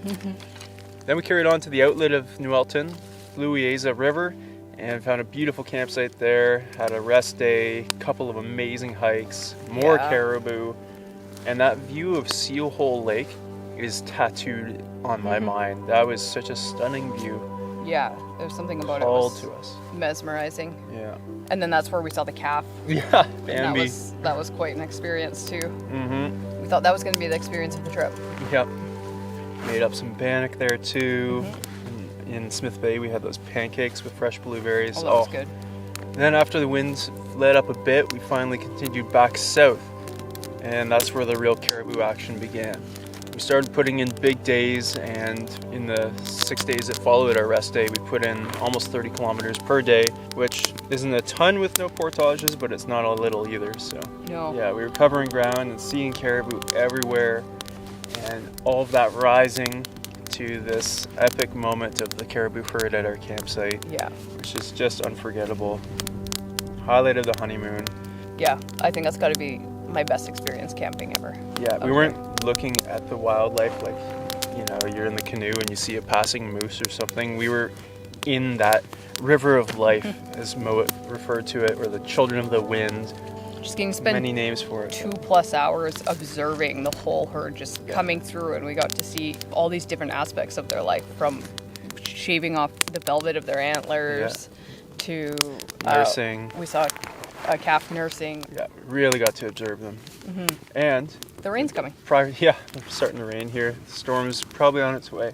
But prior to that, there was the other herd, which we thought was going to be the highlight, and a wolf followed that. Yep. It was really interested in us. After that, we crossed Herm Bay and put in a 42-kilometer day to bring us nice and close to our end point here. Further south we got, the less our airplane would cost to pick us up. And got back to our drop-off point, got to enjoy that campsite, Yeah. and finally found this little oasis, Yeah. and haven't been able to leave it with these strong south winds that would prevent us, or at least impede us from going south where we plan to end. This is good enough. Yeah. We decided just to enjoy our last couple days and really soak it in. Yeah. Wind down this amazing honeymoon It's been perfect. and not have to just get, rush to the end and then get picked up and Yeah. flown out and back into the world, which is going to be weird tomorrow, but we're looking forward to some food and a shower, Yeah. and clean laundry. Clean laundry, connecting with family. Yeah. Wow. It's been Amazing one to trip. remember. Cheers again. Cheers. What a honeymoon.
Soaking up the final morning here on day 22. Sad to be leaving. Also a little bit of excitement to go home and have all the luxuries there. But we're waiting for a message on the SATCOM from our pilot, and then once we get that, he should be about 2 hours. We'll start packing down the tent and the canoe. Aaron's getting a little more rest this morning. We got a long travel ahead of us. So yeah, just soaking in the last moments.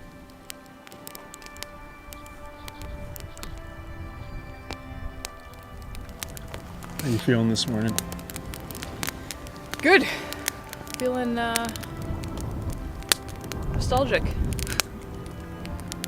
Yeah, it'll nice to get home, but hard to believe the trip's wrapping up. Mm-hmm. And then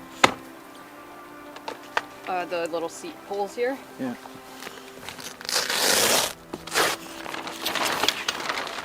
And now Paul, see if it'll.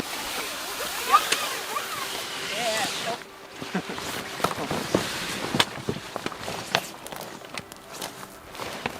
We're getting good at this.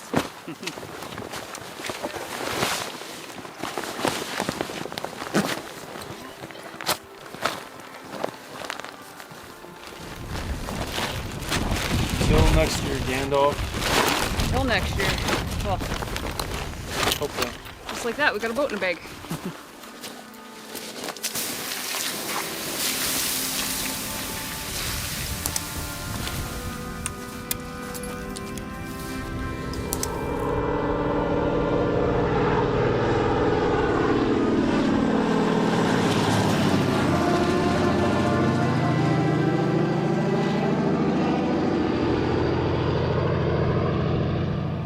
Our awesome pilot Brad's just coming in for landing. It's kind of there's a sense of relief when you're out here in the middle of nowhere. Just hoping your pilot shows up on time Yeah, at the scheduled time and date. Yeah, it's good to see him. we're going home. Going home. Here he comes.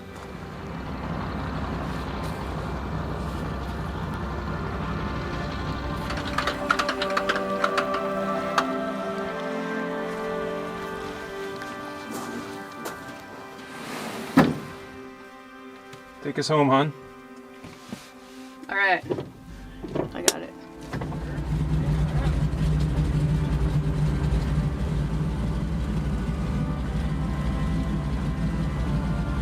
With our sense of relief for going home came a feeling of mourning.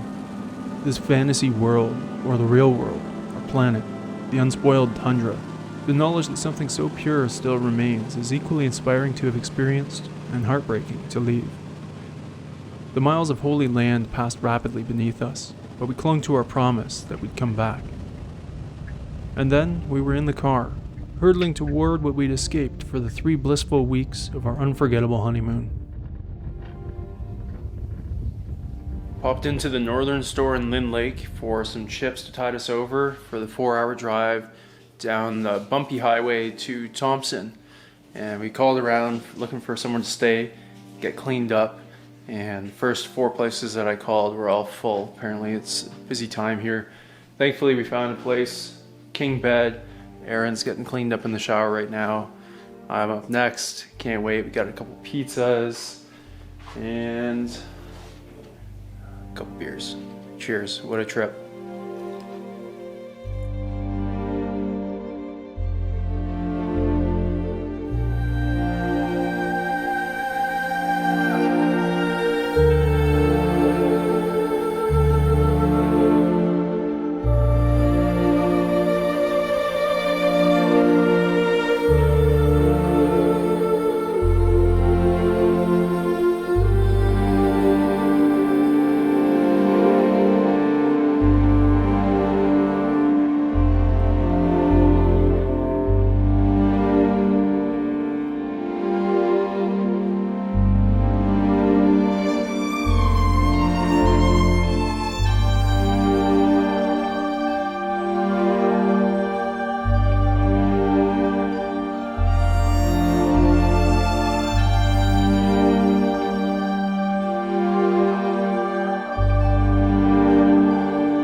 Coming back for you. We're coming for you! We're gonna get you! Oh, did you think we forgot about you? No. We'd never. Dada would never forget about you.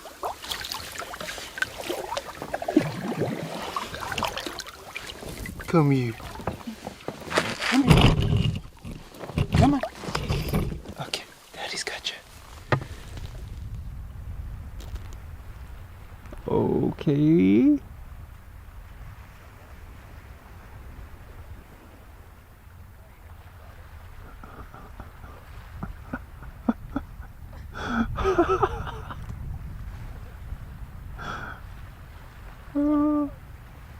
I should stop filming, but I can't.